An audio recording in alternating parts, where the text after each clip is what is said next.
Hello everyone, and welcome to another day of Pitcraft.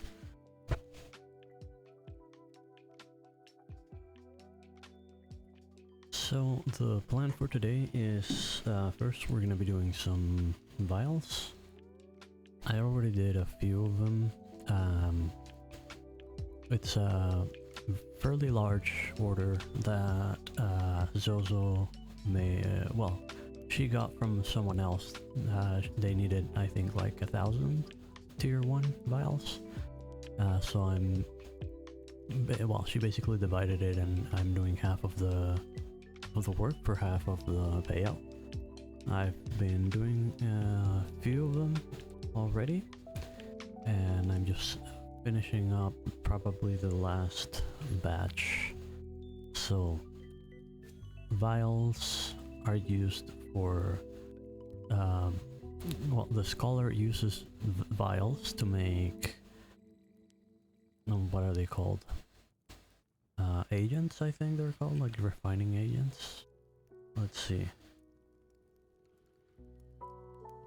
So you would use a vial, yeah, to do the agents that are used for improving or refining materials. So this would be the basic leather treatment that would be used with the rough leather to turn it into a refined rough leather. They can also be used for potions, which I haven't really gone into yet. Apparently these are also a scholar. I imagine they're also tiered. And this is a combat item with the addition of combat this test. One of the problems early on was just that the armor was not really being, or did not really feel very protective. So I guess as additional tools for us to deal with that adversity, they've added healing potions and bandages. And this is an item that you can use while in combat, because you cannot eat while you're engaged in combat. So I'm not sure how much these will be used. I assume by those that are hunting jackals, they'll be used a lot. So far I'm still mostly just avoiding them when I'm in the wild and gathering things, because time spent killing jackals is time not spent gathering, which is what I want to do. There's also another way to deal with the adversity is with the braziers, which I have some materials to build some additional ones near the camp that I have been using for crafting right now, which is Shovels in City. They have a lot of passive crafting stations, which I will show once I get over there. And they also have a few torches set around the perimeter, but I want to set a few more kind of like along the forest, because sometimes you'll find resources that are like around this area and you cannot really gather them easily because there's fluff ups like nearby, and they'll go up into the plains for you, and you can always like go deeper into the plains, but I kind of feel like I want a bit of a perimeter over here to sort of like separate the hostile environment from the non-hostile environment, and I mean add a little bit of protection on that side as well. I have already done some I have checked a little bit on how the torches work, and I see that they have a radius of 15 tiles, so like 15 of the small tiles. If I was placing one here, I would be able to walk 15 tiles that way and still be within the protection zone. So I'll be using that sort of like as a guideline to work out the placement of the torches that I'm gonna be dropping around here. So probably starting with one maybe around here, and then another one probably around there, another one probably around here. So like there would be at least 30 tiles away from each other so that you maximize the area of coverage. Oh, I already have enough, so let me head over to here.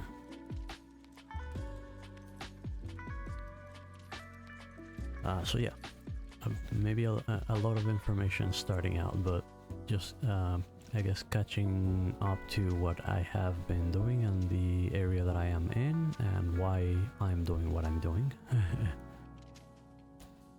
This is a visual block that we've gotten since the last update. As you can see, the claim looks like it moved from where it was on the map. It didn't actually move. It's just a visual bug that if I close and open the map, it's okay again. I'm not sure exactly why it happens. It's also not that big of a problem, but yeah, something that's been happening. Alright, so yeah, as you can see, well, this is Chauvelin City. There's lots of kilns. There are also lots of ovens, lots of farms. What's this called? Looms, lots of looms, and many smelters. These are all tier 2, so that means for anybody that's doing a lot of crafting at tier 1 and tier 2, like large amounts, this is a nice place to do that.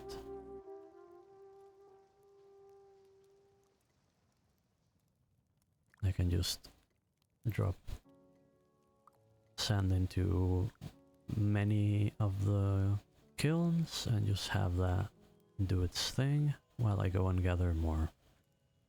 I will be going over to place those things first, and I want to just store this here because then I have 20 free slots once I've placed the torches, and that will allow me to do just exactly 4 full kilns, 40 glass per batch. And I think I just need to do 2 more trips, maybe 3. So back over to the perimeter. As you can see, it's oh no, it's not nighttime, it's just full of jackals for some reason, but I keep mostly protected because there are light sources nearby. Now let me grab this so that I can count 1, 2, 3, 4, 5, 6, 7, 8, 9, 10, 11, 12, 13, 14, 15. So that one reaches up to here. Now I want to go that way, and I want the light to reach this tile as well, so I would place it 15 tiles this way. That's 1, 2, 3, 4, 5. Let's just walk 5 at a time. 5. 1, 2, 3, 4, 5. So here.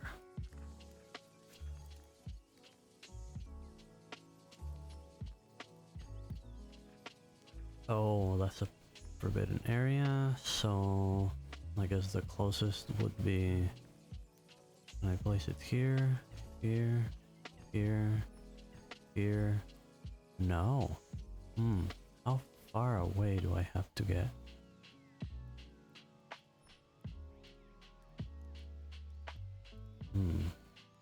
Maybe that's why there's not many torches closer to the border. No, not there either. Maybe here. See, I was so happy about being able to count. Maybe it is three big squares away from the grass. Like the grass is considered the same as the temple, that you cannot build in them, like the ancient ruins. Can't build there yet. Okay, so it will, there we go, it'll go, it has a red base, now it has a blue base. And then, because it's in this direction, I think I'll just calculate from here. 1, 2, 3, 4. 1, 2, 3, 4, 5, 6, 7, 8, 9, 10. 1, 2, 3, 4, 5. And I should still be protected here. And I will stop being protected as I take one more step that way. So, 1, 2, 3, wait. This here, 1, 2, 3, 4, 5. 1, 2, 3, 4, 5. And then 1, 2, 3, 4, 5. I want the protection to reach,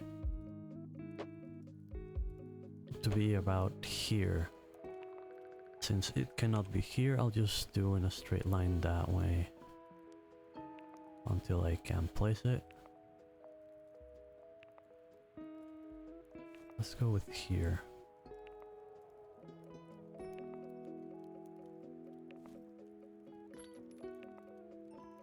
And I have that.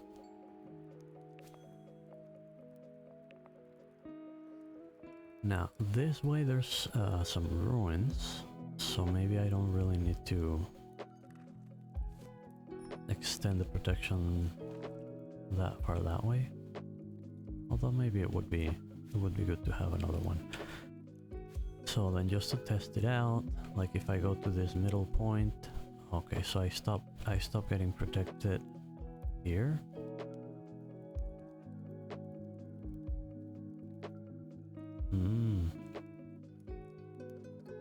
So I probably need to place it a little bit closer.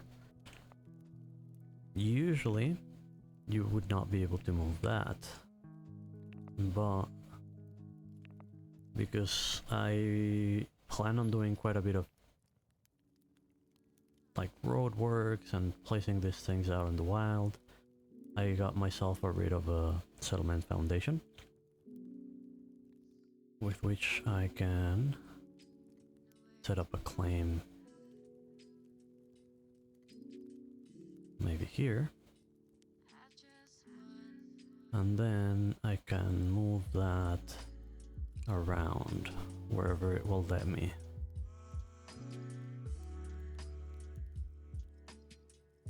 Okay, let me move it here. Is this because there's a resource? No, that's because of the spawn area.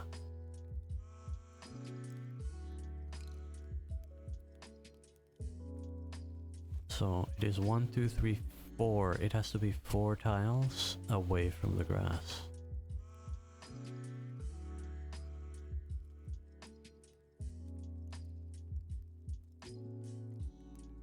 And now I'm getting protection all over this area, not here. But you know, it's a lot better than it was, so it's already pretty decent. Then that ruin is over there, which means if I again take this as a starting point, and I'm going kind of like that way. This will be 1, 2, 3, 4, 5, 6, 7, 8, 9, 10. And because I cannot go that way, I'm just gonna go 1, 2, 3, 4, 5, 6, 7, 8, 9, 10. This way. And I am no longer protected.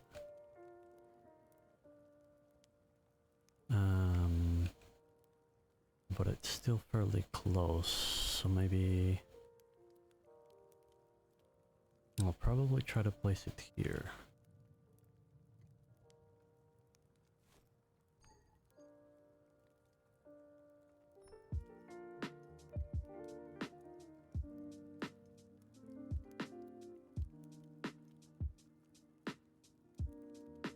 Okay, so yeah, that should be a good place. Oh. Now I've got a little pup attacking me. Let's see if I can build it before it kills me.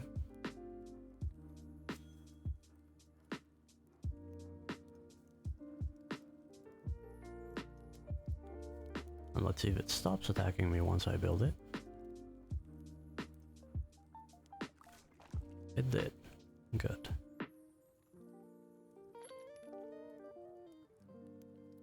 And I'm getting protection all through this place. Let me just deconstruct that because I don't need it there anymore.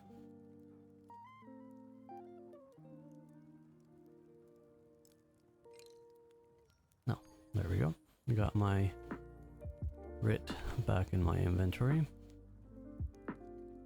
So now that we have that one there, will it see me here? Like, I'm not protected here,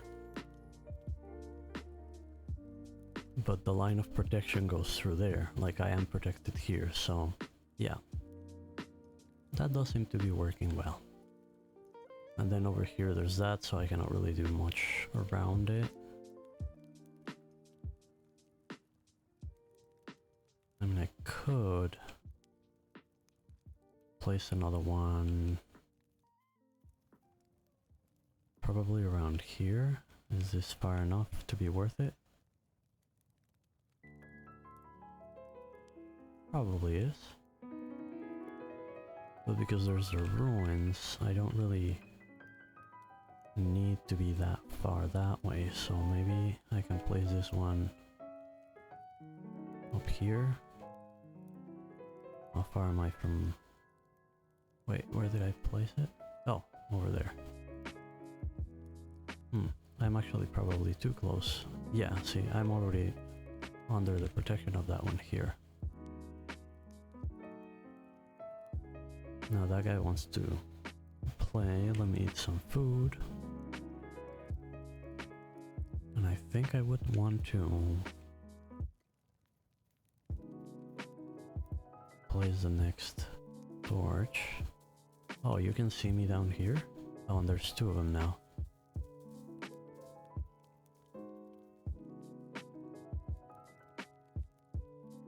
Maybe I can climb up there and not get targeted. Nah, they still have a nice way to climb it. And there's many of them, so I cannot risk being around here too long.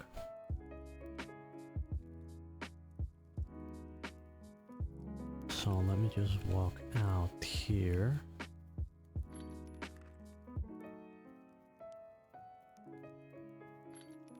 Oh, I grabbed them the wrong way around. So it takes one of those and two of these? I thought it was the other way. Oh, I thought it was one metal and two planks. Alright. It's a lot more metal intensive. So I actually don't have enough for one more.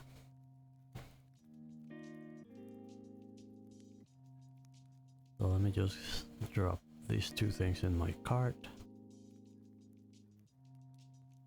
And I'll just head over to grab more sand.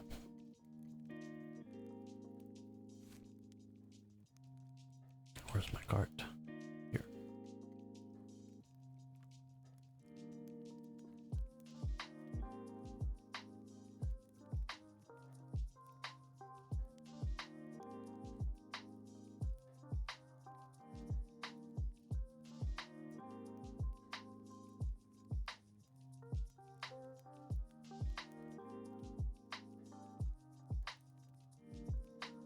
No, I did not update my stream information, so this would be a good time to do that.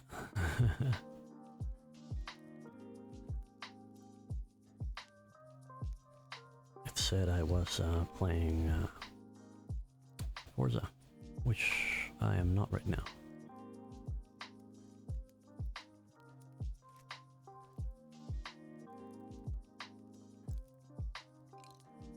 Alright, let's just drop you here.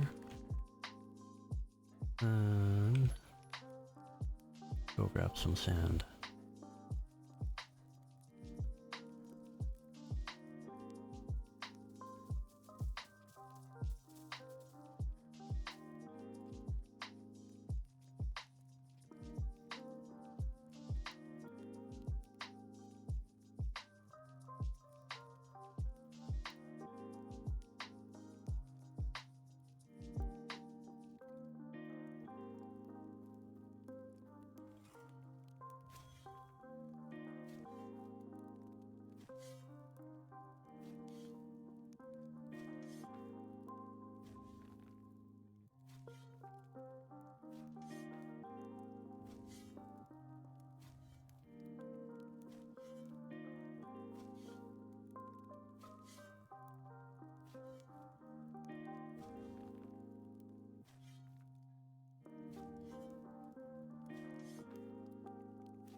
Is that a patch of sand?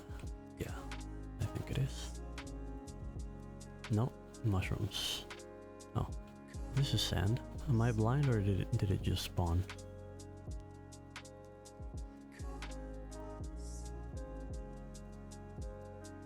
Both are real possibilities.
See, now that I see fire in there, I feel a bit safer on this side.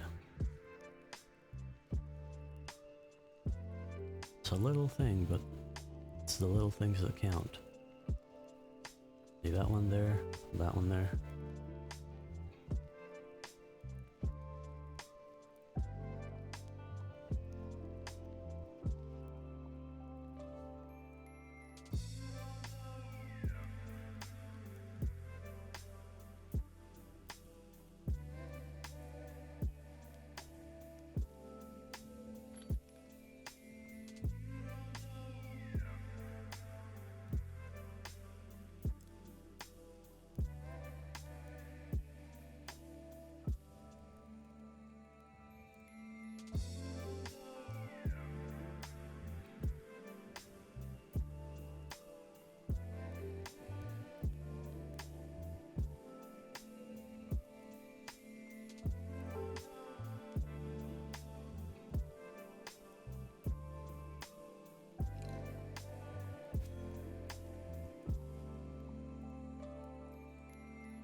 There we go, that one there wasn't.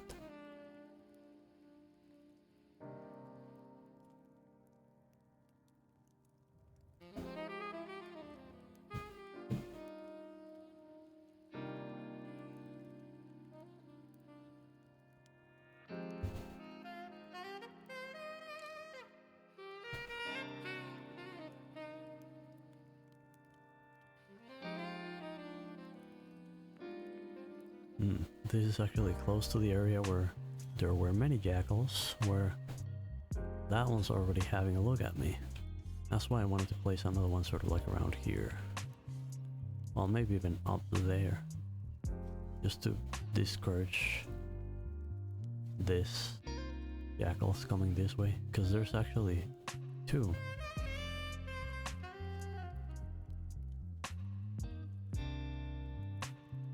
And let's just find sand further away.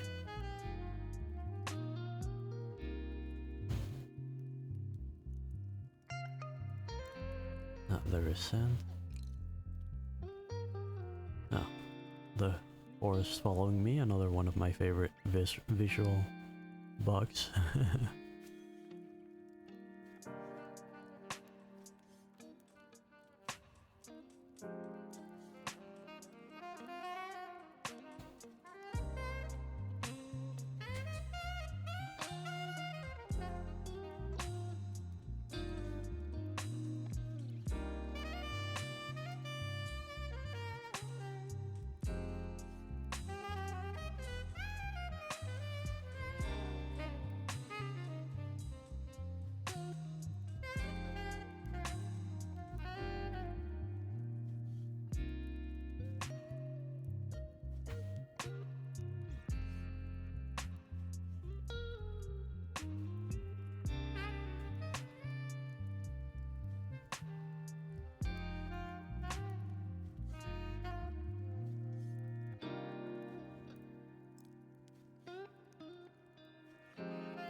I did see some, right? Yeah. Oh, 25. Might be a little bit expensive for a new player. 25 each. The thing is that they're made from hex moths, and hex moths are found in the tundra. It kind of feels like there should be potions that are accessible for players that are just starting. Like this one's 25, and that's cheap because this one is at 42 and this one is at like 100, 125, 150. And this will give you +5 for 15 seconds. I'm not sure if it's like 5 per second for 15 seconds.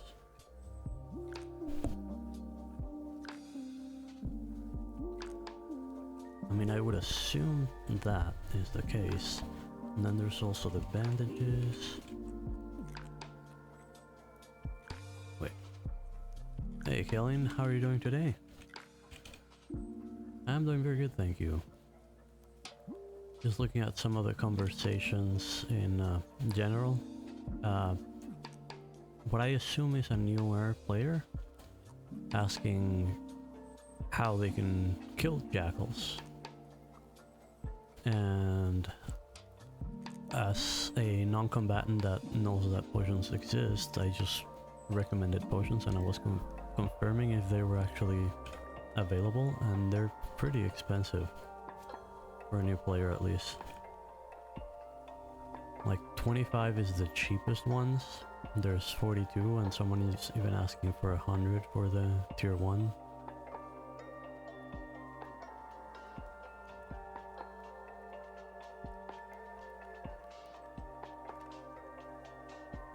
Kelly's saying I'm doing good, playing on my laptop now, only one screen. Alright, I mean, that's how I do it.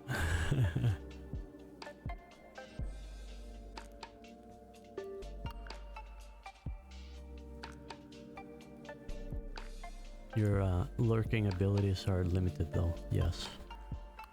Although there's always Alt Tab.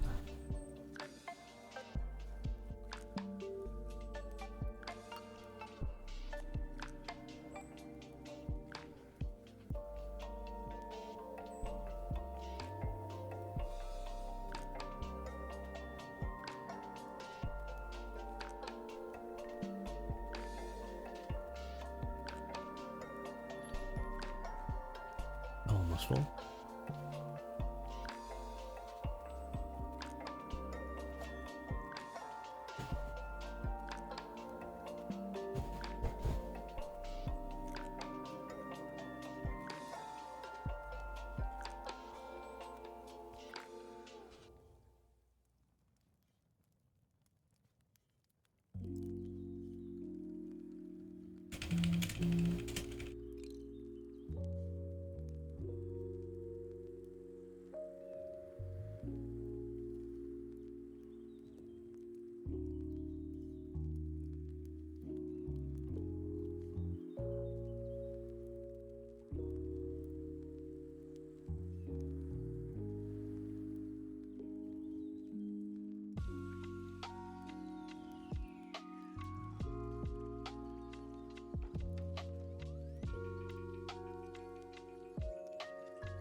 Killing saying I'm making some tier 1 planks, so I guess Alt Tab is the way for now. Yeah, that's a pretty simple task. I mean, there's the active part of gathering the wood, but once you get to the station, it's pretty much just click and wait.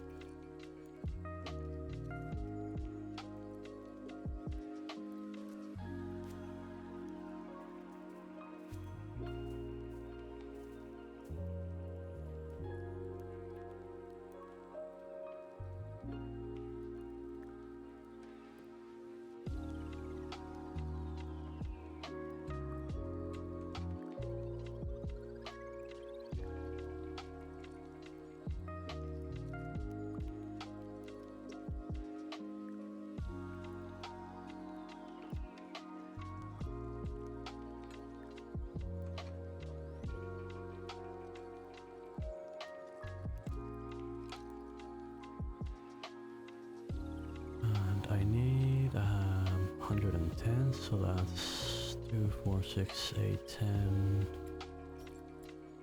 Alright, I need to fill this with glass, which means I got 40 here, so that's 40. I need 30 more, well, 36. Let's just do another batch of 40.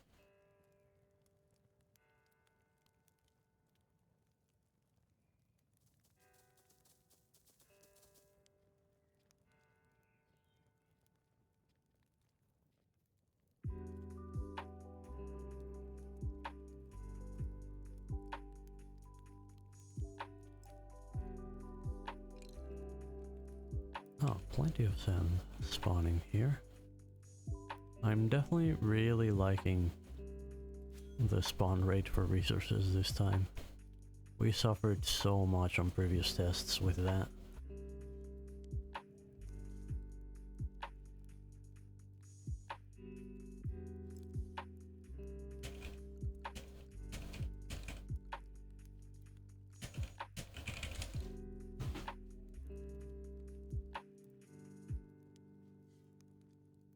Kelly saying, yeah, resource spawning looks good. Yeah, definitely.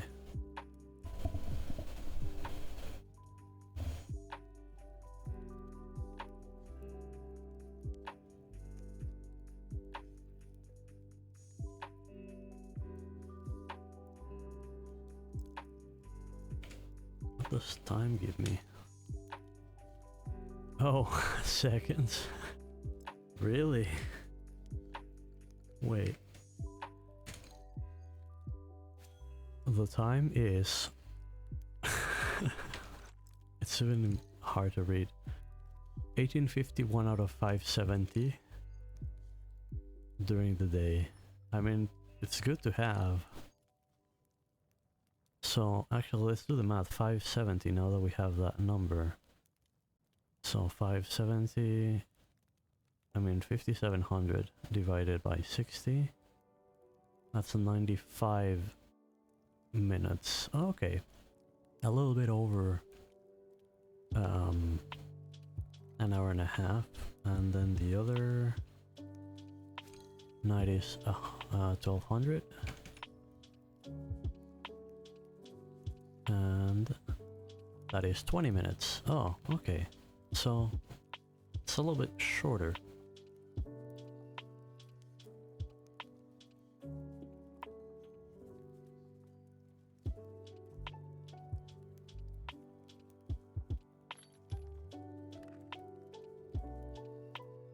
Useful to know though, there's the dash time. I wish there was a more visually representative way to see that. Like just like a little sun and a moon, or like a something here with a time dial, maybe. Probably at some point. Like there's a lot of interface that needs improvement, or just, yeah, improvement.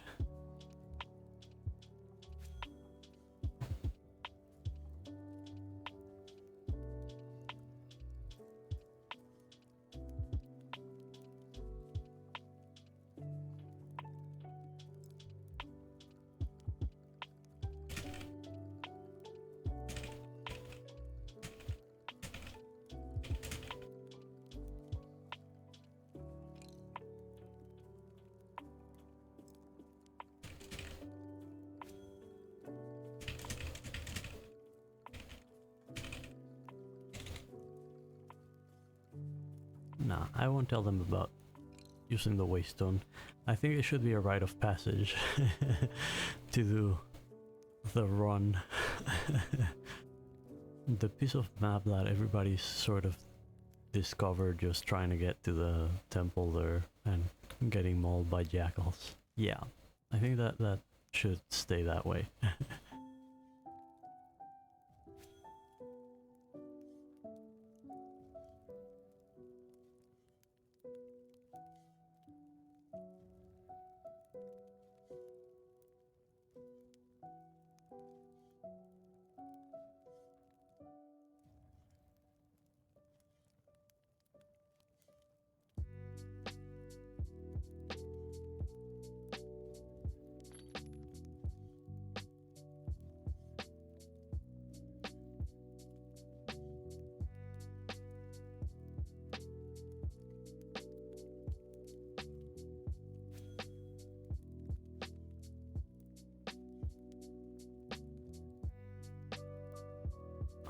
see the next little bit of sand over there.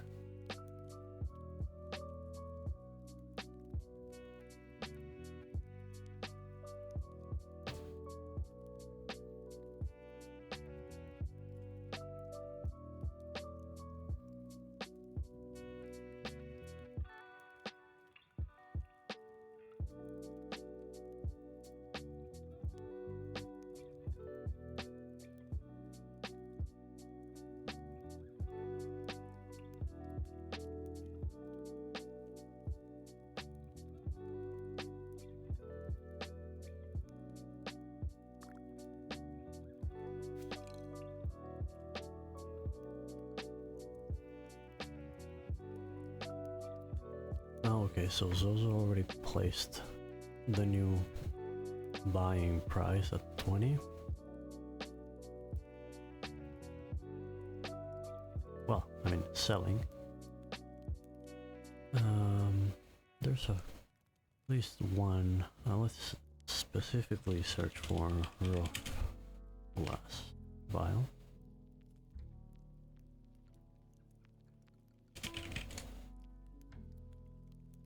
$20, $50, $2, $15, $18, $7. Yeah, prices are still kind of all over the place.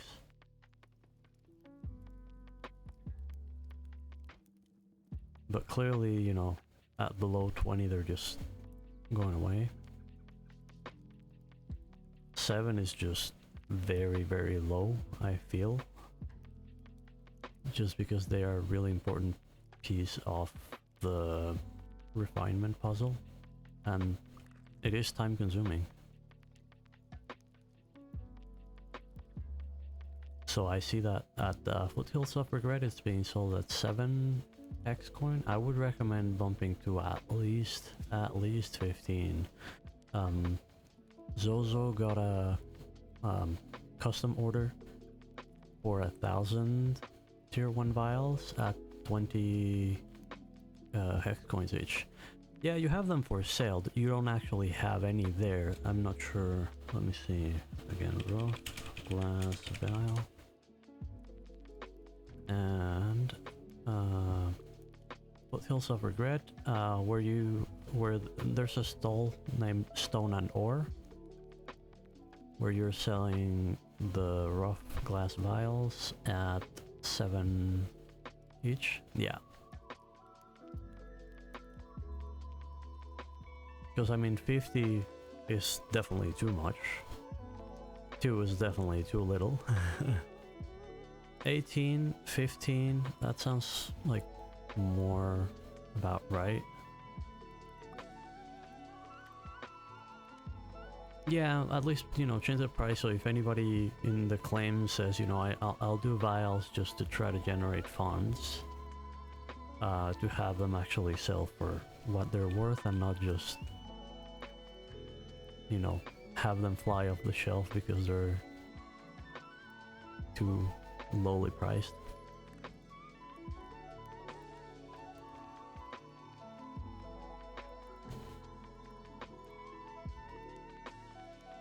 The prices of things is definitely one thing that's going to be likely changing from test to test, unless they keep the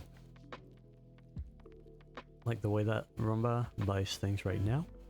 If they keep that as a base and they give us more, like if we have the trading finder working properly from the beginning, and you know, people can easily see what things are buying and selling for, the prices will sort of get established.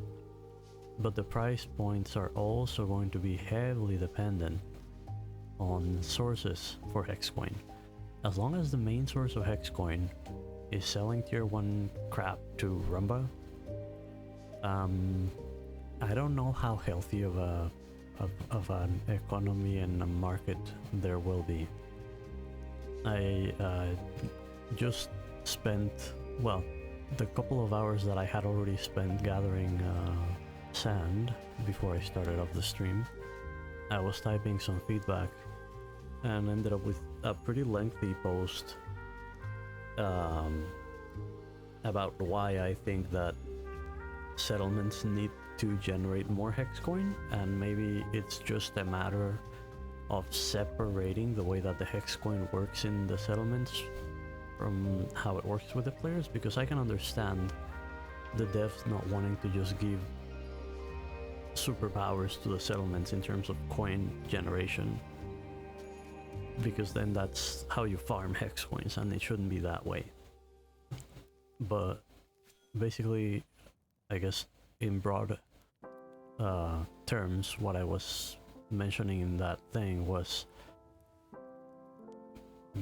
make settlements generate more hex coin and increase the cost for research, and stop owners from being able to withdraw funds directly.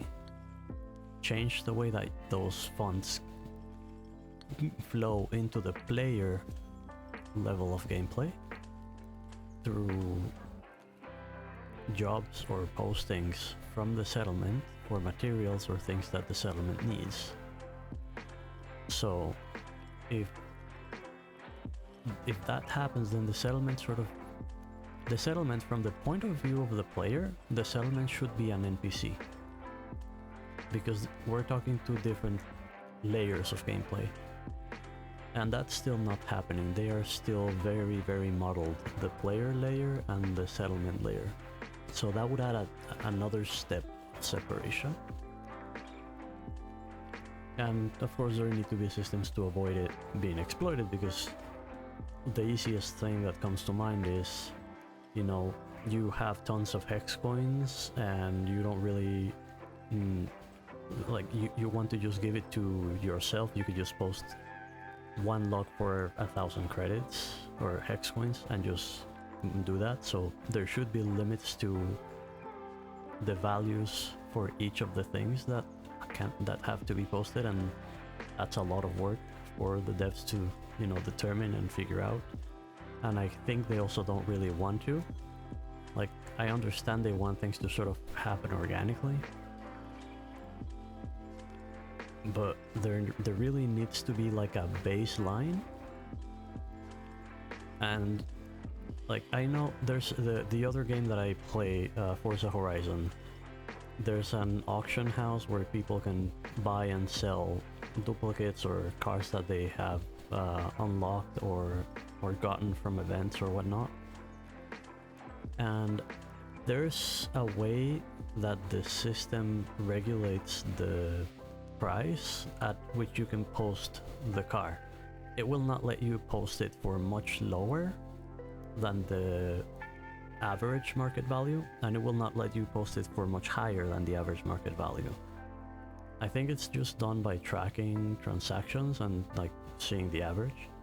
So if you set a baseline and allow players to go 10% either way, above or below, then the trends in the market will tell you, okay, that this price needs to go higher because it's always selling at 10% more.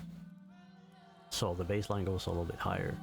Like, it would have to be something that is constantly adjusted by the system, so that there is that limitation, but it's not like the prices are set in stone. The prices would definitely change over time. And it feels like that would be a better way for them to change. I don't know. It's a long conversation.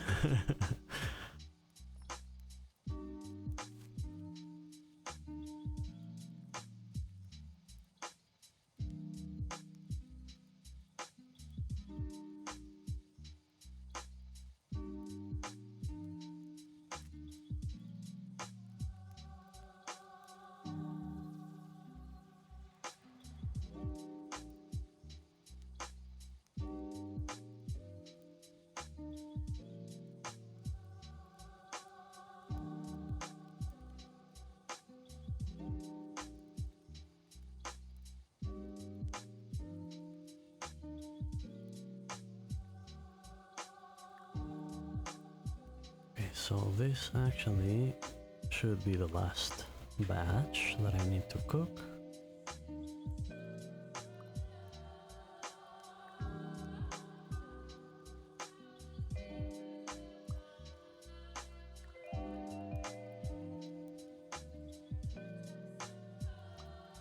And I'll start processing some vials. While this is doing that, I'm going to take a short break to stretch my legs and go to the bathroom, and I'll be back in a second.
Ready, and we're back.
I just realized I placed my character next to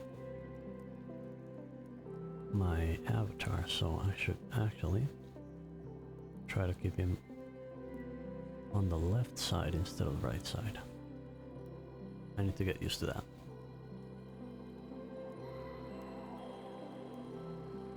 I tend to think of the focused element as on the right side, which is probably, it probably makes sense, but I forget that on the stream there's a little dog yapping away on that side.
Hmm.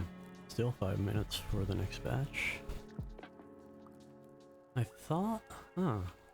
I always thought sand was 5 minutes, so that means sand is 10 minutes. Hmm. That actually probably means that vials... Yeah, like 20 hex coin would be the very base value for tier 1. Because that's a lot of the time that you need to consider when making a tier 1 refined.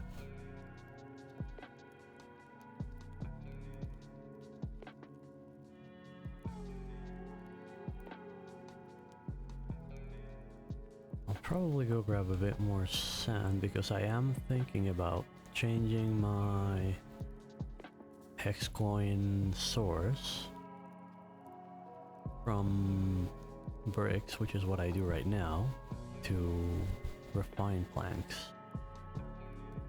So that means I will be needing quite a few of those vials as well.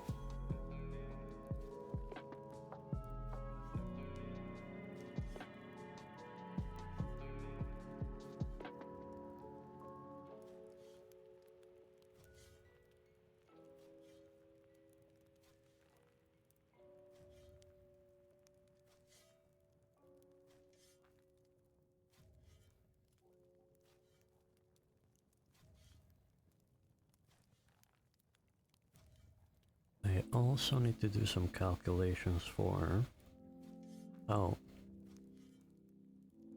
I will value each of the things that make the refined plank. You have the planks themselves, that is easy, that's and each based on what rumba, I guess just the base value. Then you have amber, you have crop oil, you have, what's the name of the resin once you cook it?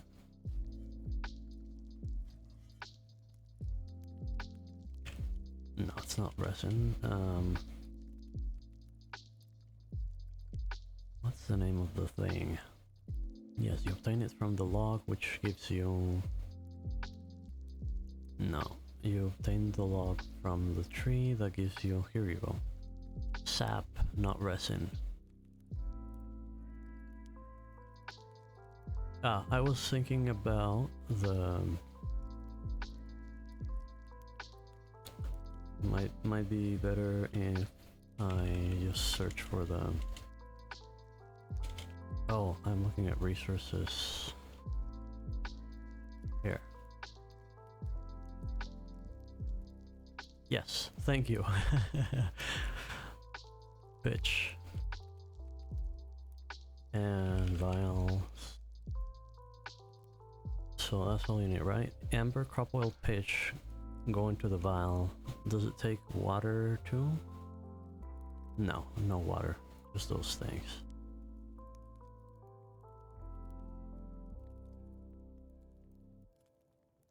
So if the total that they sell for is 125,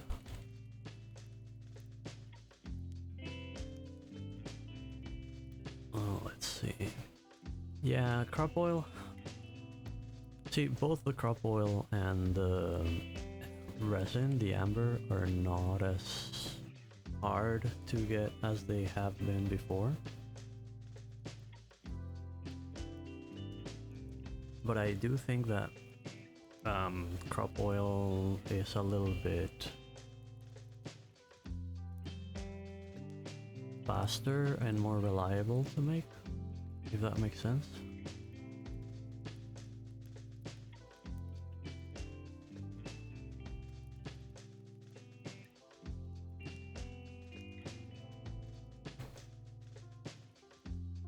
So, wait, what's my formula doing here? No, that's that minus that one there. Pitch would basically be very cheap to make, although it's also kiln time. It is also kiln time.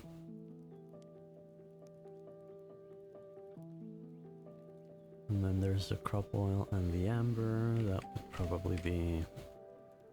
So you could think about planks base value being 10, amber 45, and crop oil 45, pitch 5, and vials 20. That adds up to 125. Because I'm going to do a similar thing that what I had with the bricks, but now with planks. So I will be buying and selling everything at those prices, and I'll see what people sell, what people don't sell, and at which prices, to try to figure out the value of things and figure out what is it that most people are happy to sell and what people just don't sell. Like right now I know that people don't really sell gypsite, but many people sell shells, and objectively they're both about a similar drop rate, because you need a lot of crawdads for the shells, more than you would need to just make bait. So you would need to be farming shells to get a good amount of shells, just like you would need to be farming gypsite to get a good amount of gypsite. The difference is that most people that do fishing don't have an immediate use for the shells,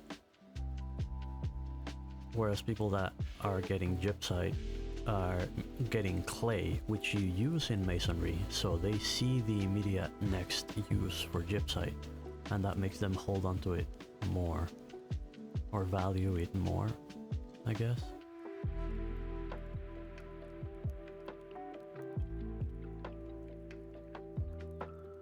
So it'll be interesting to see how that pans out in terms of amber and crop oil. I think crop oil is just a lot easier to make.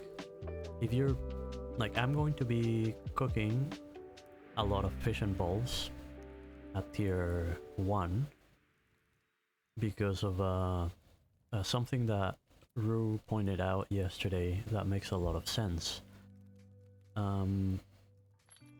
Right now I am using the tier 3 bulb rolls, regular bulb rolls, and I also have over in the cart some tier 3 deluxe fish and bowls, because the deluxe fish and bowls gives the action bonus.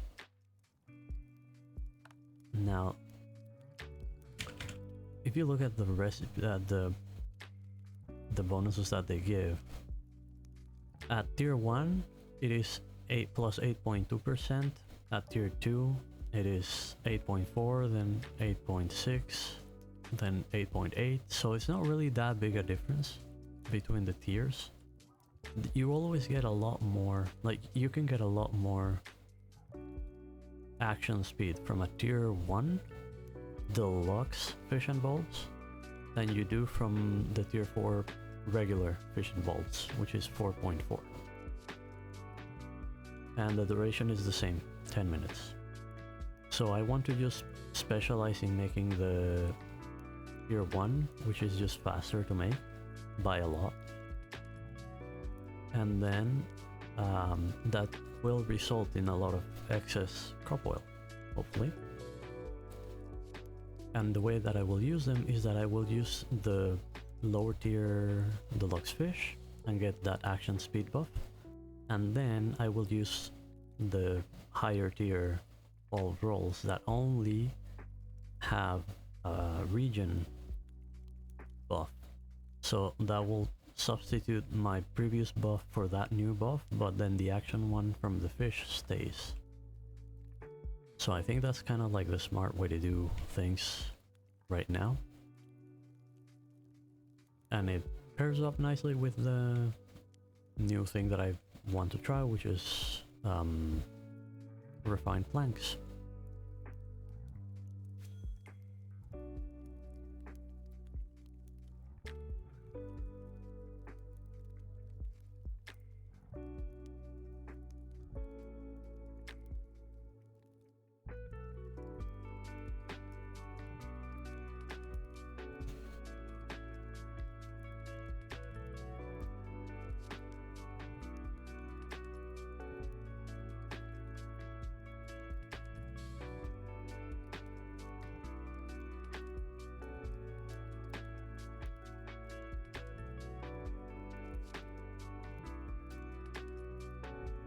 Let's see how close I can get before the fluff pups get excited.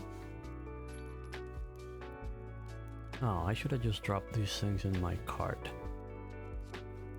I forgot.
There we go, first one of the night.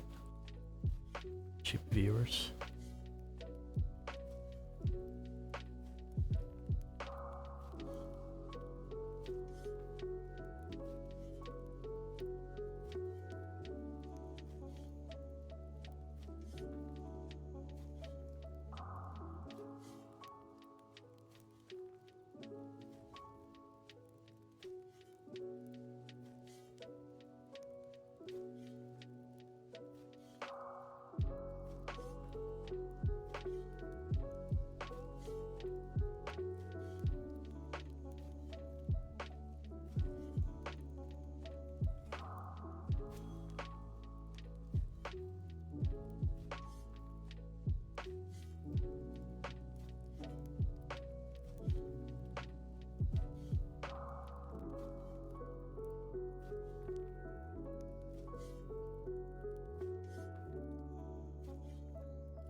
And there we go.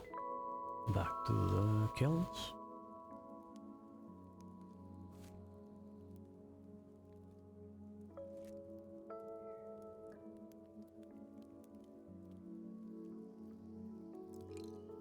I wonder if it does it. Oh, no, wait. Ah! Don't stop running. I wanted to check the screenshot mode. Yeah, it sits still.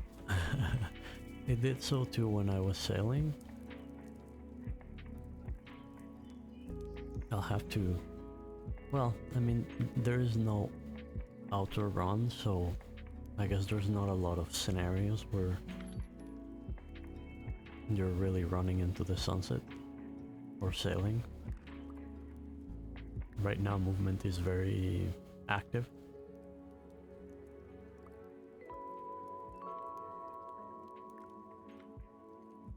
But it would definitely be good if at some point we get the possibility of setting up longer routes, like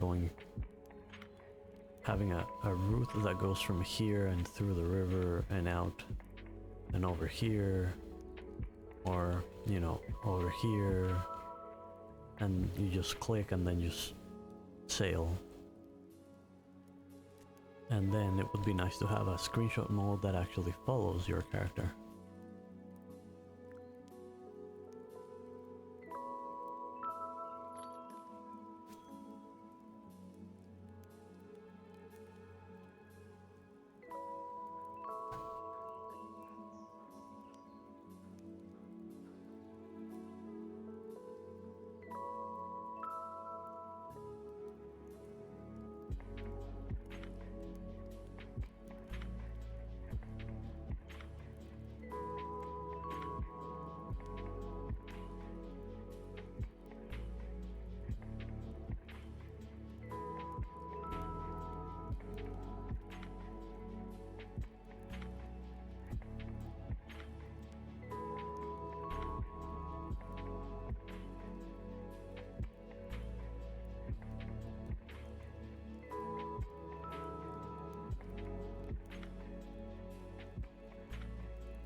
Okay, those are still some time away.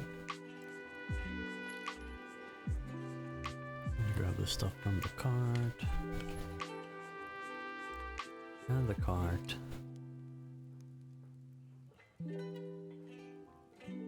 And head back to Aqualab.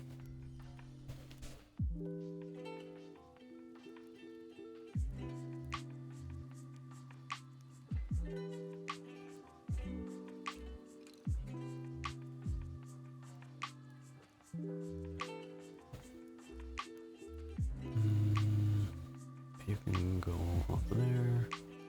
And let's get the vials in there. That's 500 vials, which was my part of the deal. I'll just have to let Zozo know. I might just send her a quick screenshot. She's probably sleeping still, but just so she knows.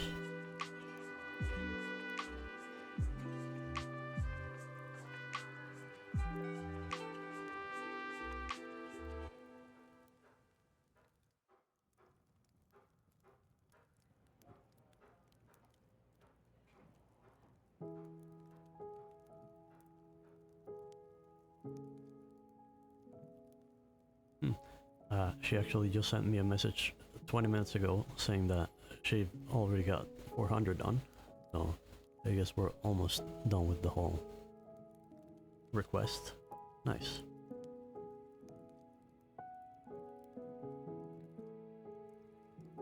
Now while my cooldown cools down, I think I had some food cooking here. Yep.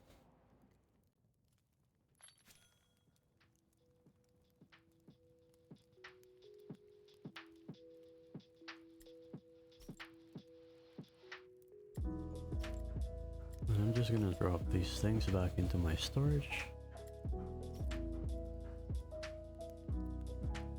I should probably start cooking some tier 4 bulbs.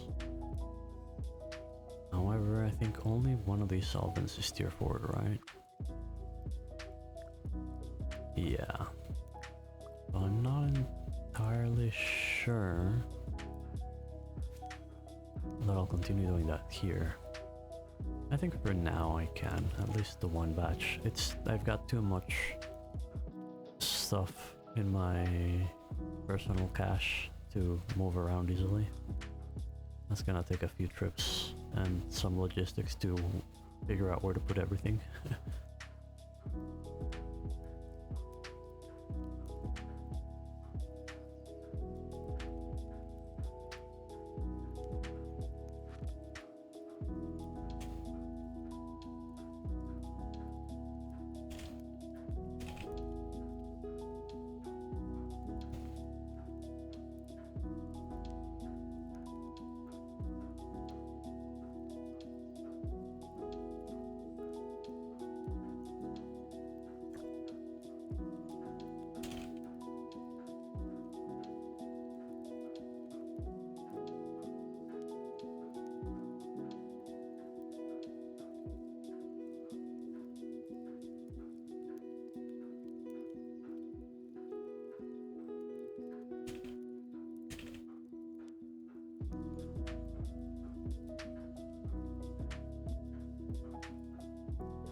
Oh, that almost filled my inventory.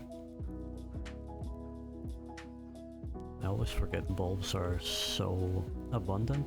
I feel they should stack in 50s instead of 10s.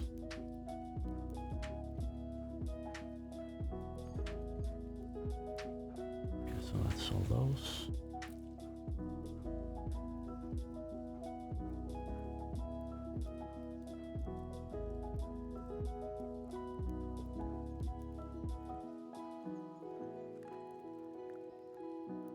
How many Ember Green Doll do I need to make? These also will stack in 10s, so I can, yeah, I can still make all of it. Is the next batch ready? It is not. I will just make those and turn these into the bulb rolls for now. Maybe see if I can pop some into the oven.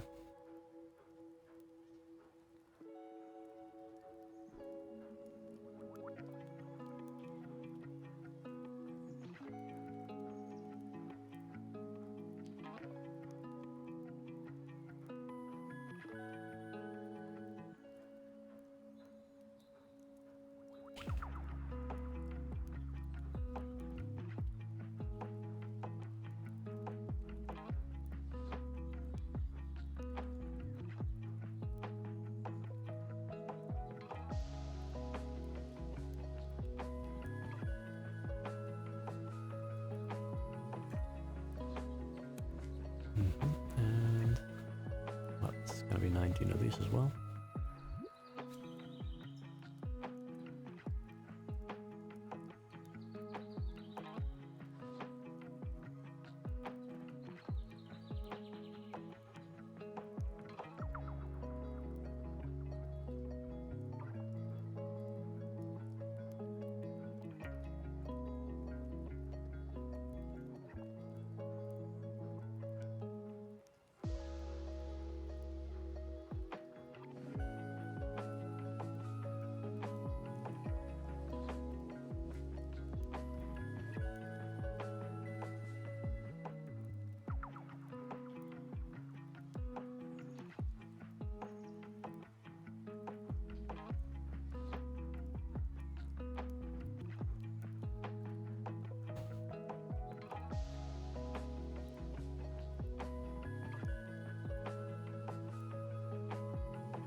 I have a feeling I'm gonna have a really fun time organizing my inventory.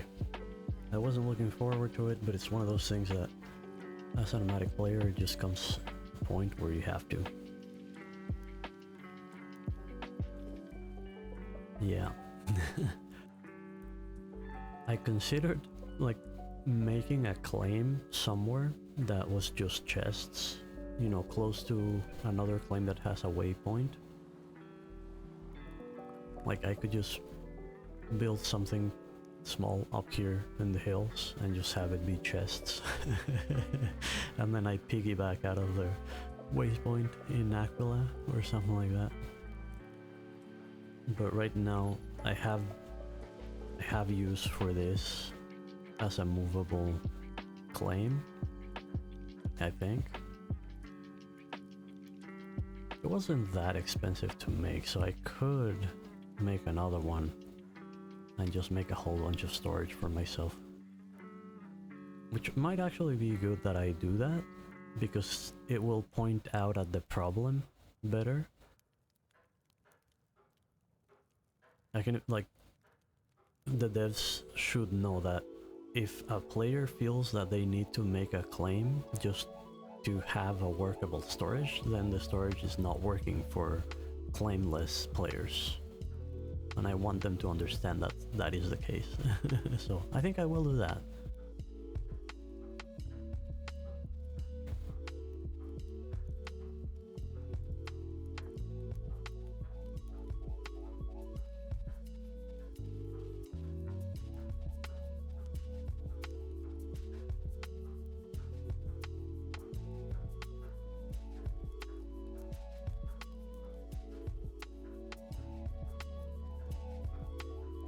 Oh, the cooldown's already done, but I do want to drop the dumpling things in there.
Oh, really? Only 5 minutes?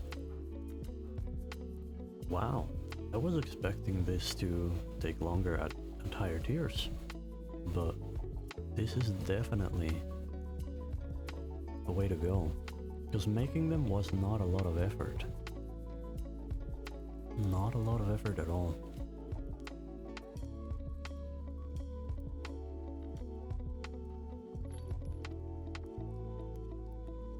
I mean, you could argue that it is more effort to cook two things, you know, the tier 1 deluxe fish and balls and then the high tier ball rolls, instead of just one type of food.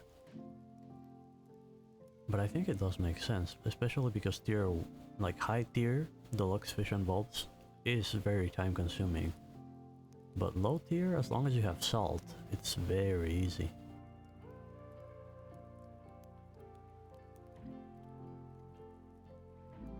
Oh, now I have tons of crop oil that I don't really know what to do with. How do I want to do this?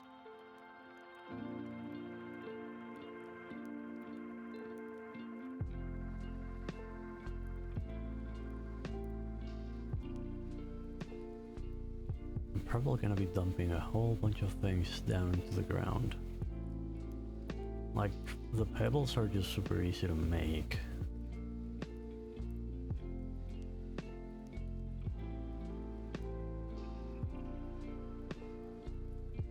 This... I don't need these ones for the next part, right? For the heated capacitor?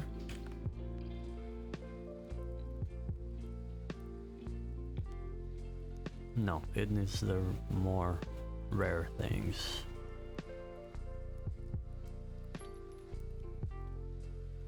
I'm gonna just drop those here for now.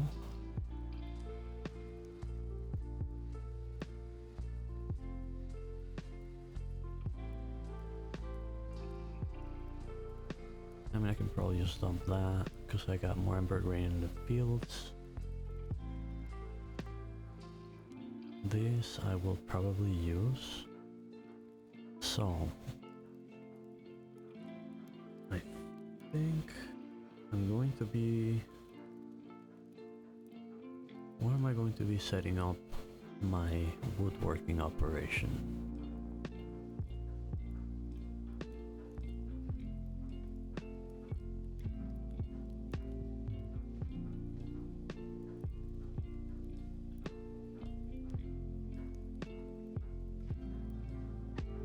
I might still want it at west, which is where I have been doing things so far. just because, like, if people have like slightly gotten used to seeing my style, then it should still be in the same town, even if it's in a different location. So probably there.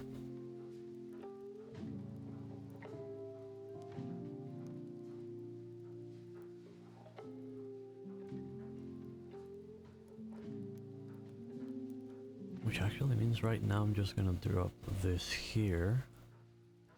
Take that with me.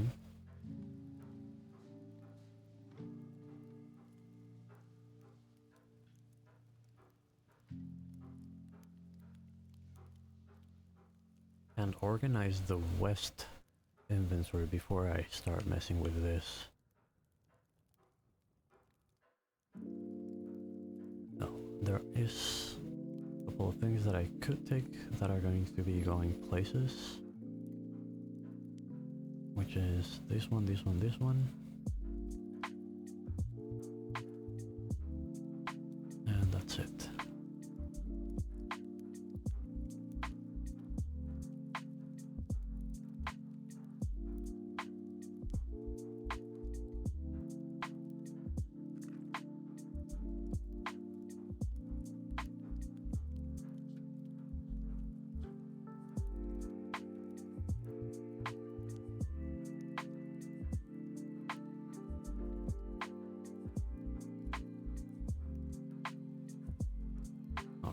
First stop, Western Town.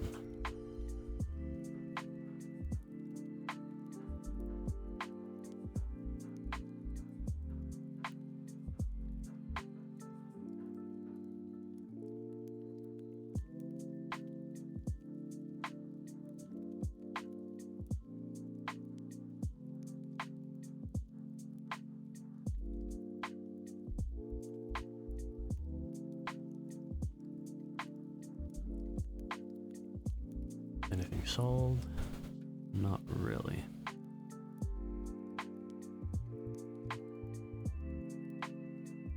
I've bought a few more shells. And some gypsite. Interesting, interesting.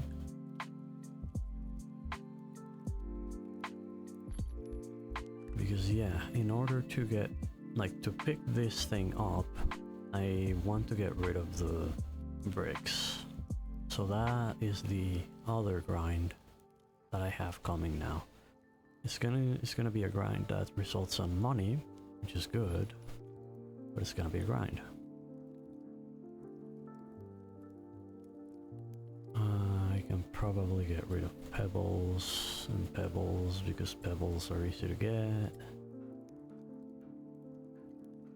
And drop that there. And I still have some more food here.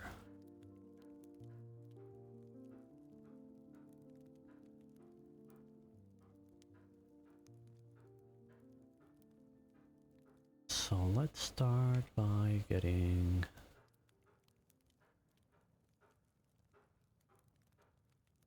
gypsite or shells. Let's do gypsite first.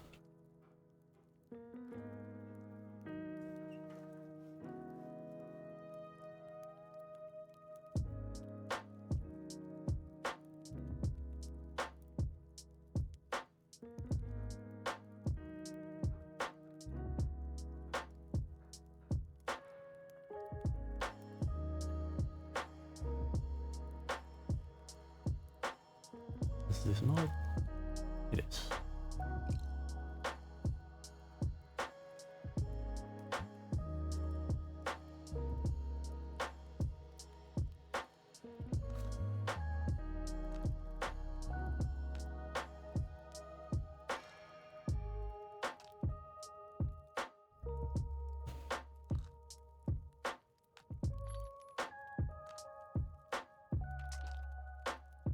I also should get the right equipment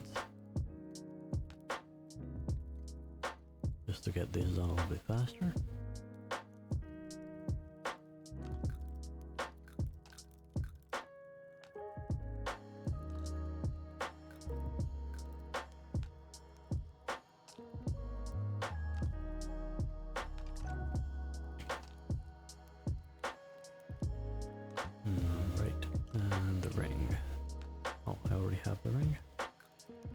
Yeah.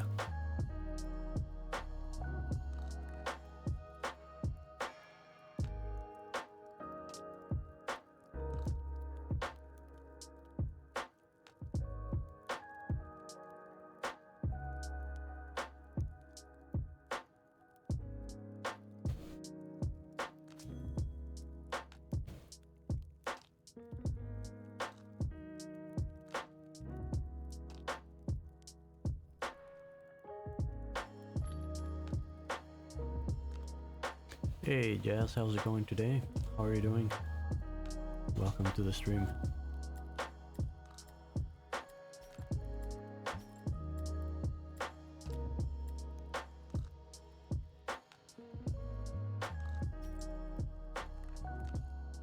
How's your time coming together? I don't think I've been awake at the time that you have been streaming, because I haven't seen your stream in a while. Yeah, the Waystone in particular. Well, I guess if you want to have your own drum buy, that's a bigger grind. But at least the Waystone, it already is. Ah, you haven't streamed for almost a week. That explains it as well. Hope everything is good. Alright, as long as it's just that you've been busy, then that's a good reason.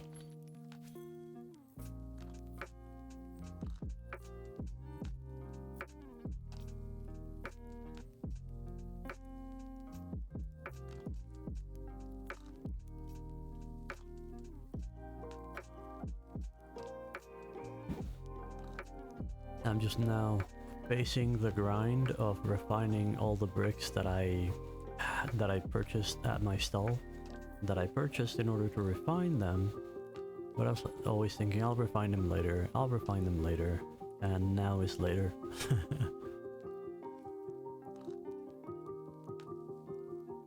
Jazz saying slowly rolling out Bitcraft videos, cool, definitely cool. Are they up on your YouTube channel already?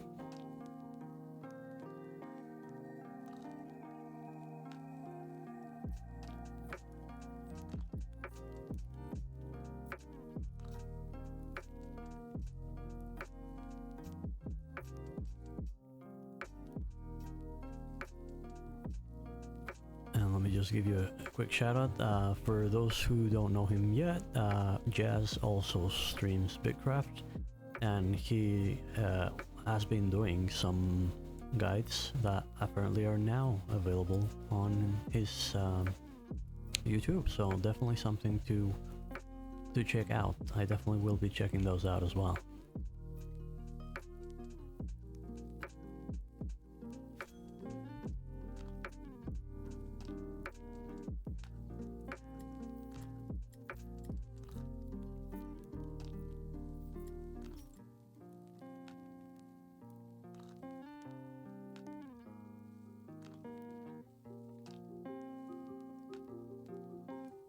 Screenshot mode? Yeah, I really love screenshot mode. Yeah, I guess it does, like even just like gathering stuff right now. If I had timed it right at the right moment, I could have, you know, gotten a nice 30-second long digging shot, for example.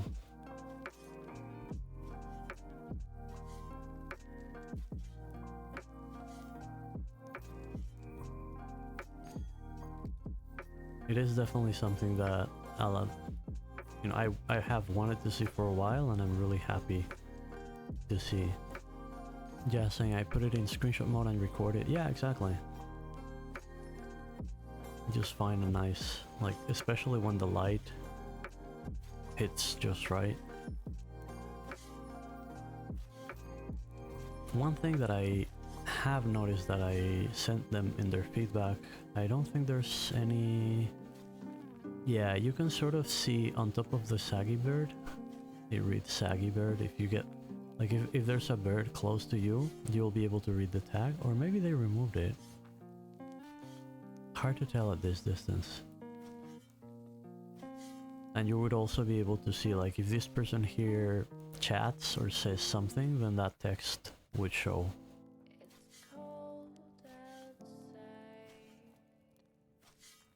Oh, is it relating to how... Ah, well, then that's probably why I only see that when they get really close, because I have the name tag distance set to very close.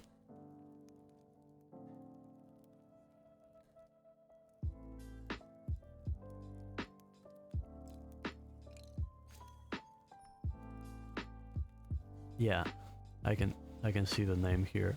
You're right. So it is that. It is the distance. Which makes sense.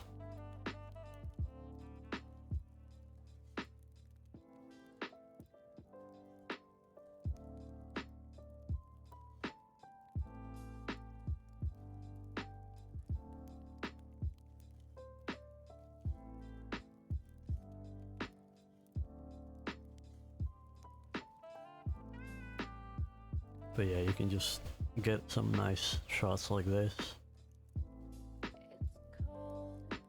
This guy here digging in the forefront, and then the other guy chopping the tree in the back. Yeah, saying I just need 5 more tailoring levels, and I have all the first outfits unlocked too. Nice. There's still some that I haven't really touched. I haven't gotten the leather working, or the hunting, or the tailoring. Or actually the carpentry. I think my carpentry's at 38.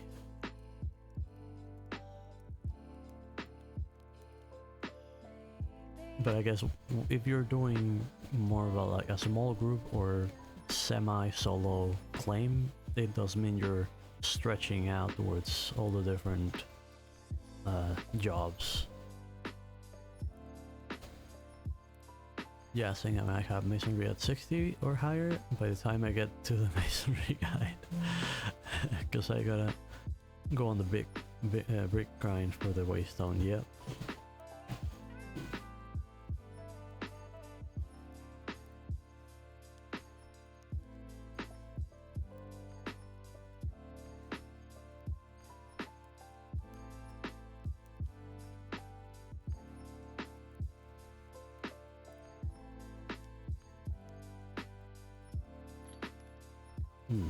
I'm not really getting a lot of deep side actually.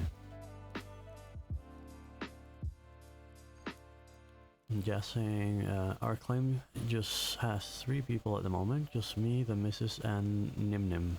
Yeah, that definitely means everybody's probably wearing a lot of hats. Not to say all the hats.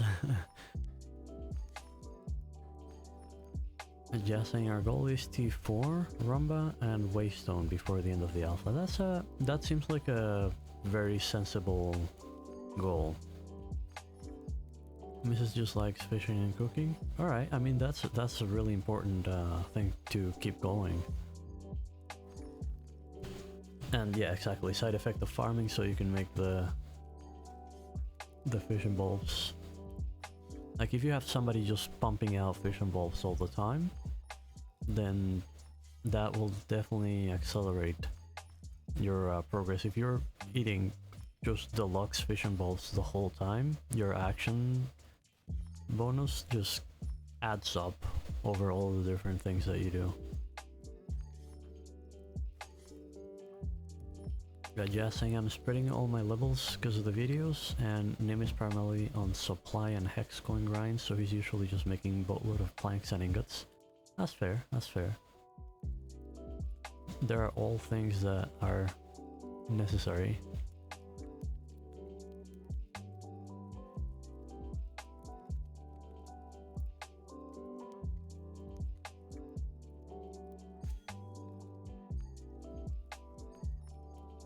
Just saying, so I was in charge of codex crafting. Yeah, that's like, if you are single-handedly doing codexes, then that means you're making everything. Same with the tools, because they just involve everything else, really.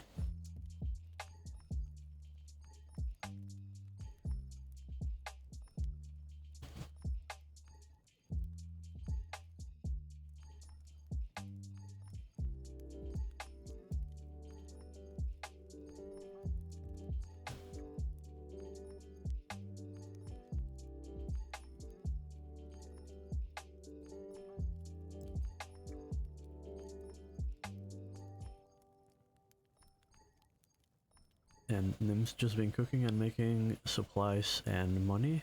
He made almost 3,000 planks today, nice. 3,000 planks, that's crazy. I have actually been thinking of trying out the plank.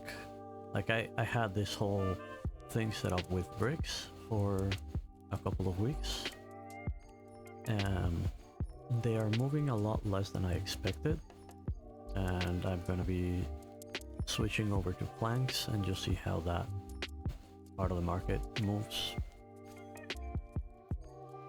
Trying to make mostly refined planks, so I want to set up a stall where I buy and sell everything that's wood related, like all the logs, the trunks, the planks even, and then also the amber resin, the crop oil, the pitch, and the vials, to try to see which things people are making surplus of that they might be interested in selling, and then just gathering the other things on my own and making refined planks to sell to Rumba for money. You have like 300 plus amber resin. Yeah, amber resin is super abundant right now.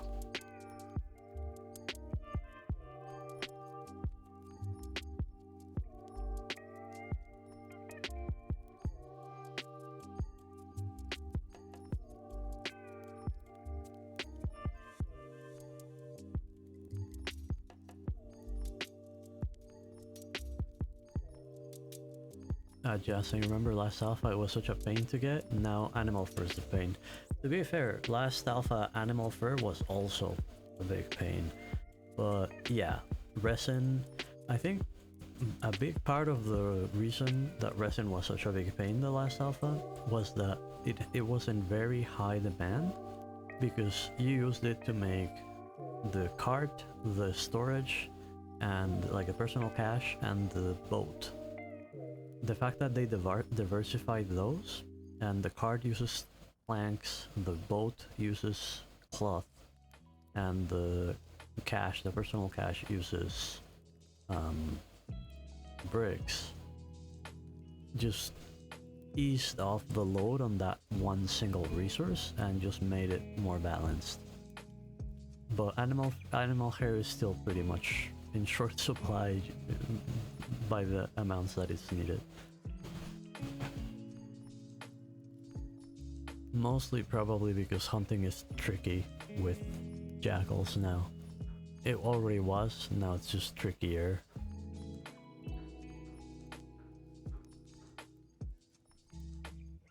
Just saying, I kinda wish they added the log chop back, even if it only gives half the wood. What do you mean by the log chop? Because you still have the log and you turn that into, like, you have the big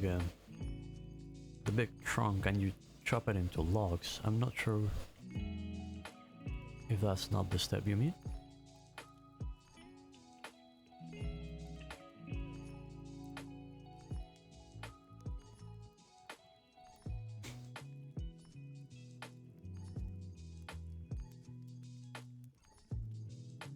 Oh, processing cargo on the floor. Yeah, I mean that's just something that they did to bind the processing of resources to towns. I don't think it's a bad choice. I think I like it.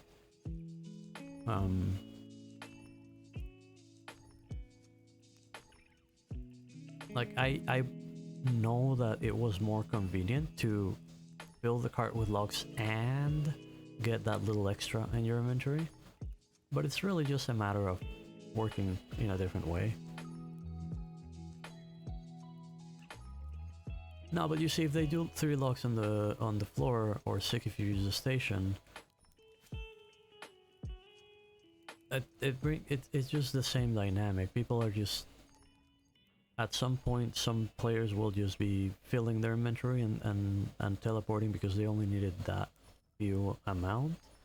Whereas if you force players to fill the cart and go to the nearest town, they will fill it more and they will have a surplus that ideally there should be an economy for the town to buy the surplus.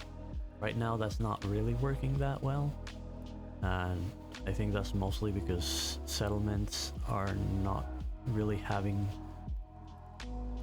a separate settlement-based way to earn and spend hex coins other than just what settlement members do.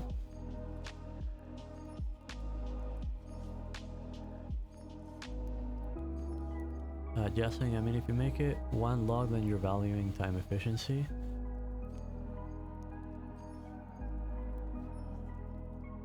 I can see, I can understand what you mean. Like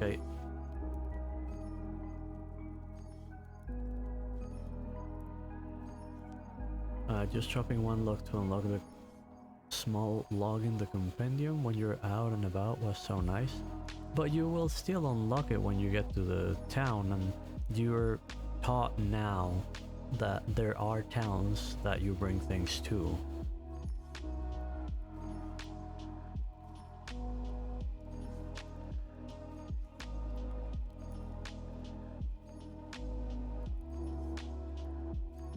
Like, I don't think that it was a bad thing to have that, like, and in a way, of course I would like more convenience. Everybody would want more convenience, but in the balance of what you want to teach players to do, or like what habits you want to like promote in players, I think you have to be sort of consistent in how the game works in order to promote certain habits. And right now I think the habit that they are wanting to promote is having a more focus on players going to the settlements to do the things, and I think that's a good direction. Just saying, I think their biggest problem is balancing the time sink, because a lot of people are going to quit if things take way too long.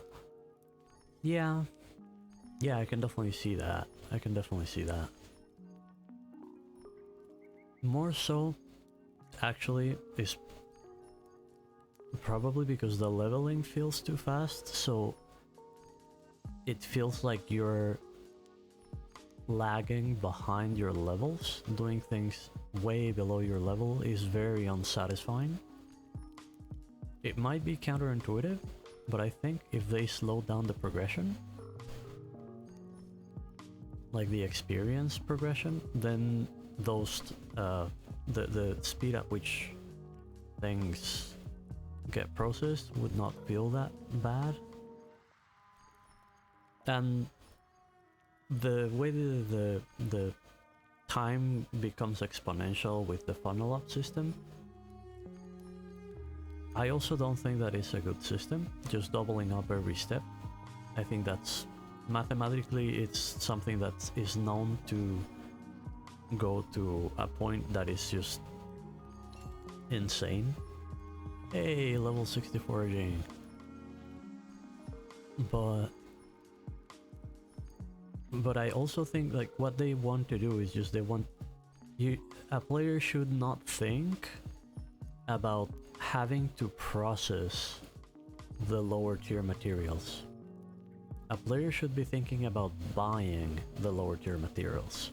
Right now the economy is not working towards that, and that is what makes things feel like they take so long.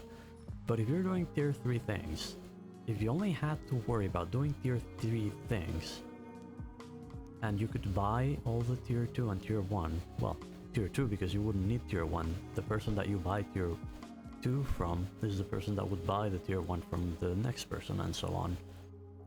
But if that was in place, you're always gonna have a larger player base at low levels. And there's always gonna be more man hours spent at the lower tier materials. There just needs to be a way for that to flow to the next tiers. And right now the biggest problem that I see is lack of hex coin. Like, you can be a really high level player and it's very difficult to make to earn hex point, and you end up falling back to just make you know, a lot of tier 1 materials. So yeah, that is clearly not working. Jazz saying, keep it the same, making T3 mats, then make T4 take one of the previous tier. That could definitely be something that could work as well. Jazz also saying, I'm gonna be doing a bunch of thoughts videos later on specific things. It's very close to being really good, just needs some tweaking. I agree. And you know, as much as we might not be happy about it, we are guinea pigs and they're testing things with us. And you know, they're, I guess, to a certain extent, testing the limits, like where are the limits of frustration? Because you also don't want to make things too easy. So yeah, that is kind of part of the testing too. And all feedback that you're able to give the devs, I know that they go through it and they really do consider it.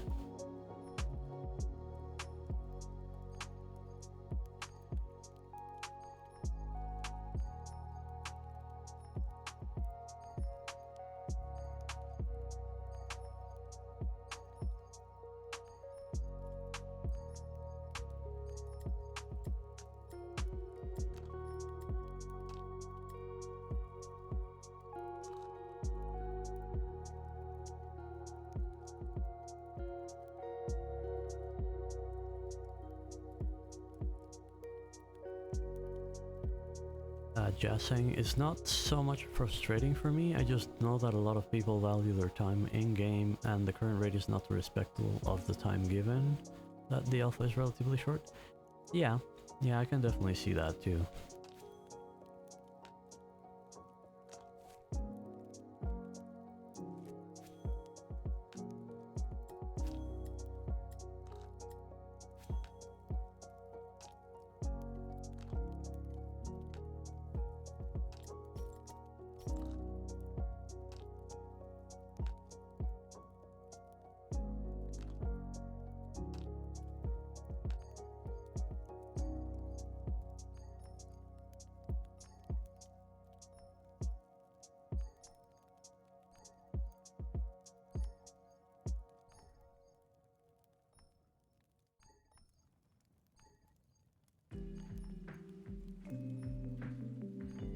Yeah, saying like how it is now would be fine if the alpha was 3 or 4 months long, but you either have to spend a lot of time in the game or join a really big claim to have meaningful progression.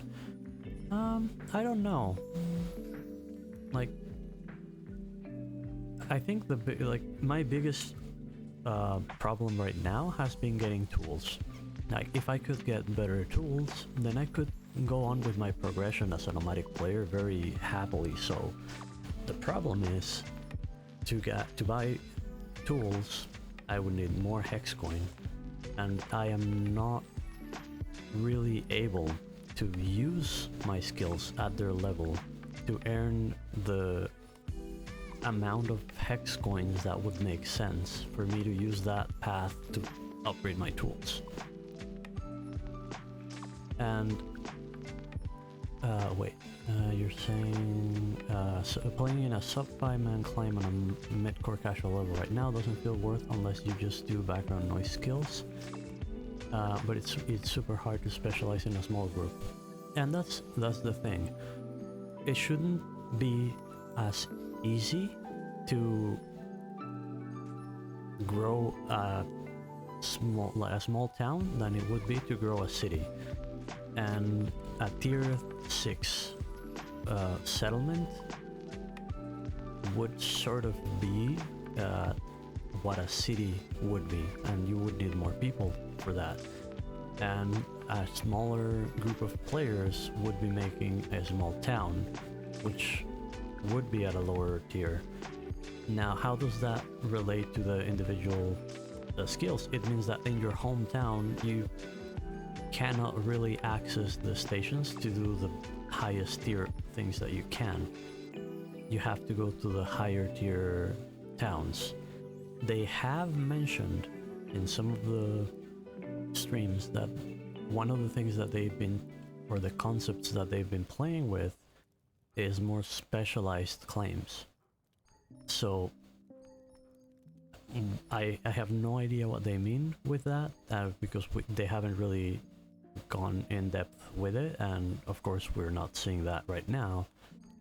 But what I imagine is, if you have a group of 3 players that really only want to do 1 or 2 skills, there should be a way for you to level up your claim so that you have access to the higher tier stations for those skills only, specifically, and then, you know, be able to have the mining town and be able to have the fishing town, and, you know, be able to have that without needing to grow everything together alongside each other. I'm not sure if this is kind of what you're getting to.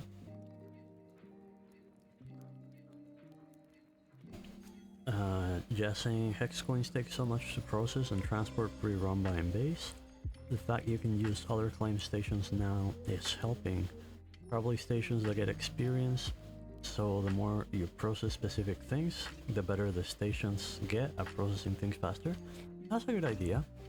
Although you would still need to sort of feed them materials or something to get that jump to the upgrade, or to the next tier. Or claim gets experience and then it can be spent to specialized stations. Yeah, the specialized the specialized claims definitely do feel like a good direction.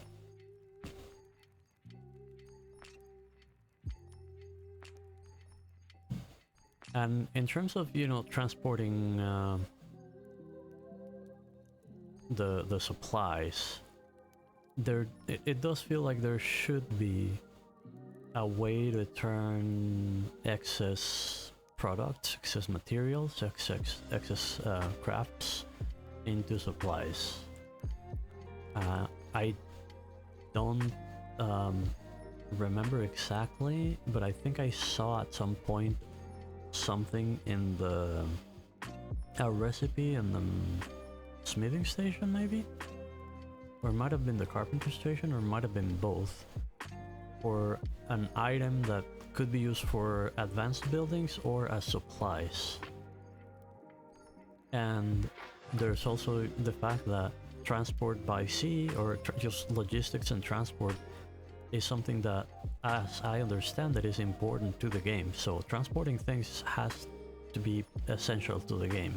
The way that right now you can just teleport everywhere and just do anything anywhere, it feels detrimental to that. So maybe it wasn't such a good idea for them to do it right now, if that's not what they have in mind.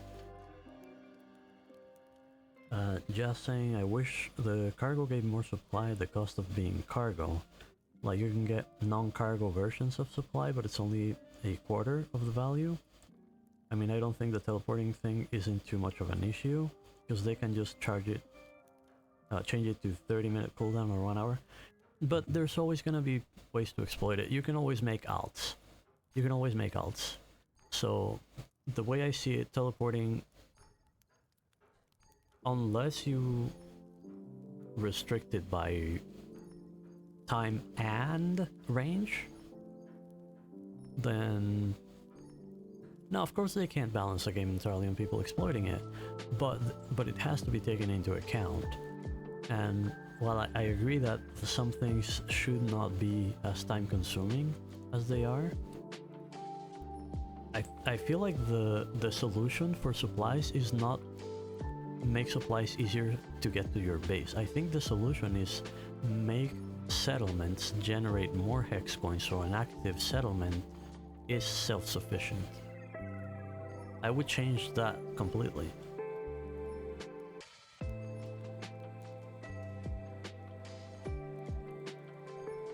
Because the logistics makes sense for pretty much everything else, and yeah, supplies, I guess, could be used as well as something that you could trade with or transport, but exactly, supply transport becomes redundant after you get rumba, so maybe that's not necessarily the best way to handle supplies.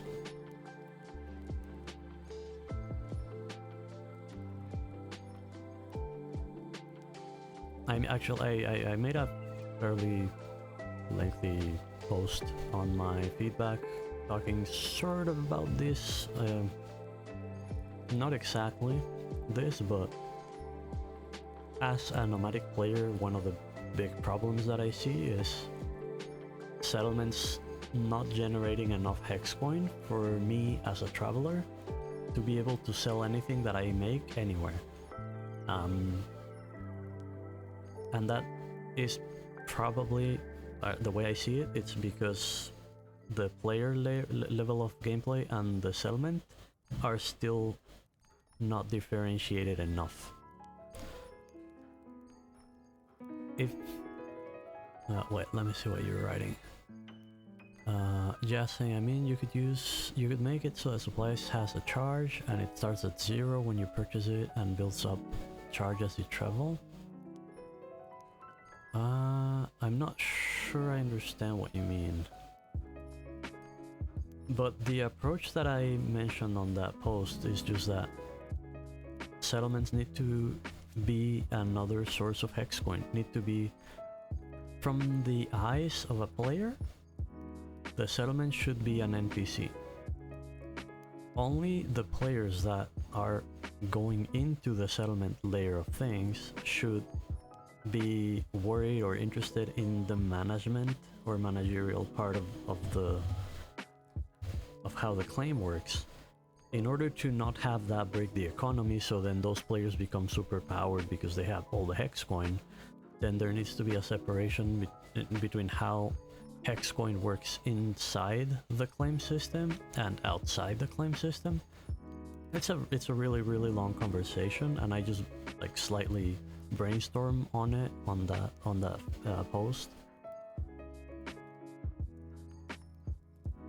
But the thing is, I'm not sure that again, I know that I agree with you that you should not think up a system based on how people would exploit it, but you do have to keep it in mind. And things that consider travel are also somewhat easy to abuse.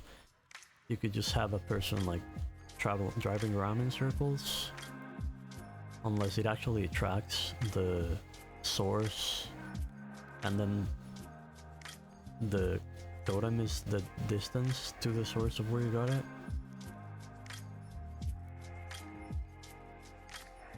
I don't know.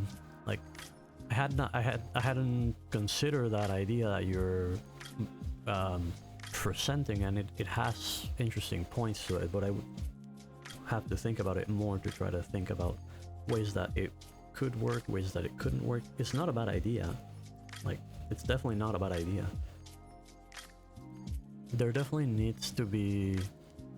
They need to rethink the way the supplies work. The thing that they did right now, I agree that it's not working very well.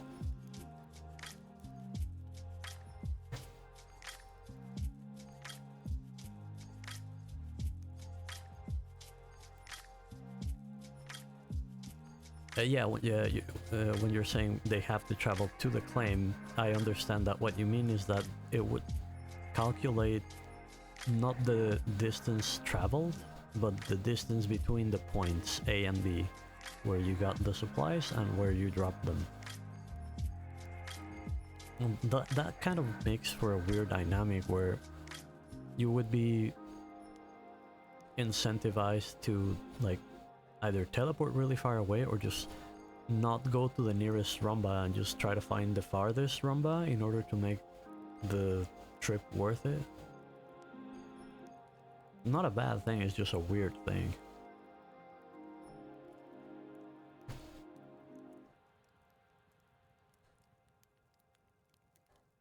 The trade-off is time versus value.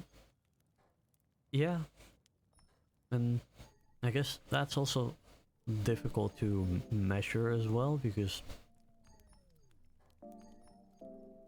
in my head, the longer that you have spent in a game and the higher level that you are, the more that your time is worth.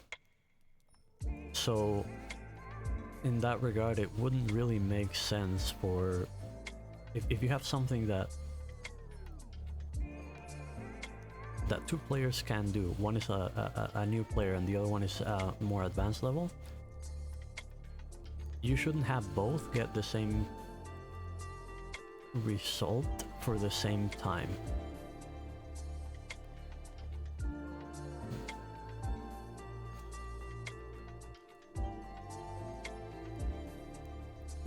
Jazz saying, because time is the premium resource. Agreed. In my opinion, the less time you've spent in a game, the more your time is worth. Interesting. Why would you... I'd like to understand more about that. Could you elaborate? Jazz says, because less time spent equals more potential. Yeah, but like, just going off general, like, MMORPGs, if I'm a new player, it's going to take me quite a few minutes to kill a group of level 1 mobs, where if I've spent more time in the game, it's going to take less time to do that same thing. The result is less useful for me, but it is the same result that a lower level player would get to if they kill the same group of monsters. Your value to other players is less, but your value to the game is more.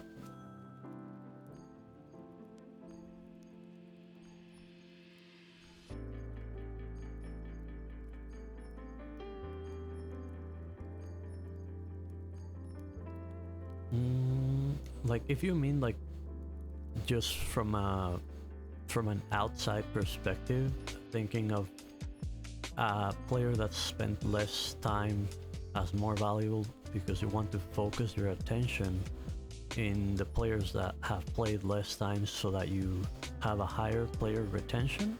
Is that what you're talking about?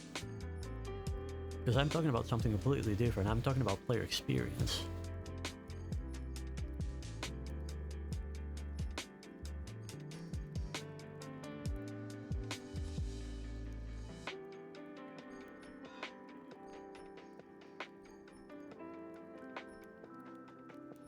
Jazz saying players with more time in the game will ultimately overall be less time efficient. I completely disagree. And I think a game that's designed that way has a problem.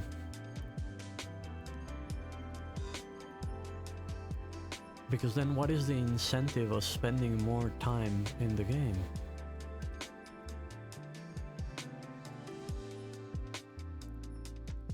Jazz saying systems improve over time, things are discovered and learned. Oh, you mean like... Yeah, the first time that I played, it took me a lot longer to get to like level 10 in all the skills than it would have now. But that doesn't have to do with me being a new player or an older player. Like, that's just the same progression, and that's just that I have knowledge of the game. What I'm thinking in terms of players spending more time in the game is like a player that's only been in a game for 1 hour will have certain skills and will have certain things that they can do. And they go out and they do those things. If a higher, like even at the even with all the knowledge, you know, they research all the wikis, they know how to do it in the most efficient way. If they go and spend that hour doing those things, a higher level player would be able to do the same things in less time, or should be able. I'm not sure we're talking about the same thing. Guessing, but people with less time in the game will progress on average faster. Well, yeah, because the levels require less experience at the lower levels. I don't think I'm understanding what you're referring to.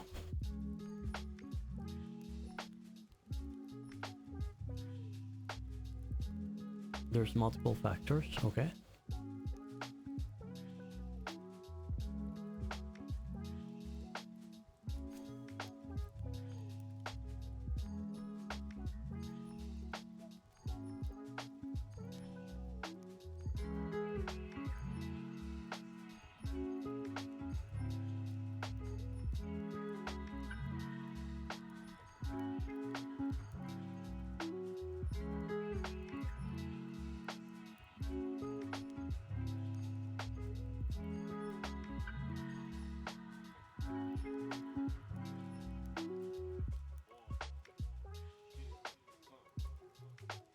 Just saying, if you start in Alpha 1 and prog the systems, you learned in systems overall slower.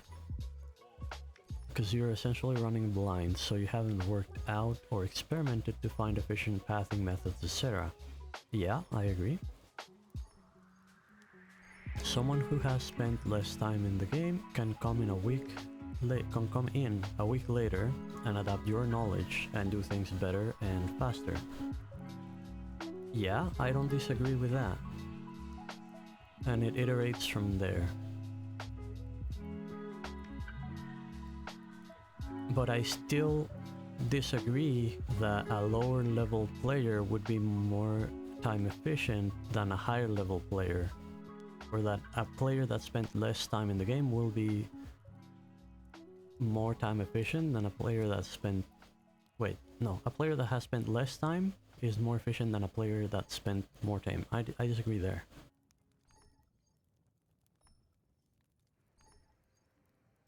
Just saying not time efficient. Okay, so then I thought you were meaning time efficient.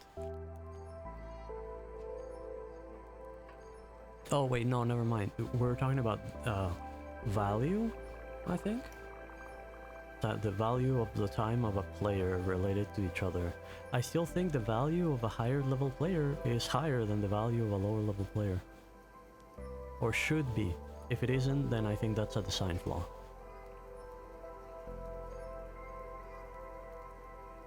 Just saying people with less time in the game equals value higher. The value of the higher time player is better value to the lower time players.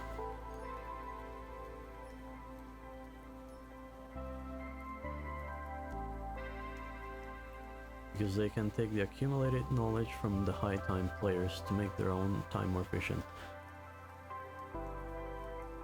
Again, I don't disagree with that, but what I'm meaning is, like, it's possible that we're just talking about different things and my point is just not coming across. What I mean is, if right now we take two people, one has a new character, the other one has a character that's been playing since the alpha started.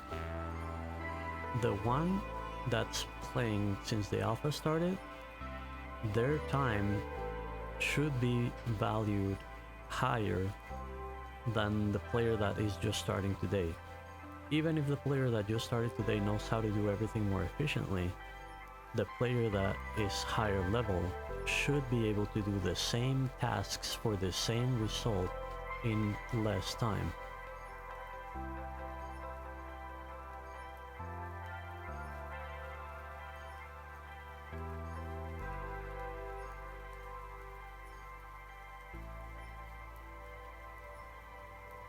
Because both would be doing it the same way, because they both would have the knowledge. One through experience and the other one through, like, watching videos, for example.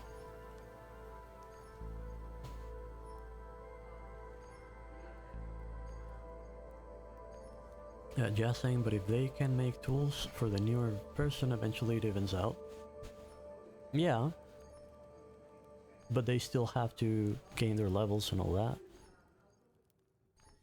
I mean, they still have to do those things. I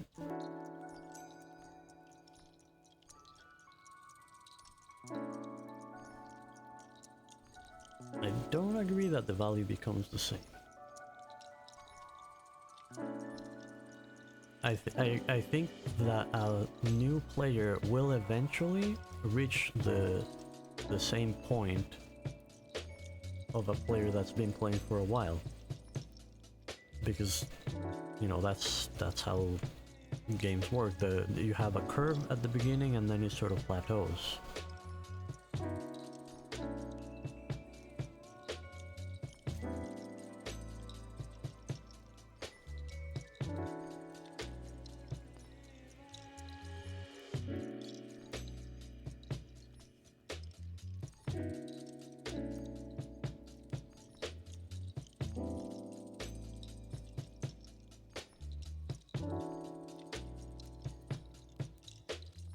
Just saying, because the only thing that would make the higher time investment player be worth more is if they provided something that others cannot. They can. They have higher skills and higher tools. Or they should. Gear can be traded then, it kind of makes it linear.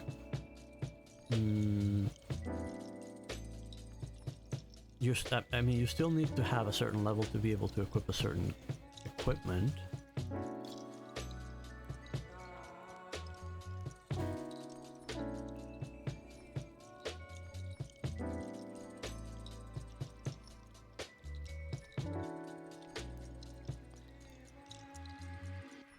Just saying, because of how much resources from earlier tiers is required, the efficiency on scale from lower, less invested players is worth more.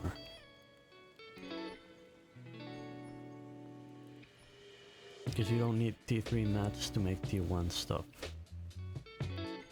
But you need T1 stuff to make T3 stuff. Yeah, I agree with that, but you would usually have... You would always have more players at tier 1. Like there's always tons of people that just go in, try a game for a little bit and then just go away.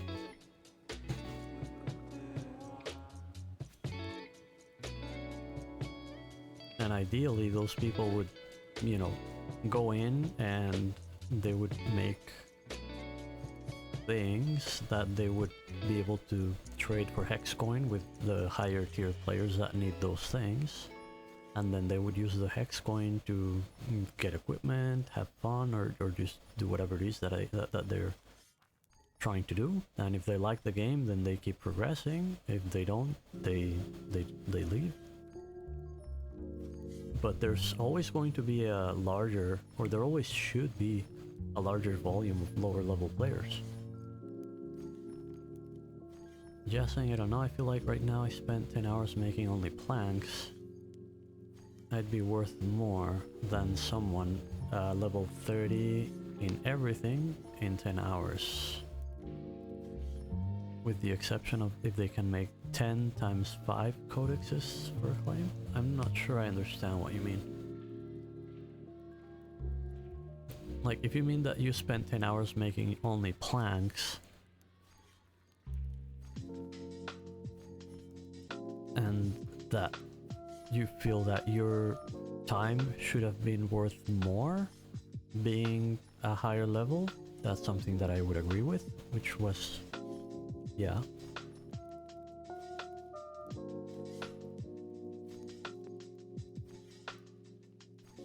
If you're saying that a new player making 10,000 planks should get more out of those planks than a tier 3 player making like the same amount of planks, then I'm not sure I agree.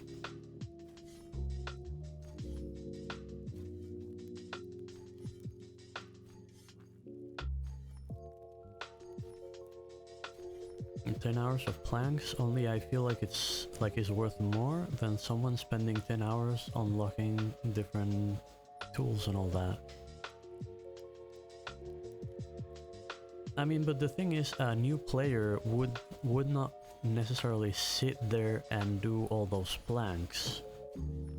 They could do all those planks because they only want to be a carpenter, and they are buying all the things that they don't get through their skills, which I think is the type of trading that I would like to see. Like, I would like to be able to just be a carpenter and just do planks, and I could buy the wood from foresters, and I could buy, you know, if I want to refine them, I could buy the vials or the actual refining agent from a scholar, and then do whatever it is that I want to do with the refined planks. Use the hex coin to get better tools. Maybe rent an indoors building in a claim in an area that I like.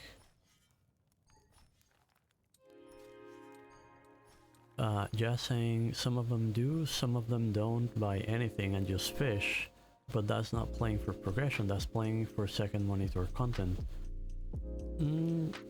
Yeah, but playing for progression doesn't have to be doing everything, or it shouldn't be. As I think it's a possibility, but it shouldn't be the only way to play for progression.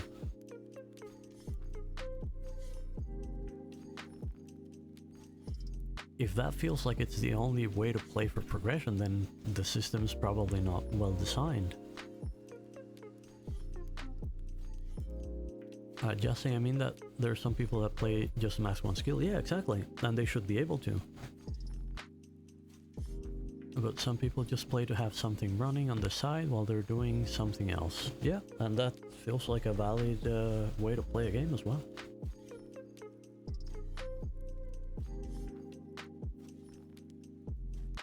And if one game can provide a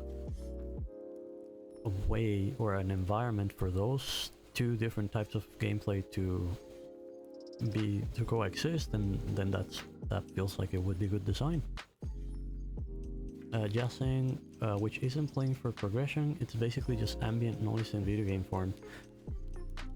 And I don't see the problem with that. It might not be the type of gameplay that you follow, and you should still be able to follow your kind of gameplay. And that other type of gameplay should exist too. I don't see why not.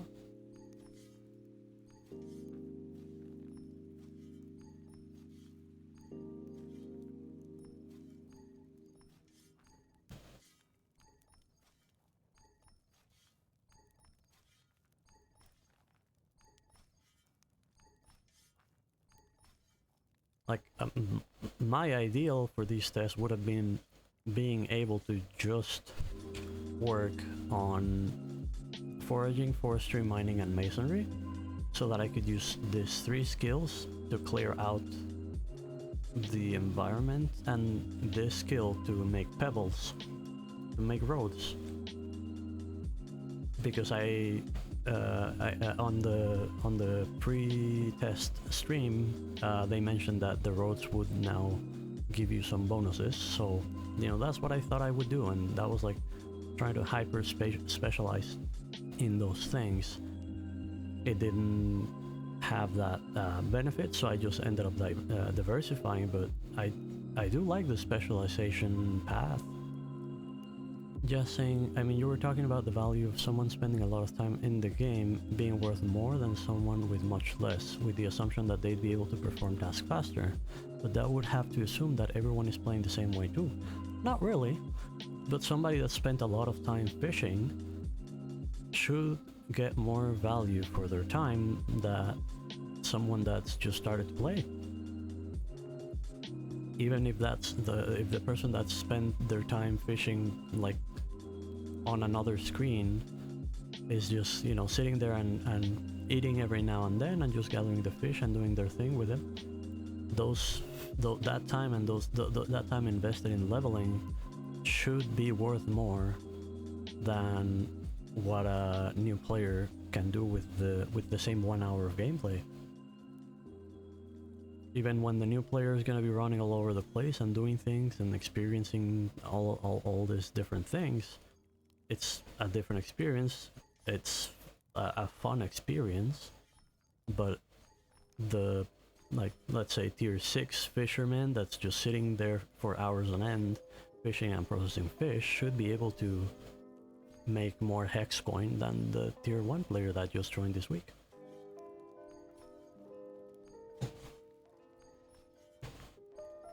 Just saying, depends on the new player, because it would be a casual gamer new player, different genre new player, or same genre new player.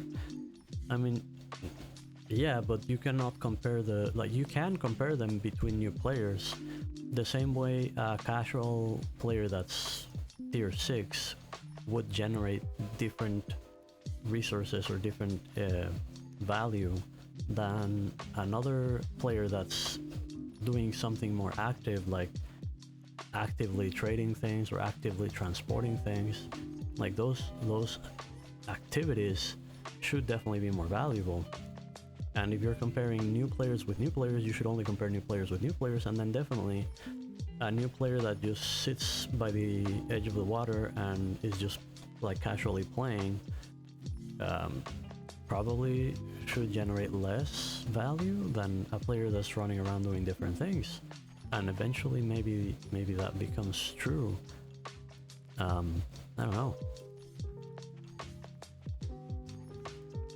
Just saying that value is based on supply and demand though, not really on skill. Yeah, but this is not a skill focused game. Unless you mean like skill level. It's not a skill focused game.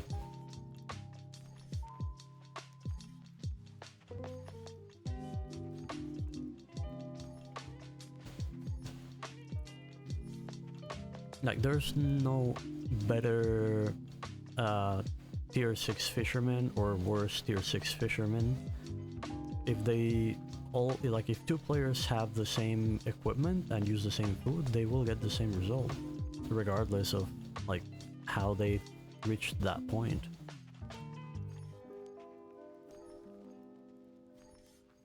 It's mostly about time invested in the game. Just saying, I mean, you're assuming that a new player will do things less efficiently than an experienced player, almost guaranteed. No, I am not assuming that. I'm assuming that a more experienced player has better tools. And, you know, higher levels.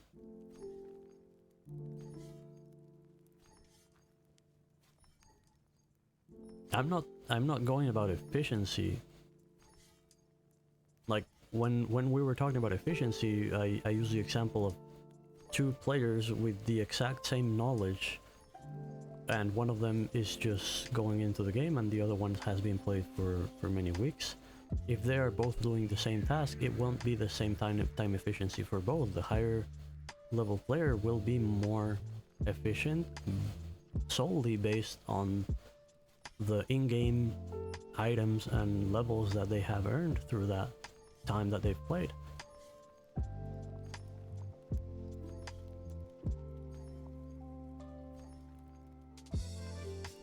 I don't think it varies. I think like a better hammer is a better hammer and a better machete is a better machete.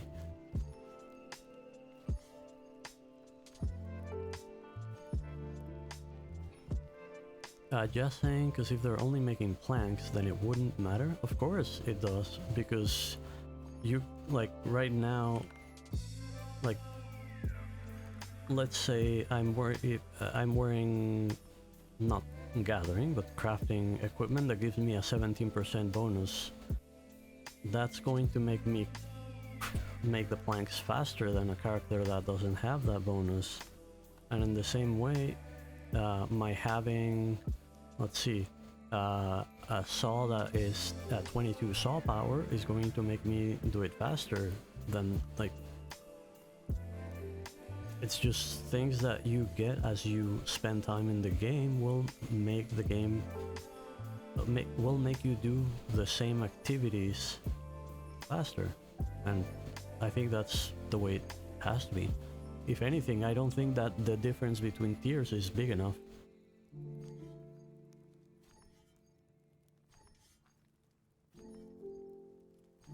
And just saying, but if they're making tools, then yeah.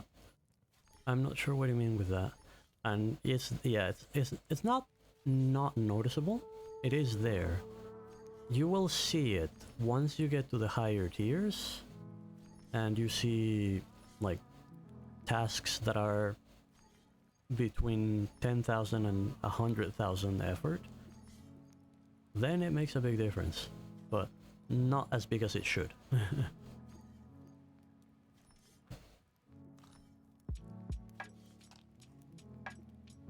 Just saying, Hunter feels despair going up. You'll feel it over long tasks, but it doesn't feel like an upgrade on face value. Yeah, no, I definitely agree that it doesn't feel like it's very noticeable. But I'm just saying that it should.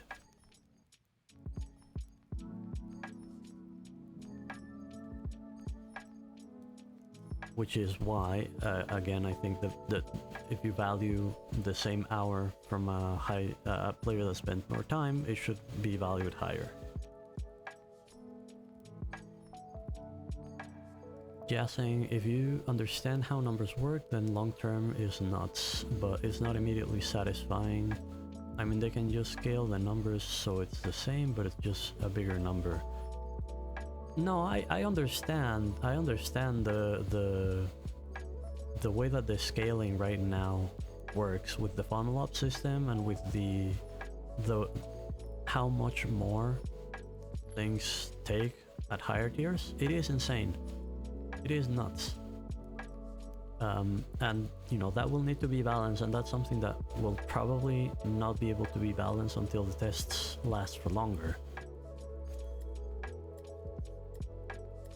You need to be able to run a test for long enough to have a population of new players flowing in every week and see if, you know, their idea of the funnel up system works or not. Maybe it does, maybe it doesn't. We'll find out. I don't think it'll work, but maybe it does.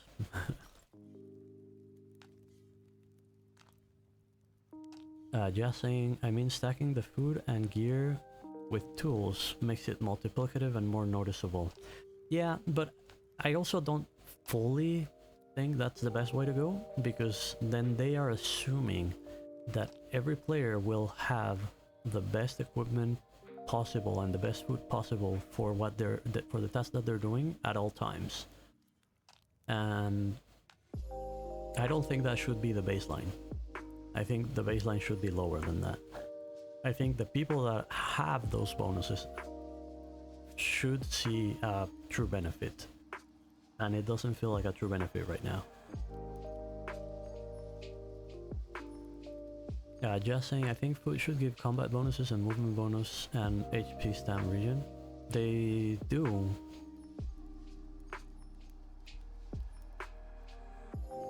Or do you mean like the same food just do all of it?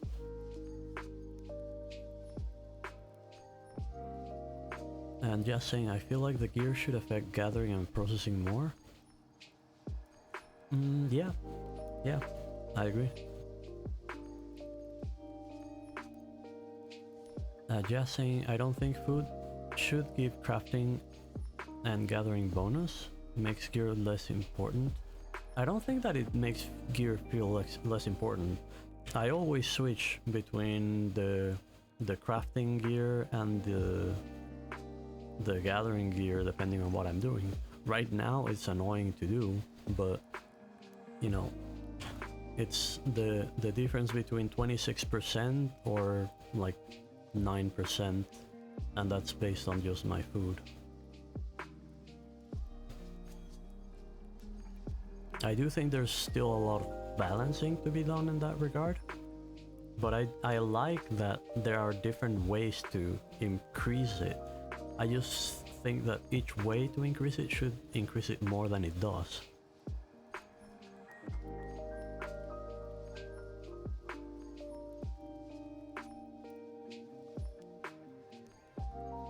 Now, just saying, I think Core Keeper had a good way of doing it. I haven't played Core Keeper. I'm assuming that's another game. You have 3 presets that you can slot gear into and swap between. Yeah, I mean, it's been talked about on here and other channels that it would be good to at least be able to swap equipment from the vault.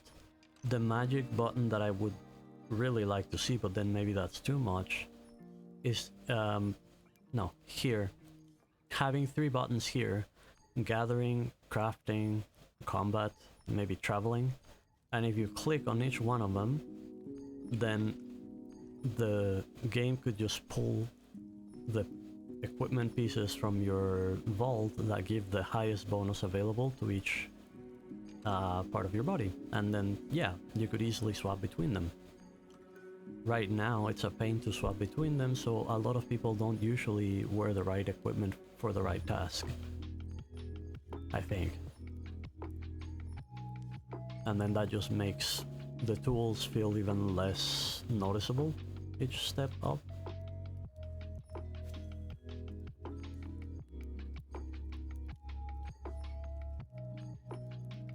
Making them custom, like you say, with like 3 presets, you know, A, B, and C, and have you be able to swap between them would also be a nice way to do it. I definitely agree.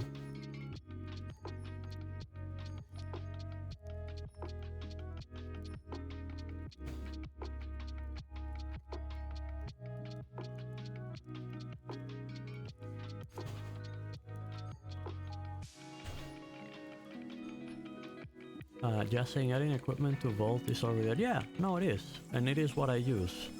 But it is a cumbersome tool. So they can just make a preset staff in the Vault too. Yeah, exactly. I mean, they could do it in the Vault, or they could just do them here. Like, just 1, 2, and 3 here in the equipment. Because Vault should really be for cosmetic. Really. Right now, we're using it, converting things to Deed and then adding them to Vault as a runaround. But in truth, that feature that you mentioned should be here in your equipment tab.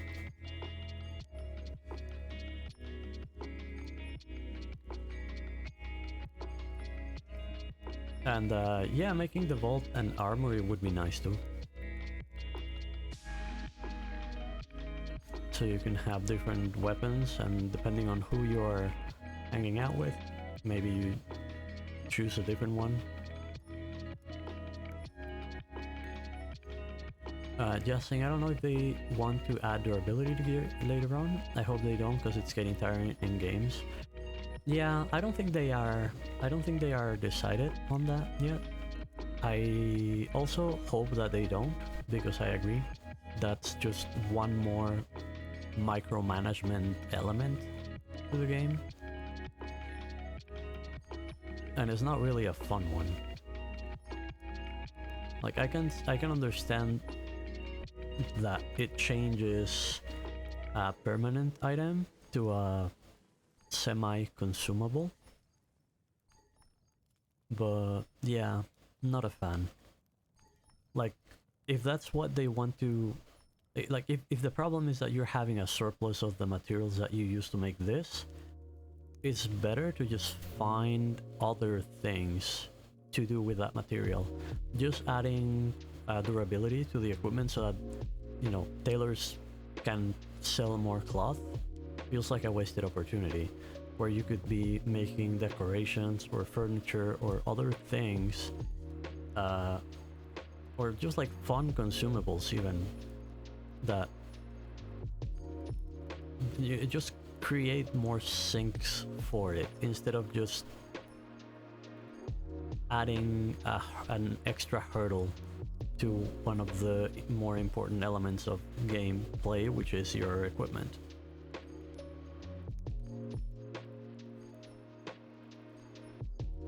Just saying, I haven't really seen a game where durability feels good. I mean, if you can get additional materials to reinforce your gear for a slight bonus, but it has charge would be okay. Like, you can charge your armor with Hexmoth poop or something to give it better protection or X amounts of hits. Yeah, that is something that I think would be cool.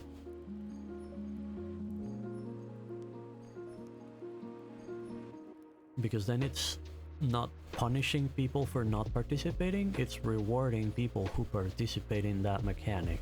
And for me, that is the direction that game design should definitely focus on.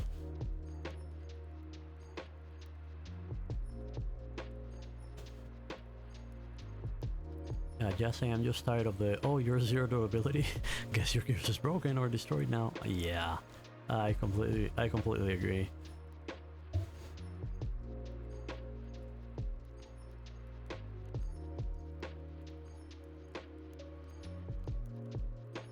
Too much Ark? Yeah, and Tarkov. Oh yeah, I haven't played Tarkov, but from what I hear, I think I heard about it on your stream some other day.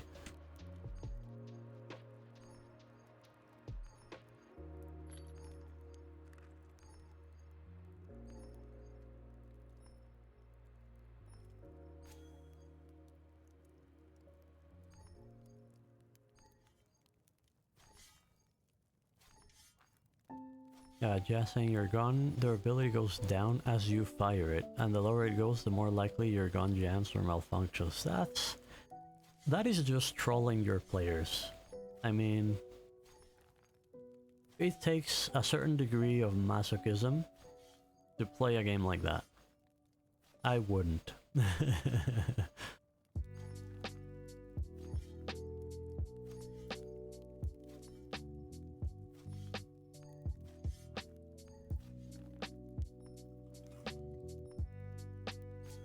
Just saying, never once since it has been added has anyone been like, oh wow, I'm glad my gun jammed there. yeah, exactly. And I guess, you know, that's a design perspective too. Like, do you want a game that punishes players, or do you want a game that rewards players? Both approaches are valid as long as it's clear.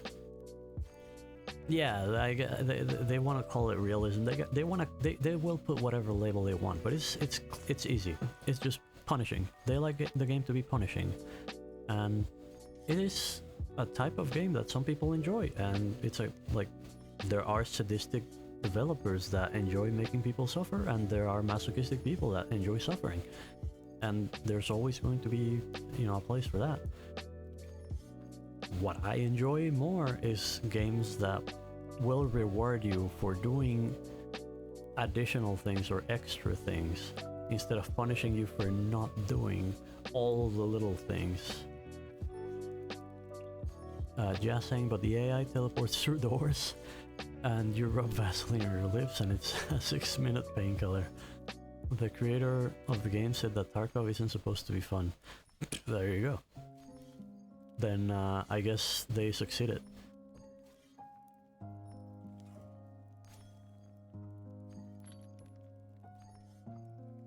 Oh, I ran out of food.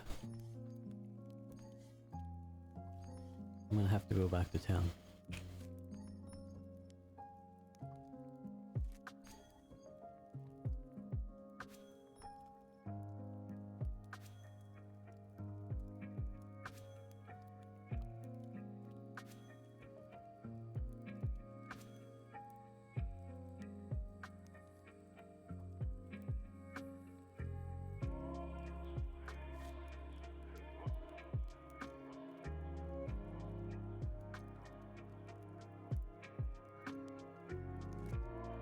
Just saying, they added zombies during Halloween event, and the brain dead zombies making weird grunting noises and walking super slow somehow can shoot pistols with deadly accuracy. That's just silly.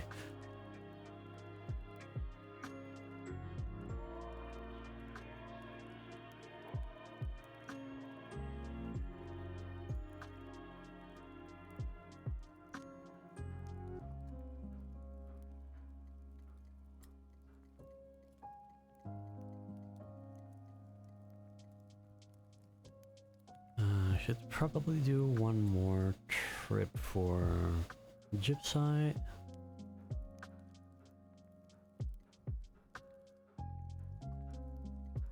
And I want 9... No, actually I want 10 slots.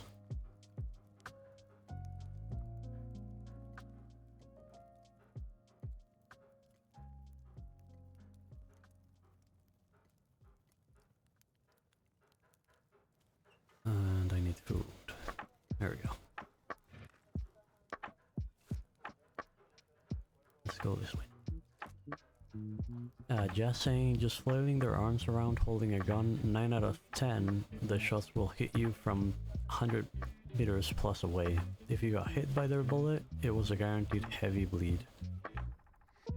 See, that's just trolling. That's just a sadist developer that is, I guess, catering to a masochist player base.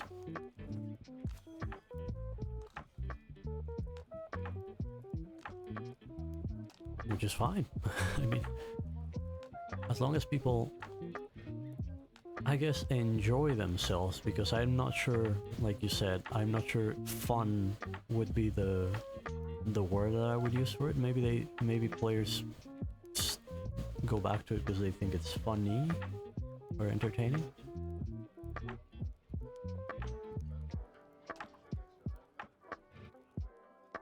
Just saying, literally, if they removed the pistol zombies, the event would have been so good.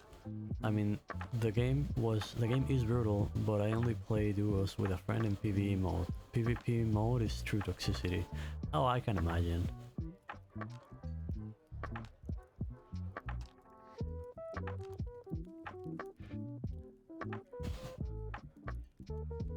And then I guess if you're playing PvE and the entertainment of it comes from watching the other players suffer, then there's a little bit of sadism in the players as well.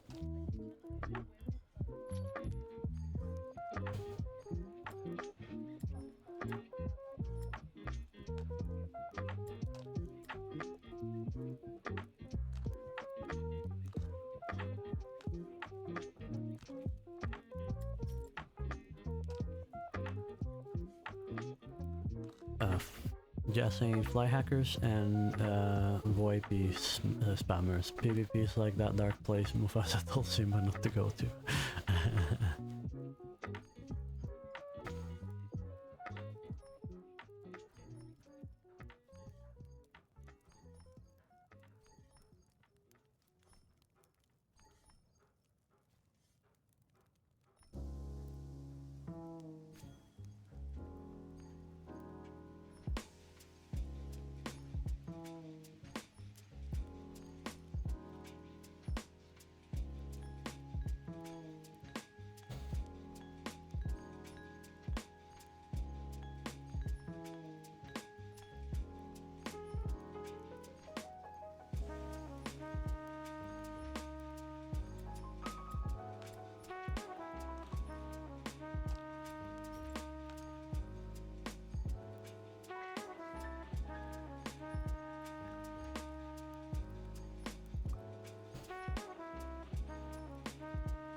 Just saying, wonder when they will add the roads giving bonus to movement speed. I bet that's gonna be a back-end nightmare.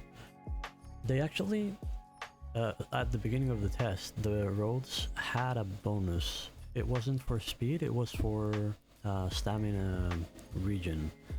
And yeah, it was definitely not working as intended. I think it was the reason why stamina was draining really fast early on. Yeah, I think it was. Like, I'm not sure it was the only thing, but I think it was part of it.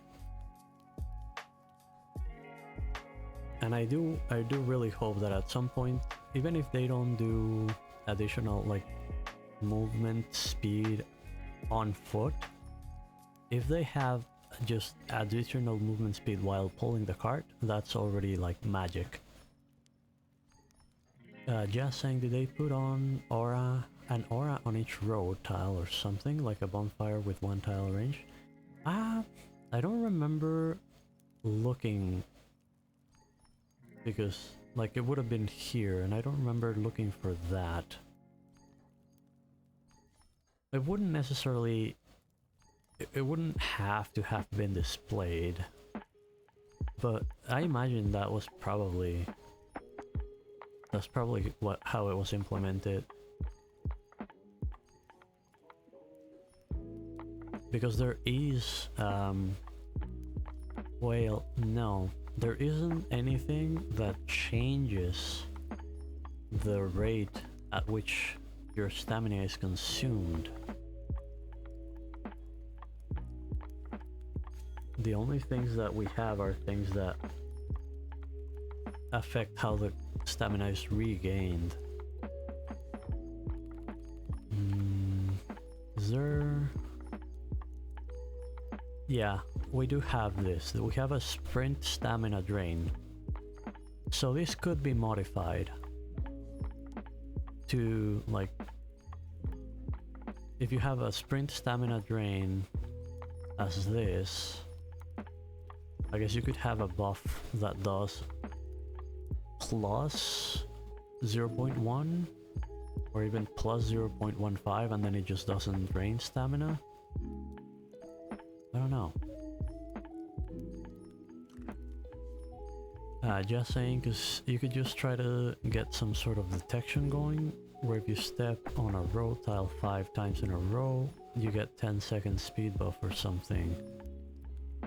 I mean, stamina drain gets cancelled by level 2 fishbowls.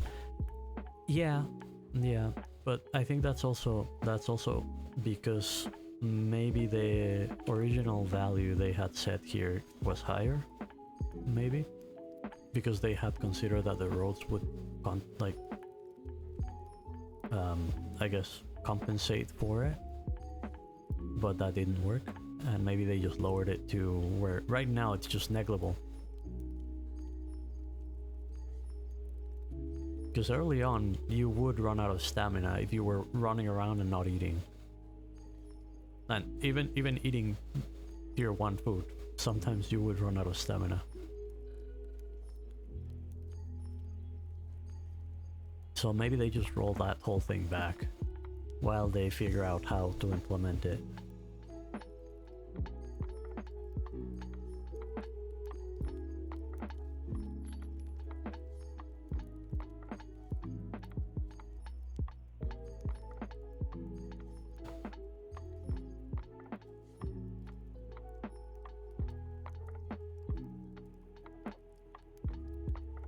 Just saying, I thought that was the food values being wrong.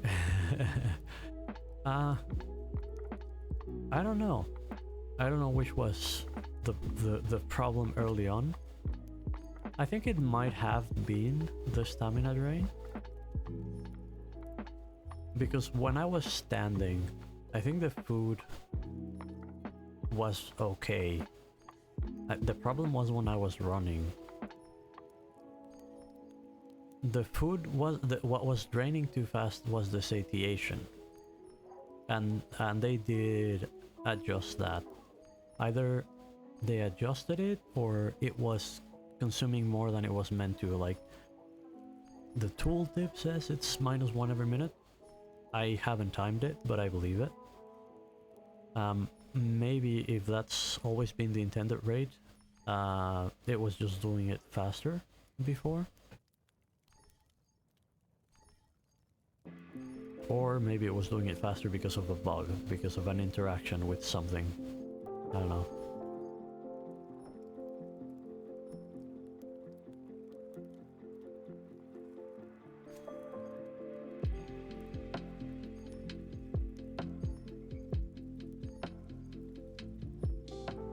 Yep, I am gypsite farming right now.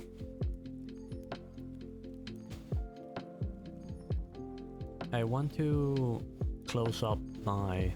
it's okay, I only need 10 stacks right now. But yeah, I'm trying to get rid of my bricks. Turn them all into refined. And maybe try and find... yeah, just to sell to Roomba and get X coin to try to improve my tools.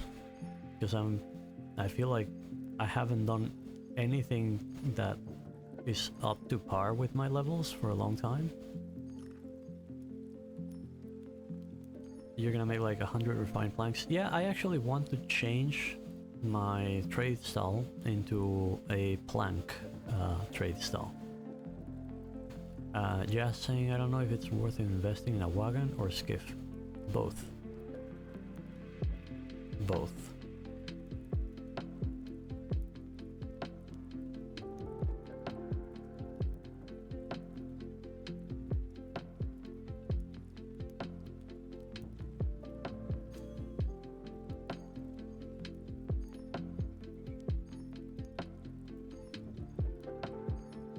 Because you can also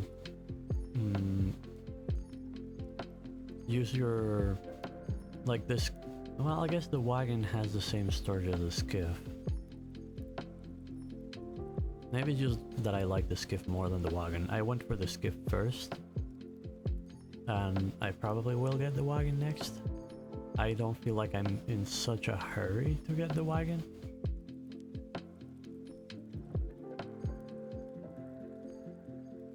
Skiff is...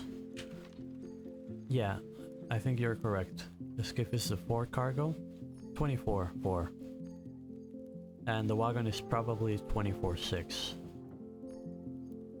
Like I wouldn't expect the wagon to have less item storage than the skiff.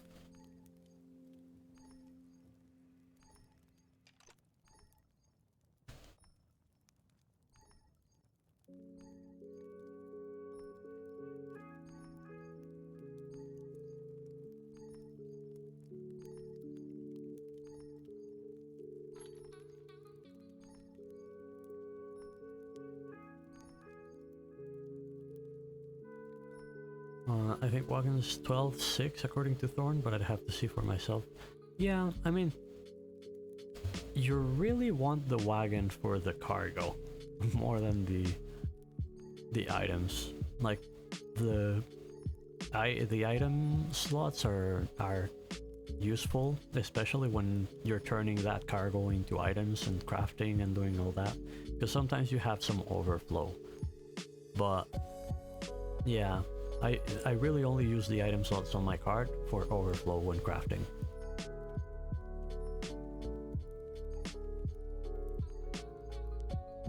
See, I'm a nomad, so my cash is not always with me.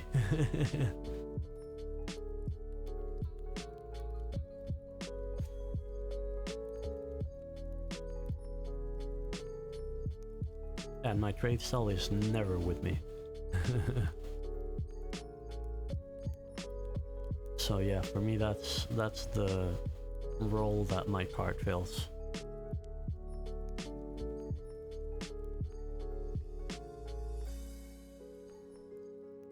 Just saying, Cash has 10x, so I can get dummy thick craft with it going, yo. At least you don't need supplies. Nah, but I also need hex coin for equipment and I guess for all the other things that you guys need as well. But because I mean, I could at this point craft my own equipment because I ended up leveling smithing even when I didn't want to. And I ended up leveling scholar when I didn't want to. But if it was up to me, I would be using hex coins to get my tools and to get what I needed. It's just not so easy to get the amount of hex coins that it takes to get better tools past tier 3. Adjusting, well, the claims made 857 hex coins. Yeah, that's not enough. That's clear and simple. And let the devs know.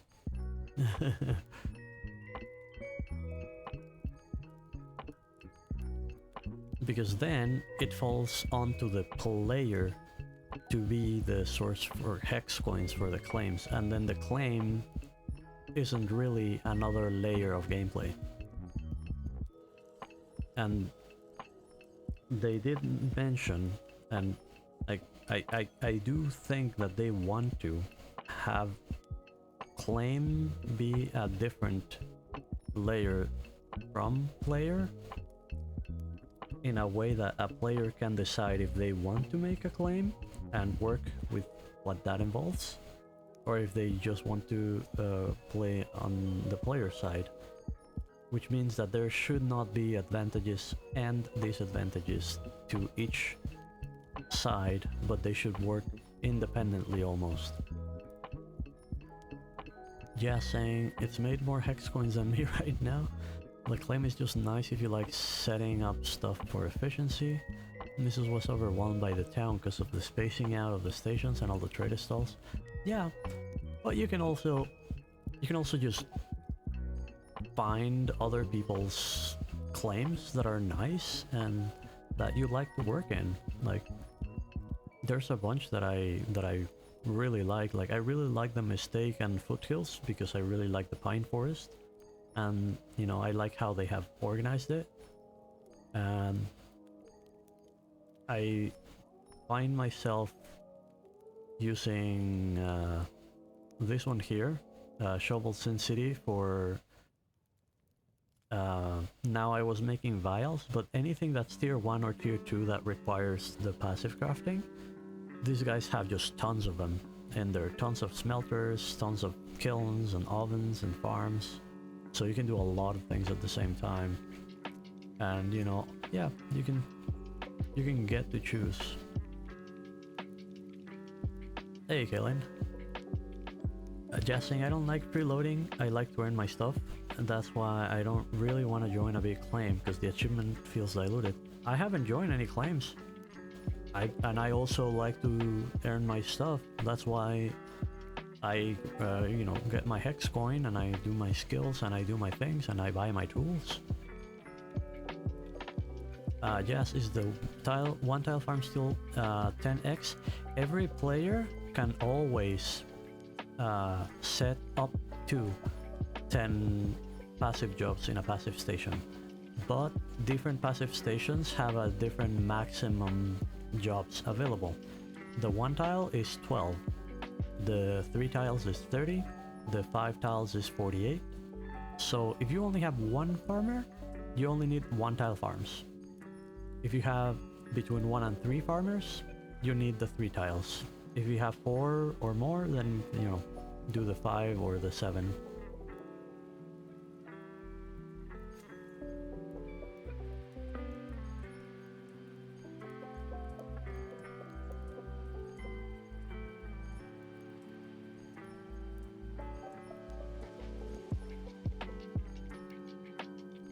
Fives, yeah, that works well.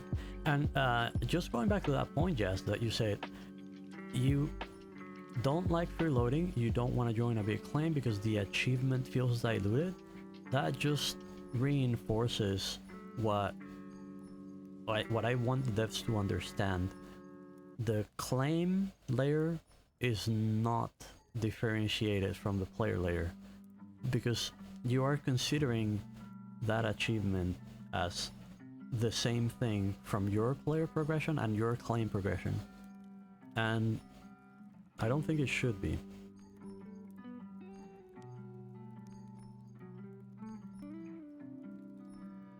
And just saying, because that that I thought that you could plant 5 at a time on the 5 tile farms. I mean, yeah, you can do 10 on any kind of farm, but I mean, since it's only 3 guys in your claim, you could get rid of those and just set up the 3 tile ones and just, you know, get a bit more better use of your space, but it's not really that different. And just saying, I mean, it just feels bad because I can hop on for 2 hours and work on stuff, then go to bed and wake up in a city, and the city is there. It doesn't really feel satisfying. But then we're going back to, there are players that play more casually and there are players that play more hardcore, right? A player that is more casual should be able to have access to that. And it shouldn't make it feel less satisfying. It should just be 2 different types of gameplay. The player that decides they want to make a town should spend more of their time managing the town and figuring out ways to make the town better instead of just leveling their skills. And a player that's more focused on leveling their skills shouldn't have to spend so much time worrying about their claim. A player that wants to do both should always also be possible, but they would, you know, just be progressing at a slower rate. Just saying, but I like building places because I'm a storage hoarder, can't nomad because no storage. There is definitely a lack of storage as a nomad, and that's a big part of the feedback that I've written so far, and, you know, a lot of the notes that I haven't really gotten to develop that I just have lying around. Yeah, storage is a big problem for nomadic players, and like, while I'm a nomad, I do want at some point to build to set a claim somewhere, to just terraform it in a way that I like and make it look the way that I want it to look, just for personal gratification. But I like that I don't feel like I depend on that claim to progress. And it frees me to, you know, to use that option of gameplay in a different way.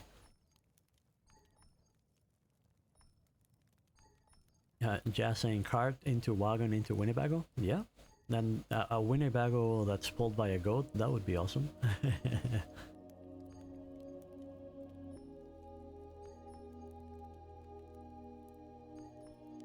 Just saying, I wanted to make my claim look like Helm's Deep.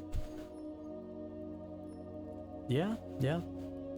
That's definitely something that you can do. I think in the last test there was somebody that's doing something similar to that. Like on a big triangle just popping out of the ground. That looked pretty good. And it's a goat. The image looks like a deer, the icon for the item, but when you summon it, it is a goat. Just saying, can't do it with all these goddamn jackals. I mean, it's just a matter of setting up fires around it and you know, terraforming, lots of terraforming.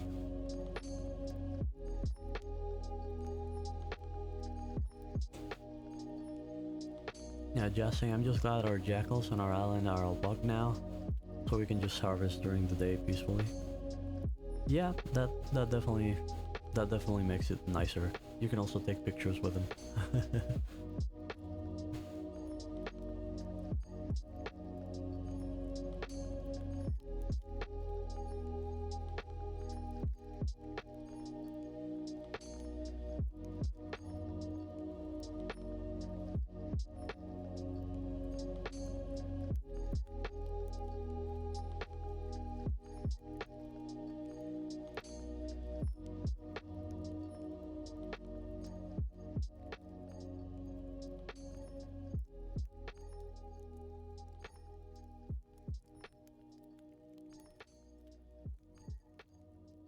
Adjusting, I kinda would be okay with them buffing jackals, but only making them spawn at night. It's not a bad idea. I also think, like, what I would like to see is just more variety. Like, different mobs in different environments that are more suited to the equipment that players would have at different stages of the game. Yes, and then make weaker versions spawn around Jackal Nest during the day. Yeah, that would definitely be nice too. Like, make the dens more noticeable. Like, I have seen dens here and there, but while you see more jackals around them, it doesn't feel like they influence the environment a lot. I want Kraken for the memes. I really don't want Kraken. I like peaceful sailing and fishing.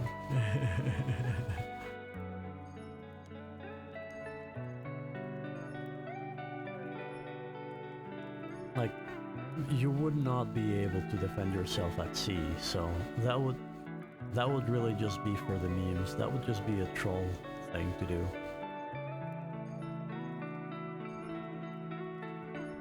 Then you get killed, your boat is still out there in the middle of nowhere, you get sent back to wherever you spawned, and then recovering the boat is a pain because you probably have stuff on it if you're, you know, fishing ocean fish or if you're traveling with cargo. I want sharks to attack you in deep ocean if you're not on a boat. Yeah, that I could agree with. Just as a fun thing. I don't see why anybody would be in deep ocean not on a boat. But yeah, that would be something funny for whoever finds themselves in that position to just... Surprise, you're dead.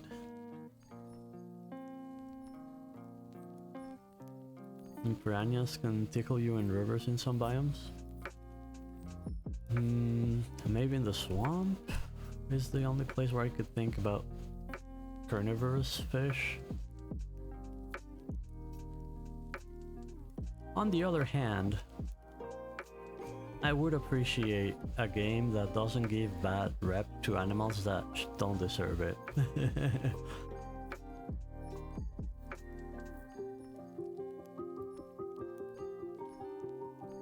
Maybe if it's just like a different kind of animal monster, not necessarily sharks and piranhas.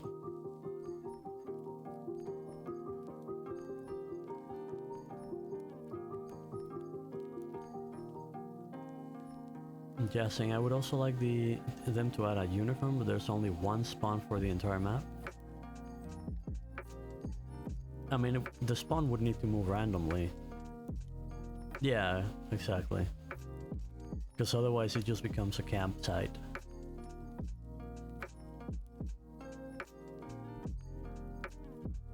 But yeah, some rare, not huntable, because it wouldn't be related to hunting, it would be related to Slayer probably. Animals that give you like super rare loot, that would be fun.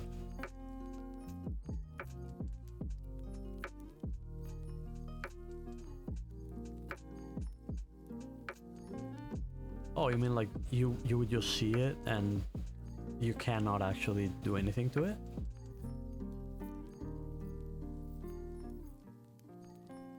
Yeah, random events that you wouldn't expect would definitely be nice.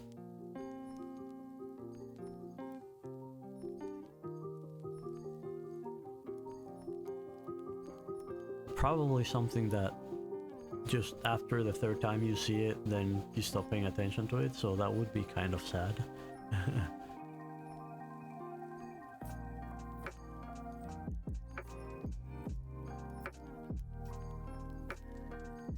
Just saying, maybe if you get within a certain range, you get like an hour productivity buff that gives you boosts or something. Yeah, that would be fun. You've been blessed by the unicorn.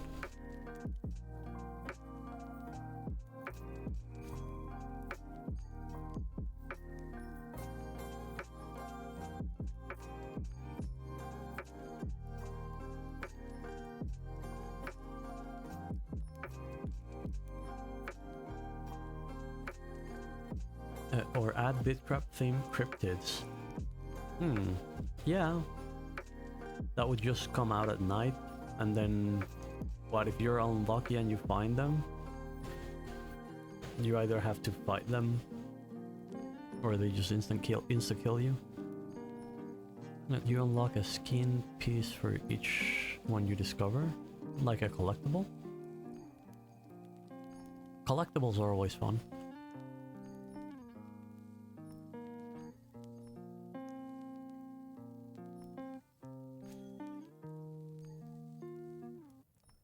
Like a cosmetic. I'm not sure I can picture what you have in mind. Or you unlock a cosmetic set when you find all of them? Yeah?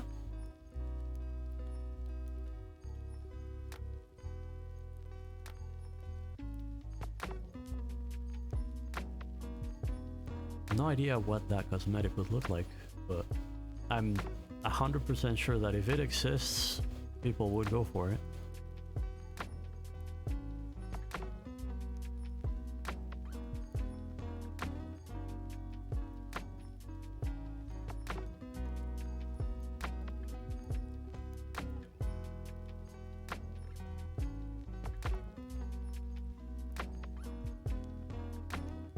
Just saying, like, if you find a unicorn, Loch Ness Monster, Bigfoot, Mothman, Flying Pig, then you get a cosmetic skin set. Could look really cool. Yeah, although it would make sense that they are, I guess, creatures or beings that are Bitcraft lore related, but yeah.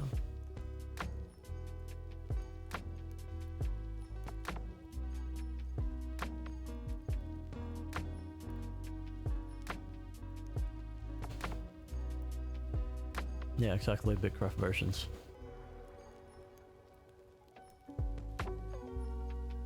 Not necessarily like an equivalent version, but like just beings that are part of the legends of the world of Bitcraft, I guess.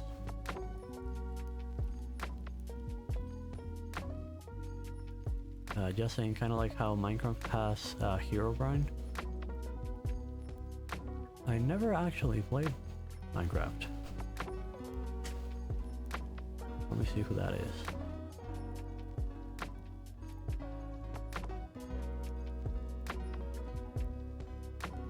I've seen that picture. Oh, okay, so it's that kind of thing. Alright, yeah.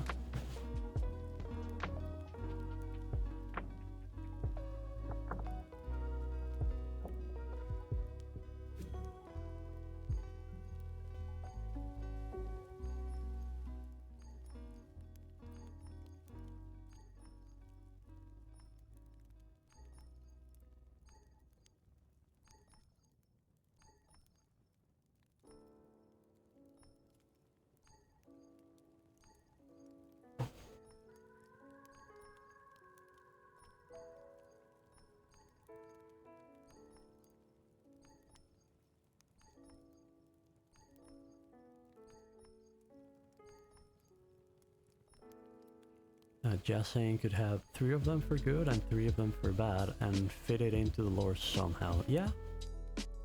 Well, you know, there's a lot of world building that I'm sure we won't really see or learn about until like further down the road.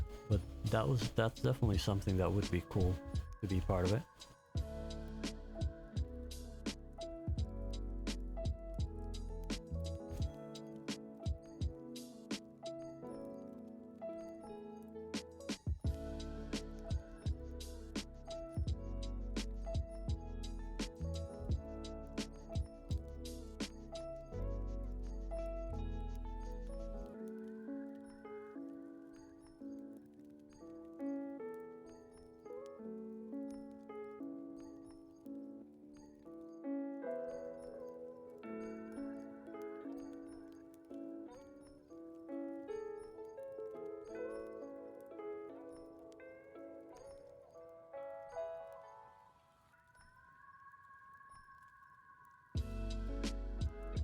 Just saying, imagine one is only visible to a player if they've uncovered 100% of the map, that would be awesome.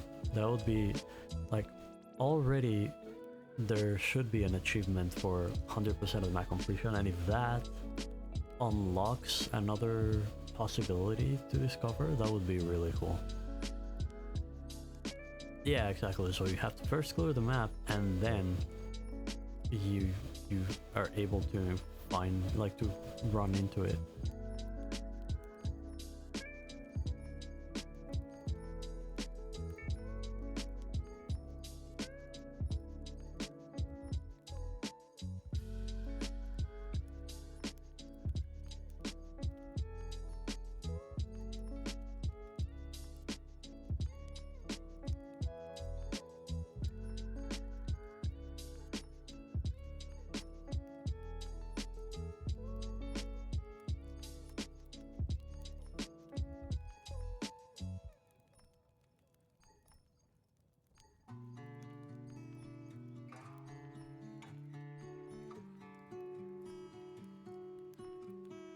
Just saying it's 6 a.m.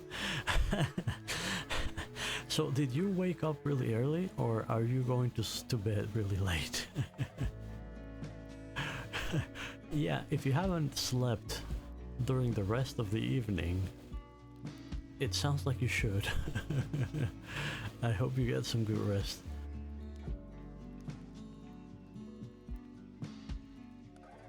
Oh, you started one of them long crafts.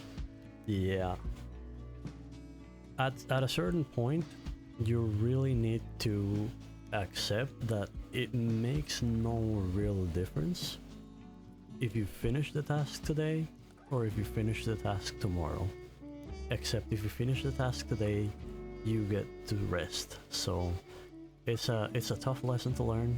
I don't always follow it. Just saying, Mama didn't raise a quitter. It's not quitting. It's procrastinating. Maybe it's just that I'm very good at procrastinating. Kelly saying, I'm sailing to foothills with 970 T1 planks. That's awesome.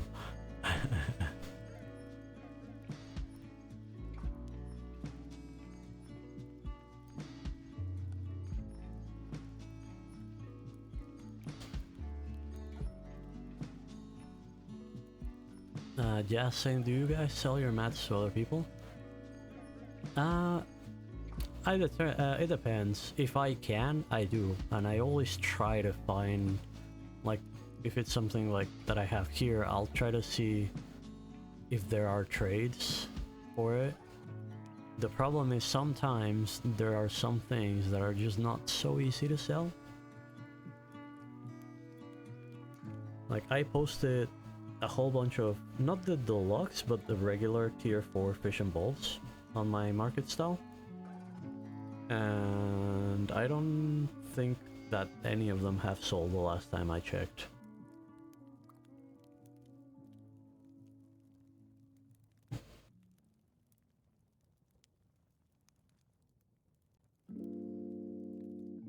I also add some suggestions in my feedback to the devs on ways to try to incentivize the trade with claims a little bit more and separating the claim from the player gameplay. But yeah, right now it's not so easy to sell things to other players.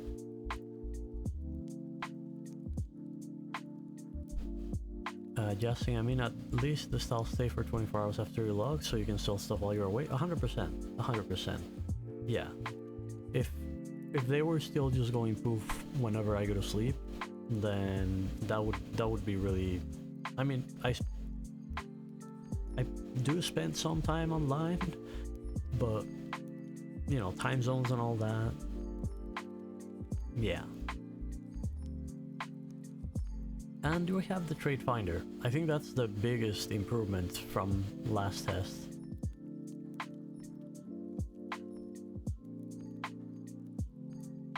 I still really wish there was a button where if I want to see where this is, I not only can do this to see where the town is in the map, but I wish I could use... Oh, it does. They added it. Cool. I had been asking for this. A tracker for the specific stall. Good. Good to see that is there. See, the devs are listening. The devs are listening. And Kaling saying, I talked to my officers about setting up trade in Foothills, and we want to try out selling cargo in Foothills, like our plan always was, like things like lock packages, etc. Yeah, that makes sense. And you could buy resources so that other people that are just working on their craft can go to your town and gather or craft and make a profit selling to you. And then you can sell the packaged products, so people that need the large amounts of logs, for example, can get them more easily. Just saying, I kinda wish the town had a market building where you can post stuff like a trader stand, because the trading stand clutter is kind of off-putting. Yeah, it's another thing that I have mentioned to the devs. I would want the totem in settlements to also be more versatile. Like, just have it be more things and have it be a market and a bank and a notice board. I'm not entirely sure. Like, if you set it up so that it is also a market, then you would be using your bank storage for the things that you post there. It would free up your deployable trader style. And I would like to see that in all the other settlements as well, because as a nomadic player, as you said, storage is a big problem, a big challenge. Guessing I kinda miss the specialized storage from last alpha. Not sure what you mean the specialized storage. If you mean like being able to deploy like an improved and an advanced storage cache, then I miss that too. Like, I miss having the versatility of being able to deploy 4 things, and it doesn't have to be one of each different thing, it can be 4 of the same. Now you're saying something different, just saying the 3 tile boxes that store special professional resources? Oh, for the cargo. They don't have them? Yeah, there were like different kind of stockpiles, right? Now it's just a regular stockpile. I don't think I liked them so much because they felt more limited than I thought they would be. Like, they accepted less of a variety of items than I expected them to accept, so at some point it just made more sense to just have more of the regular stockpiles. That it was a little bit more resource demanding, but also much more versatile. I would like the idea of smaller stockpiles being available, not just a single large one.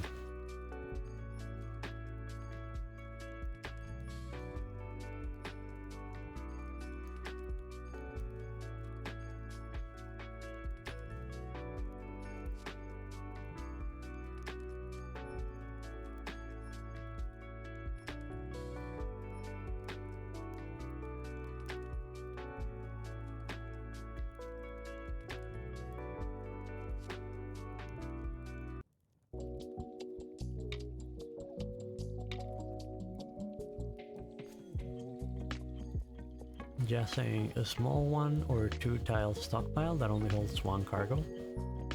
I don't know if 1 tile, like I think 3 tiles like those would be the minimum.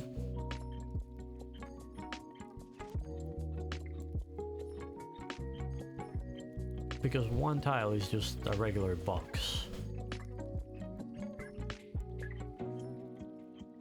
Yeah, saying was crafting for storage and chest planned for this alpha. Is only from deployables. I don't think that I don't know if they are planning on doing crafting from storages, but that's a whole different beast because that has the potential of more mistakes being made that not only affect the player that makes the mistake, but affects all the other players in the claim. Like, imagine at one point I just make this like huge job with all of the what's it called? All of the cloth strips into rope, and people had plans to turn the cloth strips into cloth instead of rope, but I just put all of that into one job that's also gonna take like 3 days real time to complete, right? So I think that the potential for bad things to happen if you link all the storage is really high. I would like more granularity in storage, and I would like the option of binding or linking certain storage boxes to certain crafting station, and also certain storage boxes to certain players. That I would definitely want to see. It would be funny if it's not you that it's happening to. I mean, even if it happens to you, it probably would be funny a month or two after it happened.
Just saying, I wonder if they can at least let us pull stuff from nearby storage to the playables. You mean like if I was opening like if this wasn't my inventory but a box just to like drag straight this way? That if that's not the way it's working right now, I would expect that to work that way. Hey Zozo, how's it going? How are you doing today? No, I don't want to do that. I want to collect this.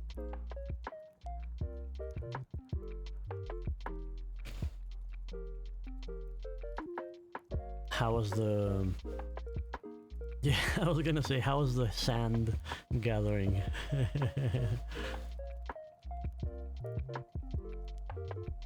Just saying, or just right-click option, transfer all to cart. Yeah, I mean, we do have the drop all. No, not here actually.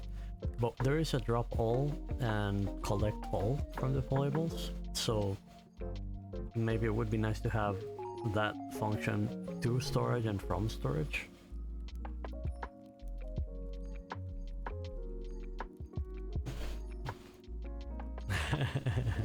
Kelling saying, Mr. Sandman, bring me a dream to Zozo. Yep. Zozo is gonna be dreaming of sand for a while. I'm already used to being the mod man. So it wasn't too different from this. If anything, it might have taken less time than it usually takes to farm gypsite. Just saying, it is 6:30 a.m. time for me. Times for sleep for realsies. Yeah, I mean, if you don't, you're gonna stay here for another hour or so. So don't let me hold you.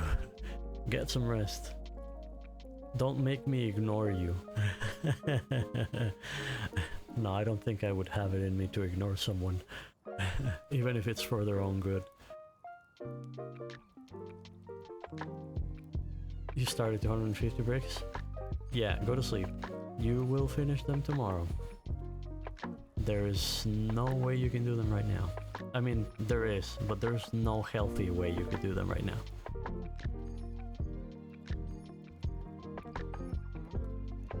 It already is tomorrow? Yeah, that is debatable. That is debatable. Today always depends on when you woke up.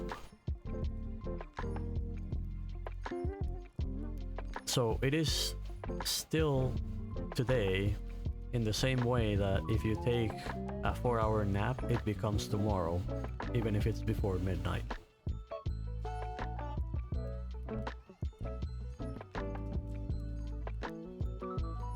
It is Sunday at 6:30 am. That is an accurate statement. Yes, that is an accurate statement.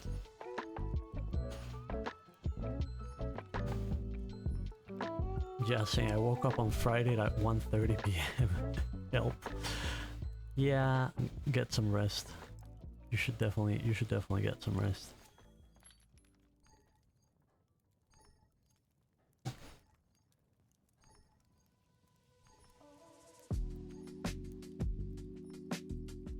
So that's one hell of a long day. It is. It really is.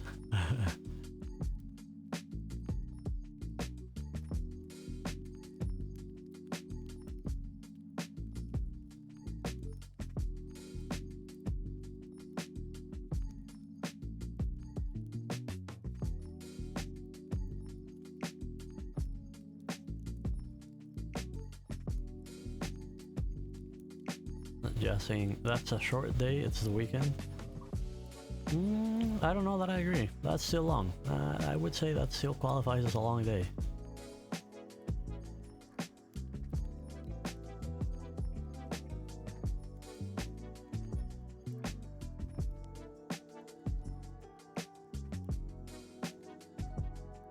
Zozo saying, I would say that, but I'm severely sleep deprived at the moment. Have you just not gone to sleep? What time is it, Zozo, for you? Like, have you just been gathering sand this whole time?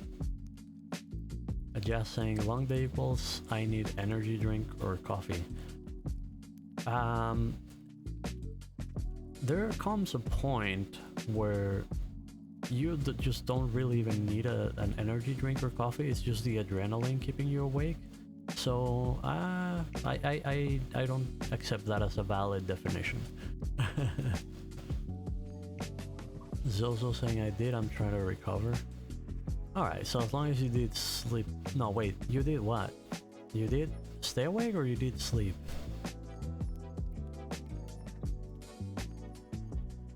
You did sleep, okay, then that's good. That's good. Just saying 48 hours plus is coffee zone for me. Yeah, that does not sound optimal.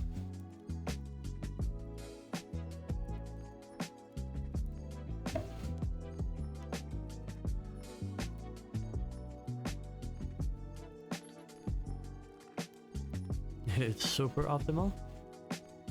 I mean, I guess it depends on what you value.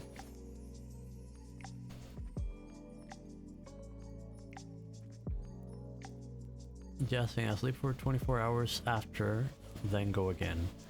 Easy 8 hours a day average. Yeah, but that's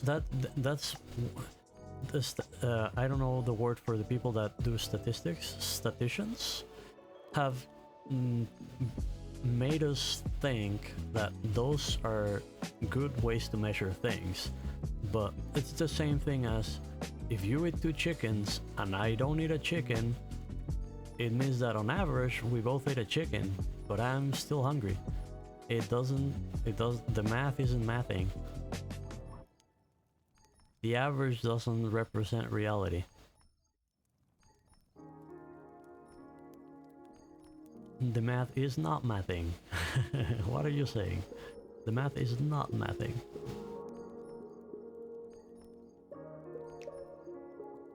Yeah, saying 2 plus 2 is 4 minus 1 is 3. Quick maths.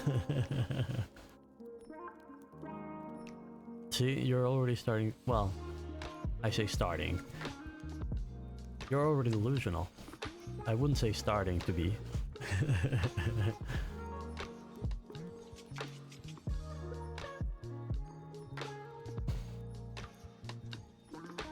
Yeah, see, I'm not delulu.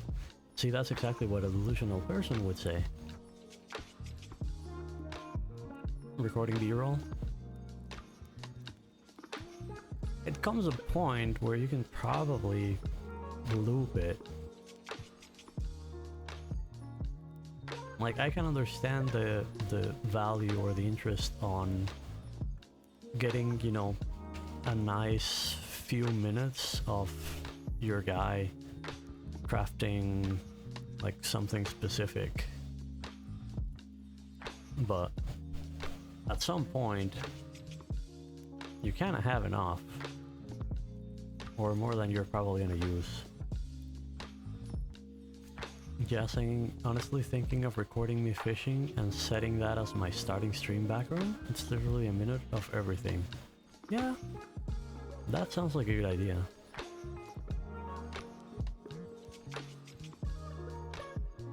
Like with the screenshot mode, there's so many like just scenes that you can record that are just nice.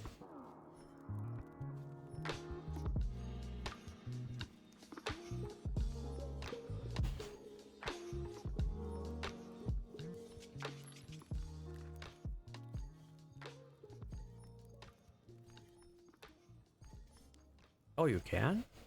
I never noticed. I mean, it kind of makes sense if it's a screenshot mode.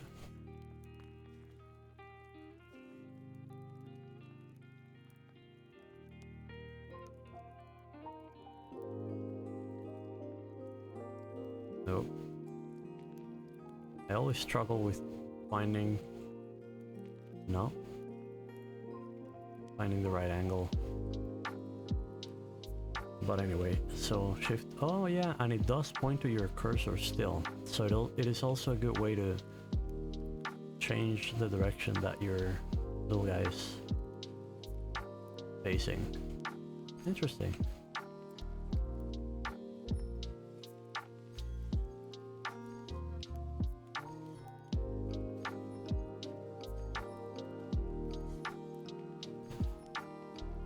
Yeah, no, but I turned it on purpose, to have it face the way that your cursor is facing, because that's what I do when I want to turn a certain direction. Like if I wanted to sit next to this pile of sand facing that way, I would walk here, I would emote that way, and then sit, and then I'm sitting here facing that way. So I use it mostly for that.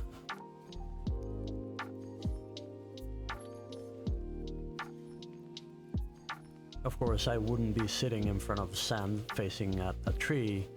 I do that when I'm sitting at a campfire with friends or something like that.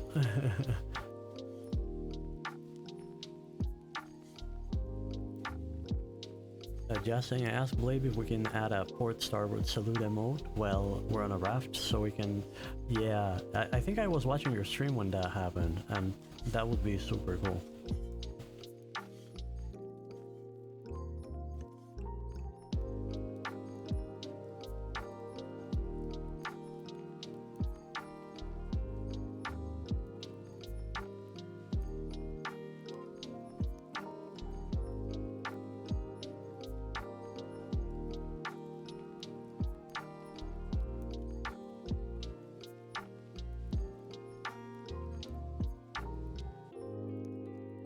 by the way, Jazz, go to sleep.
This is very reminiscent of the ending of the last close alpha, because I was doing a whole bunch of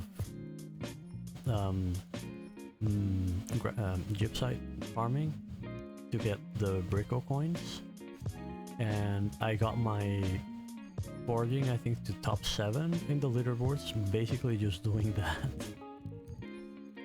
Or maybe even higher than 7th, I would have to check.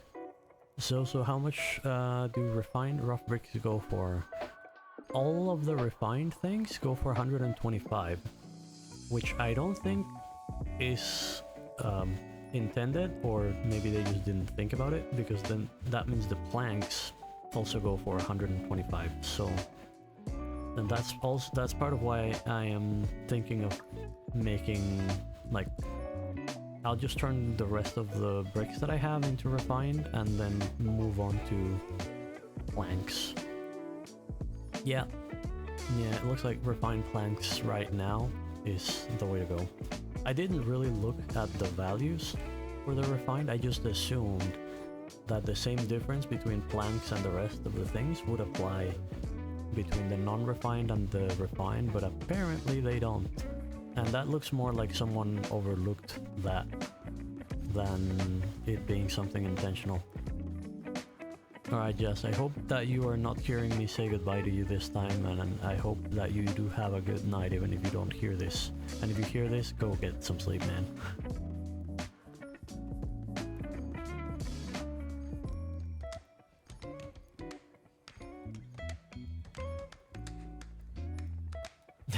It's also showing Jazz away.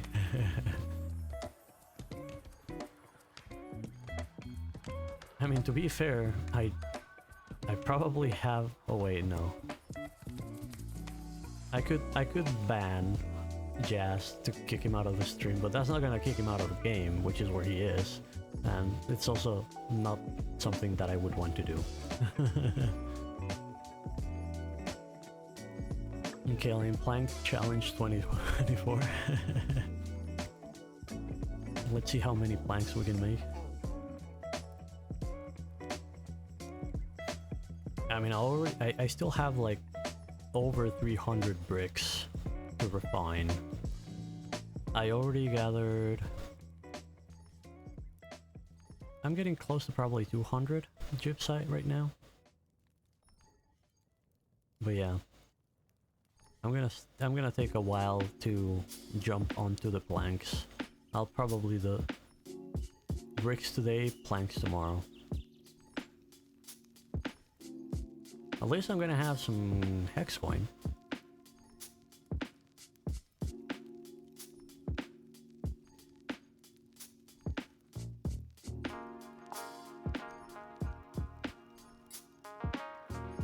Okay, let's see, I'm refining 971 planks. Oh, into 65 planks. So I wouldn't call that refining. I would say like tiering. Because when you say refining, I think, you know, making refined planks.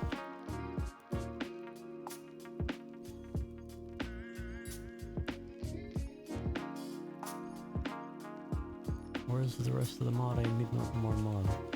Probably, yeah, there we go.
Kelly saying there's just so little left over from all those planks.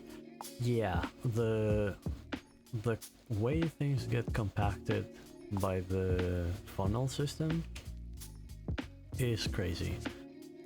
The system will only make sense if players at tier 5 have a reliable way to do things. A, produce enough hex coin to buy things, and B, have access to the lower tier things that they need for the funnel up. Otherwise, if players or groups are forced to like do the whole thing, unless we're talking like extremely large groups, it's not gonna work. And if it depends on extremely large groups, then it means that the mechanisms for it to happen like in a widespread way are not there, and then that needs to be addressed. Which right now I think it needs to be addressed.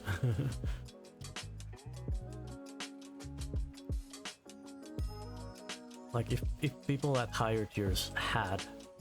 No, I know they're trying to do trading, and I agree that's the way to go. I think right now the problem is that the fact that the main way to inject hex coin in the system is by selling tier 1 things is just killing the whole thing. I think that the claims need to make more money, but then if the claims make more money, then that gives power to the players that have claims. So how do you stop that? You can separate the way that those funds are used. I was explaining just broadly to Kaylin earlier about I posted this on a feedback in the Discord server, but if the passive generation of hex coin from settlements gets much bigger, and I'm talking much bigger, to where they could easily buy over half of the materials that they need in order to grow. Or maybe even just all of them. For that to not become a way to empower the players who own the settlements in the player layer of gameplay, then those funds would need to be only usable through in-claim systems. So as a reward for postings, like the claim could set up a job posting that says I need 10 tier 1 planks, and I will pay 105 hex coin for them. And then it can be fulfilled by either in-claim players or outside players. Again, that would need to be limited in a way that is not abused, so that, if you're in your claim Zozo and its treasury is full of millions of hex coin, you should not be able to post a job yourself for one mod for 1,000,000 hex coin. So there would need to be limits as to what prices those things would have.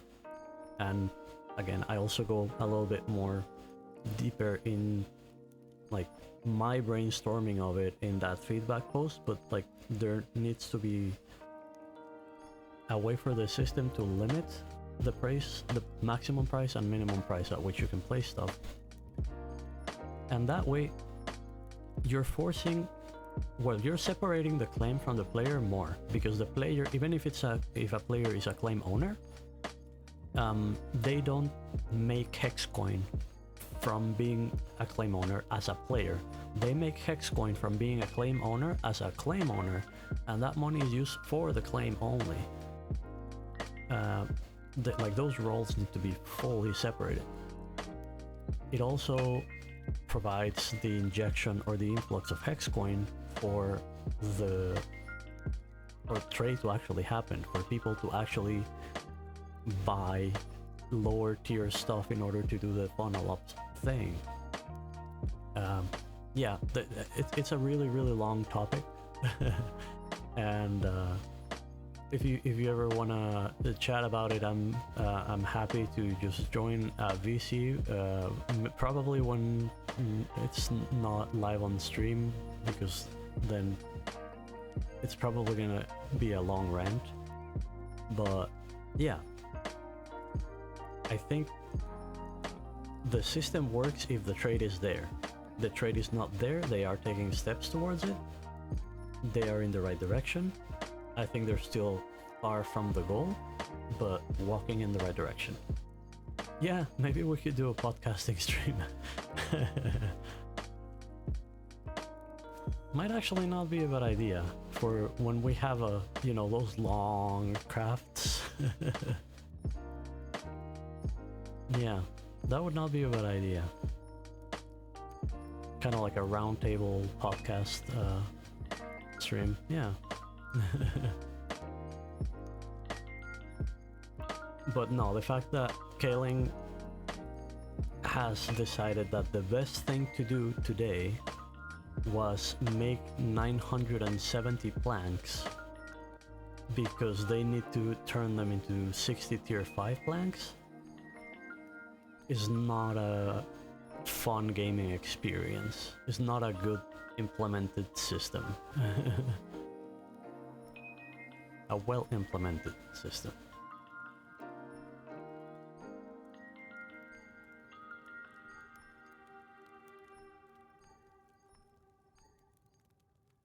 The same way that me with I have no idea what my total level sum is, but it's not low. I am still, gathering gypsite at T1 because that's the best way for me to get hex coin, right? Zozo saying we now have 300 when we have no use for them. Yeah, and I mean, at some point you will. And it is good that a settlement has a healthy treasury to grow. But it should also be done in a way that is separate from the player level of gameplay. That's why I post, on that feedback I mentioned the quest or job postings.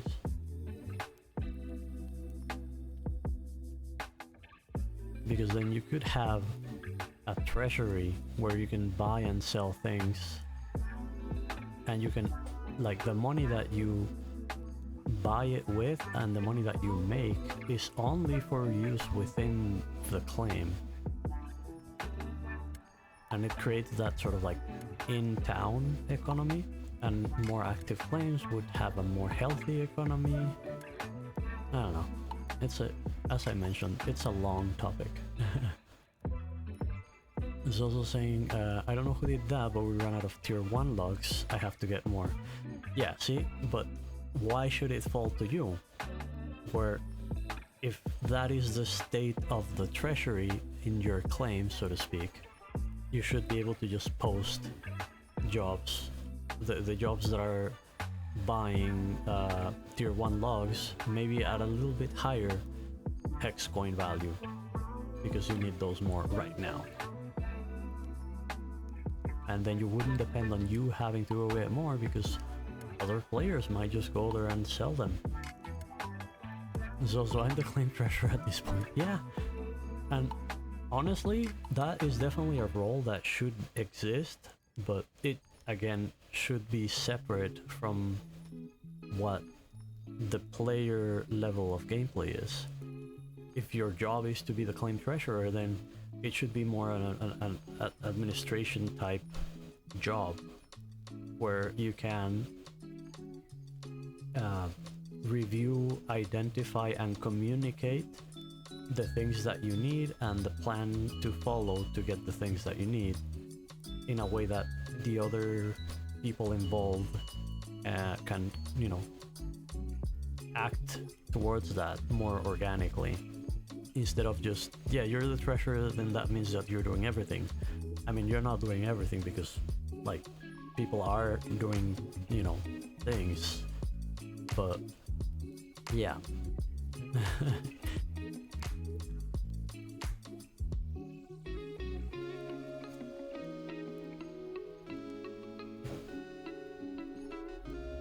But it's difficult to direct the efforts towards the growth of the settlement with the tools that we have right now.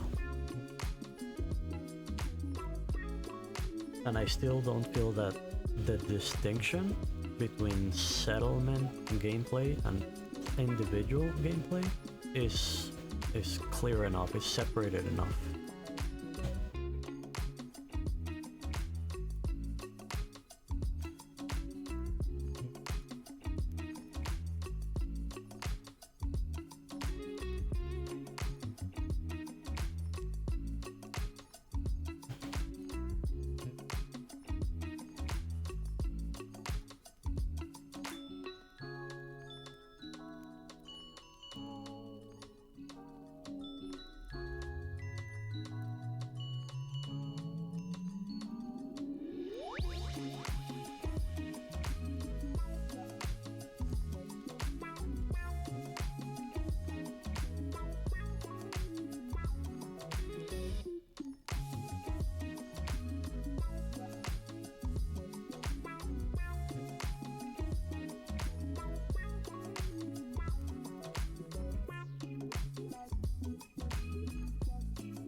Okay, you got the message. Yeah, just figured it's... I tend to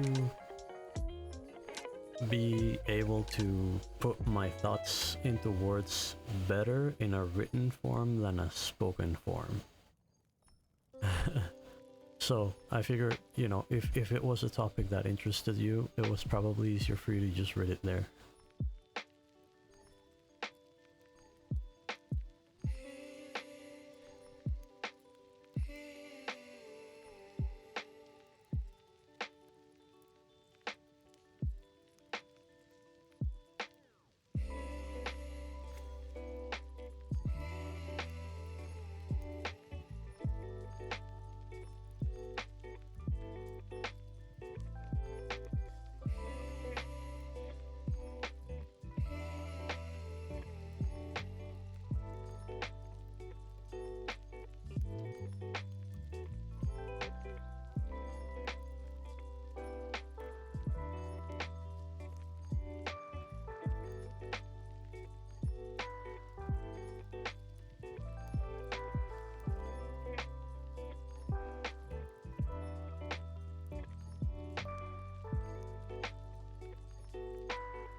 Hey, Nolmar.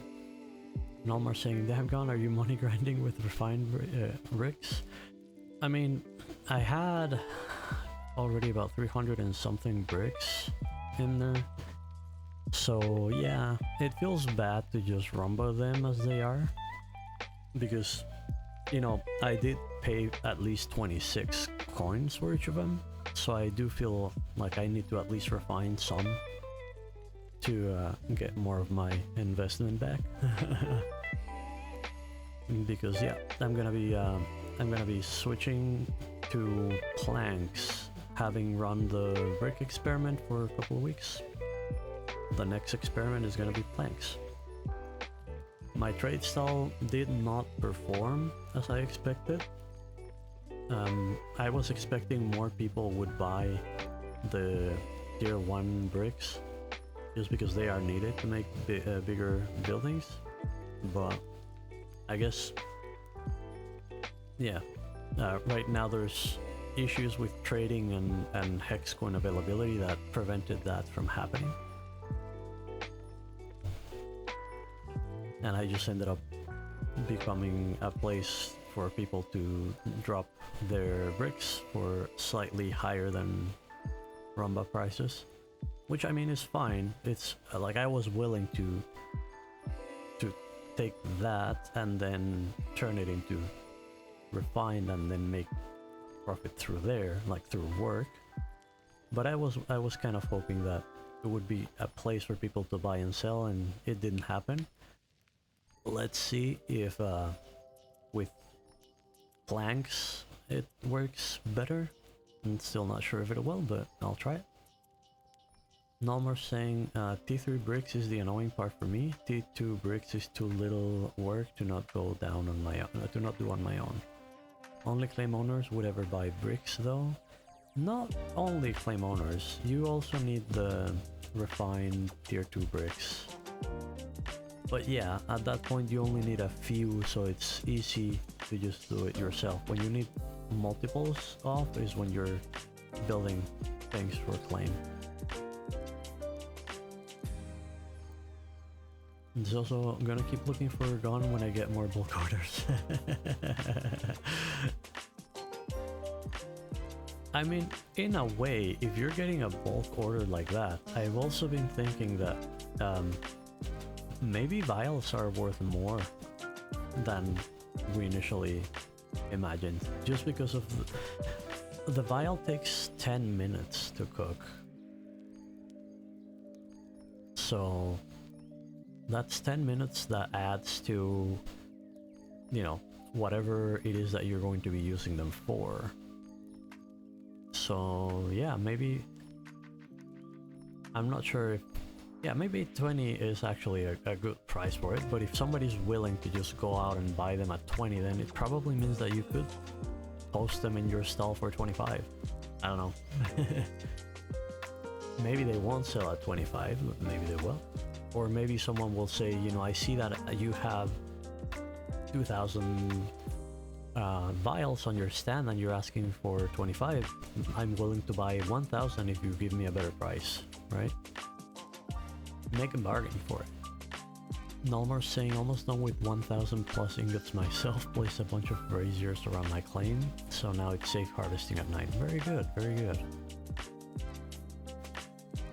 Zozo, I brought the price up so many times. It started at 15. Yeah, the red. It also doesn't help that the trade finder was broken for the last few weeks, because that's really the tool that we would end up using to really figure out the value of things, and that only happens over time.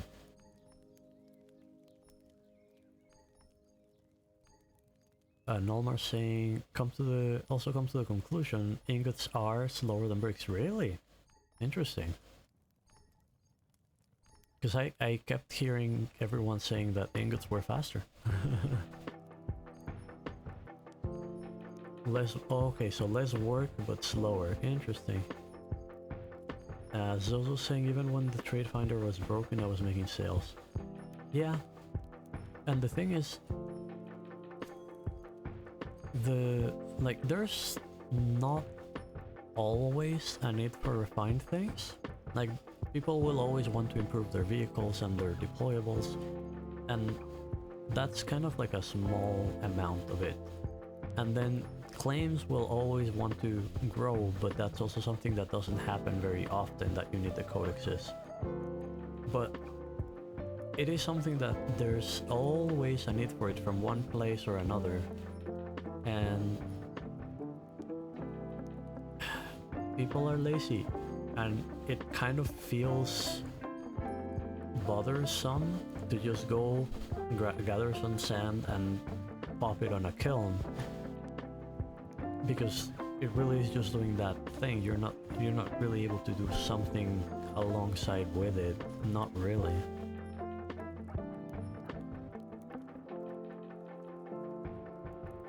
So things that are kind of like, that feel troublesome will always have a market.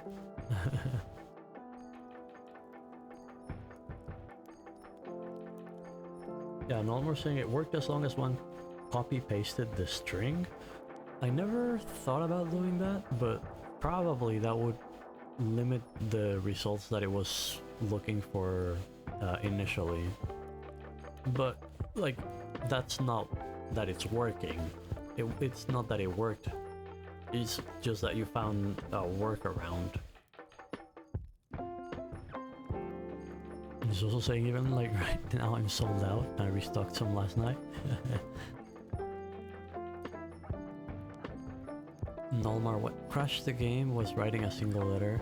Yeah, no, I get it. That the problem was that when you were doing just one single letter, and it would pull all the results that had that one single letter, then it was too much, because it was automatically just pulling the results. Now, I don't know if it's when it starts to pull the results. Oh, maybe it still is. Maybe it's just being better at it. Is also saying Ben is here. Is Ben the buyer?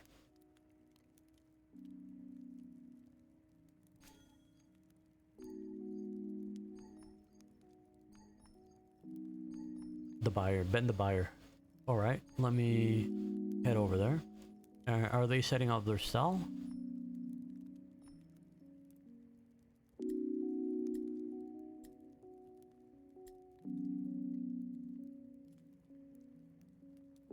I'll just rub the gypsite in the bank.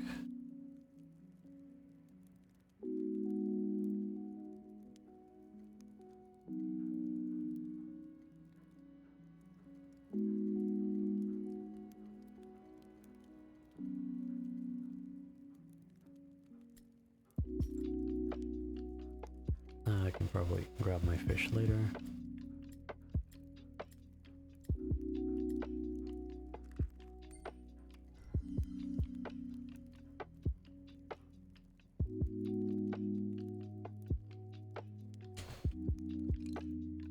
There we go. Okay, so he's placing this down. So let me grab the goods.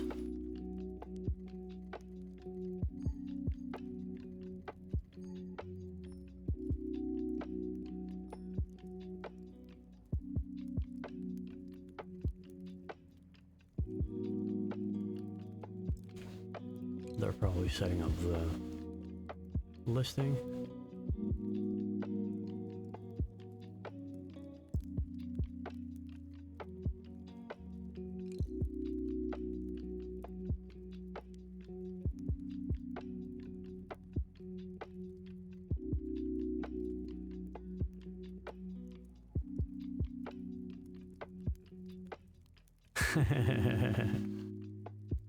I'm still not familiar enough with the emotes to know which one is which. Was that 8? Yeah. I'm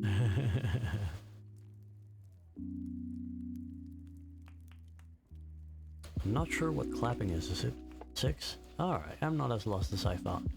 Pointing down was 5, right? Yeah. I know pointing down and pointing forward because of my photo shoot with the fluff pups.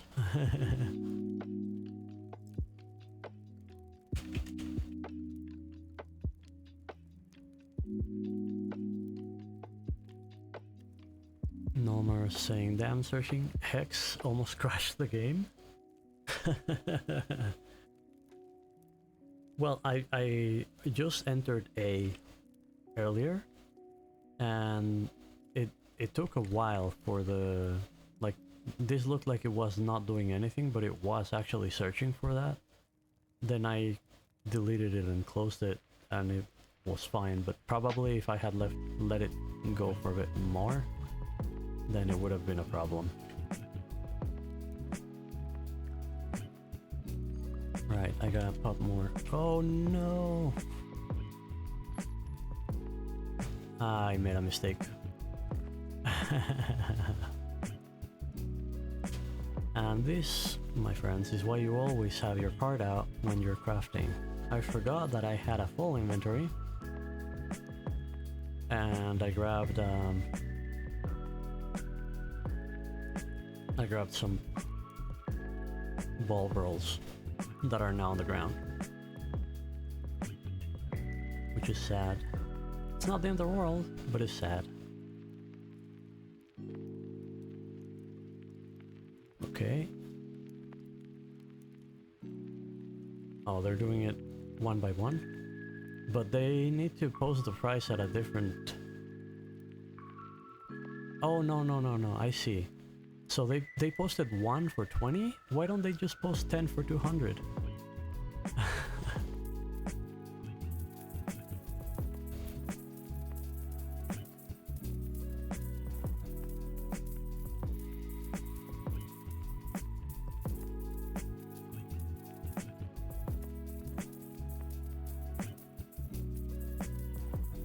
Alright, first batch. Just click practice. Yep.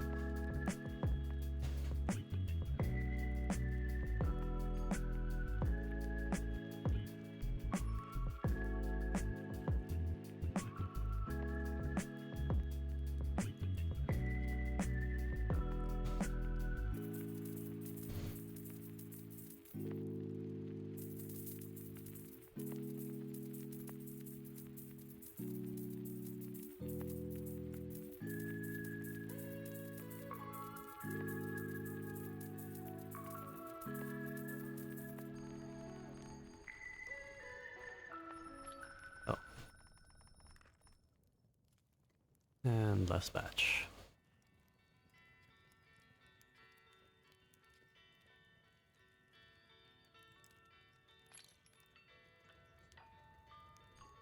And I'll grab these ones to pop it in the oven and hopefully not forget about it. About, like, getting a card if I need to.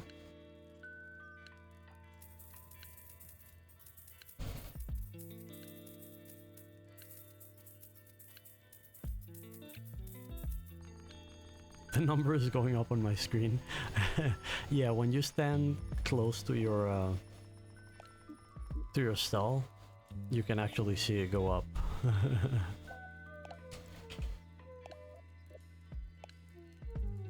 $9.94? Did you miss 6?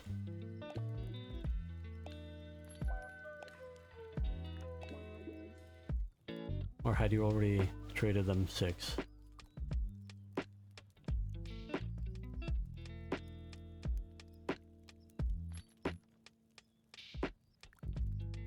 Ah, you're short 6. I'm pretty sure they won't mind. They'll probably get more from your stall.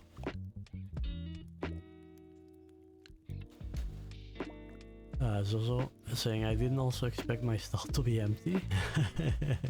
Yeah, that is fair. That is fair. I'm pretty sure in your shoes I would have also been confident in thinking that there was going to be more in there for me to, you know, round up the number. You made 500 yesterday, so I mean, some of them already sold. Nalmar saying, why do they want so many glass vials? My guess is, yeah, codexes for like, yeah, T6.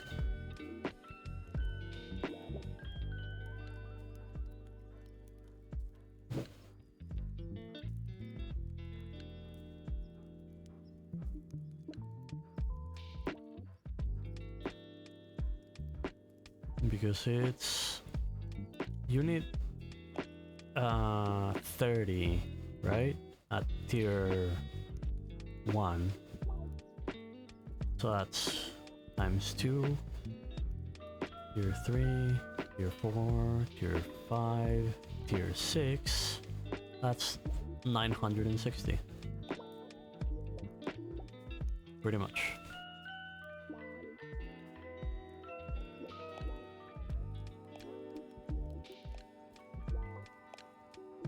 And I don't know, maybe they're also like making other refined things for group members, like for vehicles.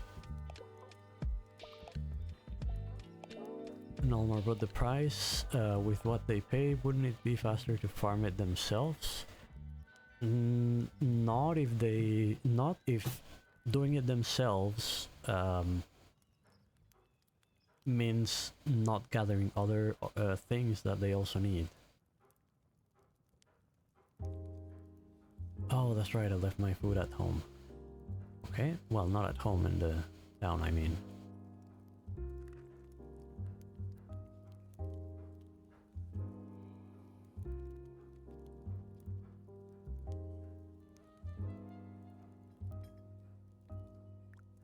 Well, there's gonna be some of that soon, so I'll just wait for them to finish while my cooldown ends. Zozo saying, an extras for healing potions, refined planks. Yeah, exactly. Exactly. Like, you will always find a use for the tier 1 vials. And with what they pay, wouldn't it be faster to farm it themselves? Not really. I mean, I spent... might have been 3 hours or 2. I'm not sure. I should have timed it, but like however much time I spent from like my 500 was 1,000, I mean 10,000 hex coins.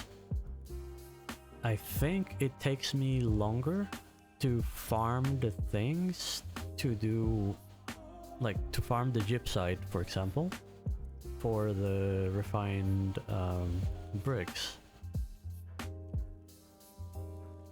So yeah, maybe it's just there is a price where it makes sense to buy things if you have the hex coin, and that's the way it should be. If at any point you think, I think it's better if I do it myself, then it means that the system is poorly balanced and it's not encouraging trade. that's how I would put it.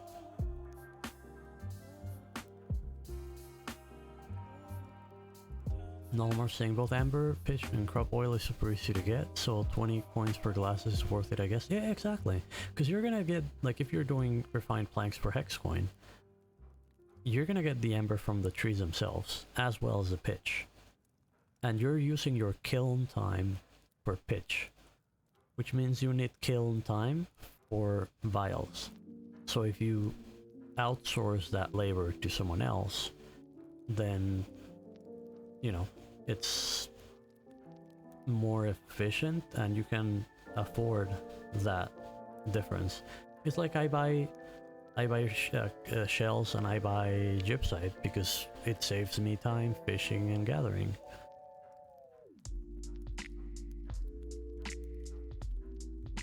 Yeah, I think 20 is low but reasonable. That's exactly how I would put it, Zozo. I agree. Like, it's not a bargain, but it's not...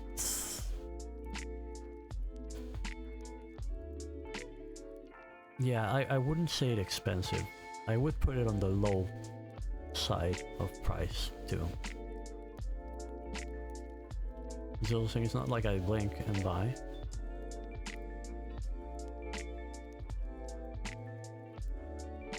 I think about it for a second and buy. Yeah, exactly.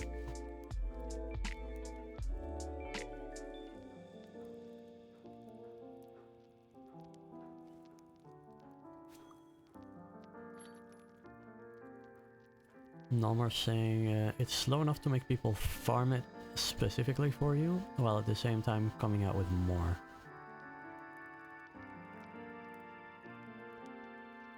What do you mean, like, make people farm for it and at the same time coming out with more? Oh, like with a profit, you mean? Yeah. Zozo gone. I'm going to Geeks to buy their vials. Yeah, I think he was posting them for 15, right? Nalmar saying having a shop that buys for that price makes the other farm specifically to sell to you, which is kind of what I try to do with my market stall, and it's kind of what I will do with the wood now. I made myself a nice spreadsheet where, you know, I have the price for the refined plank, and then I'm adding like base values that I think are proper value for each thing, and then I will try to buy them for a little bit less than that and sell them for a little bit more than that, and see how that moves, and see if it becomes a way for me to make a profit or not. Zozo saying 18. Okay, so he upped the price a little bit.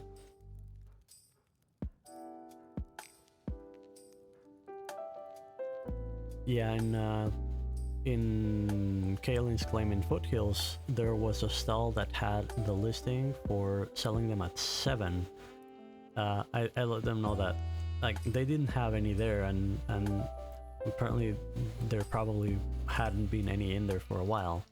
But yeah, they're gonna be changing that price just in case somebody says, oh, I'm going to make a bunch of vials and just pop them in the shop because I see that we want to sell them, so that they actually sell at a decent price. Otherwise, like, if they place them at 7 and suddenly somebody that's looking for vials sees 50 vials in there, they're just gonna instant waystone travel to Foothills and get them.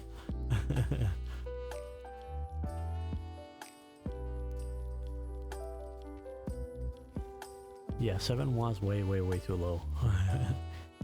Kaeling saying, I looked the price up days ago and 7 looked right then, but also we never stocked them and I'm the only one with access to the stall. Ah, alright.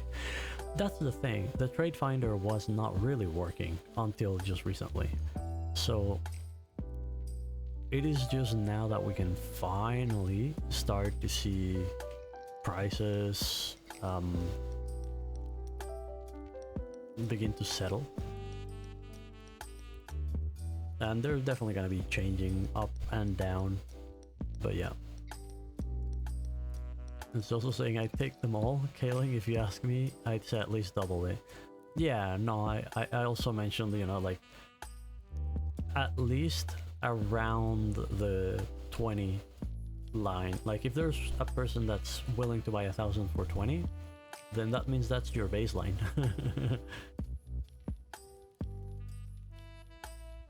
And Kelly saying we're also buying 5 sand for 3 hex. Yeah, I mean, maybe people will sell it.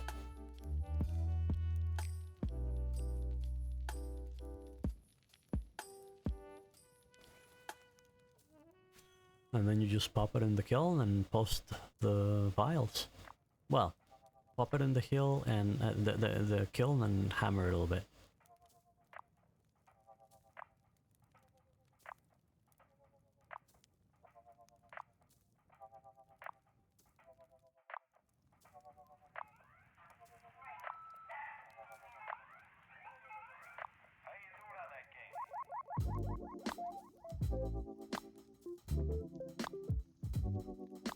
Well, I had originally intended to do only a 4-hour stream, and I see that I'm now getting close to the 5-hour marker. So, let me see. Alright, I think I'm going to raid Geek, actually. You can tell him to replenish his, what's it called? His vials, so that you can buy more.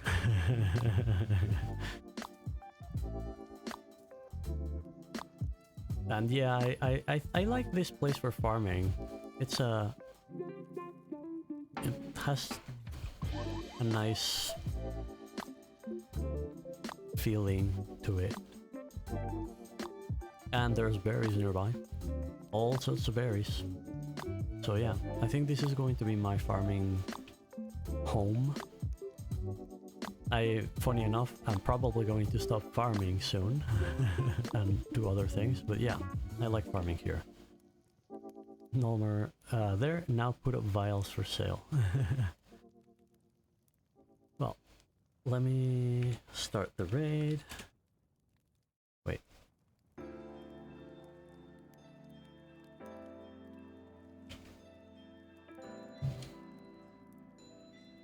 Alright, so thanks for joining me today in this yet another day of Bigcraft. I hope that it was fun for everyone. It's definitely been fun having everyone around. I am looking forward to seeing you guys another day. And I probably will be on tomorrow. I will try to do another 4-hour stream because I don't want to go to bed too late. And yeah, hope you have a great rest of your day. Hopping over to raid Geek, who is actually streaming Bigcraft right now as well. And I hope you have a great rest of your day.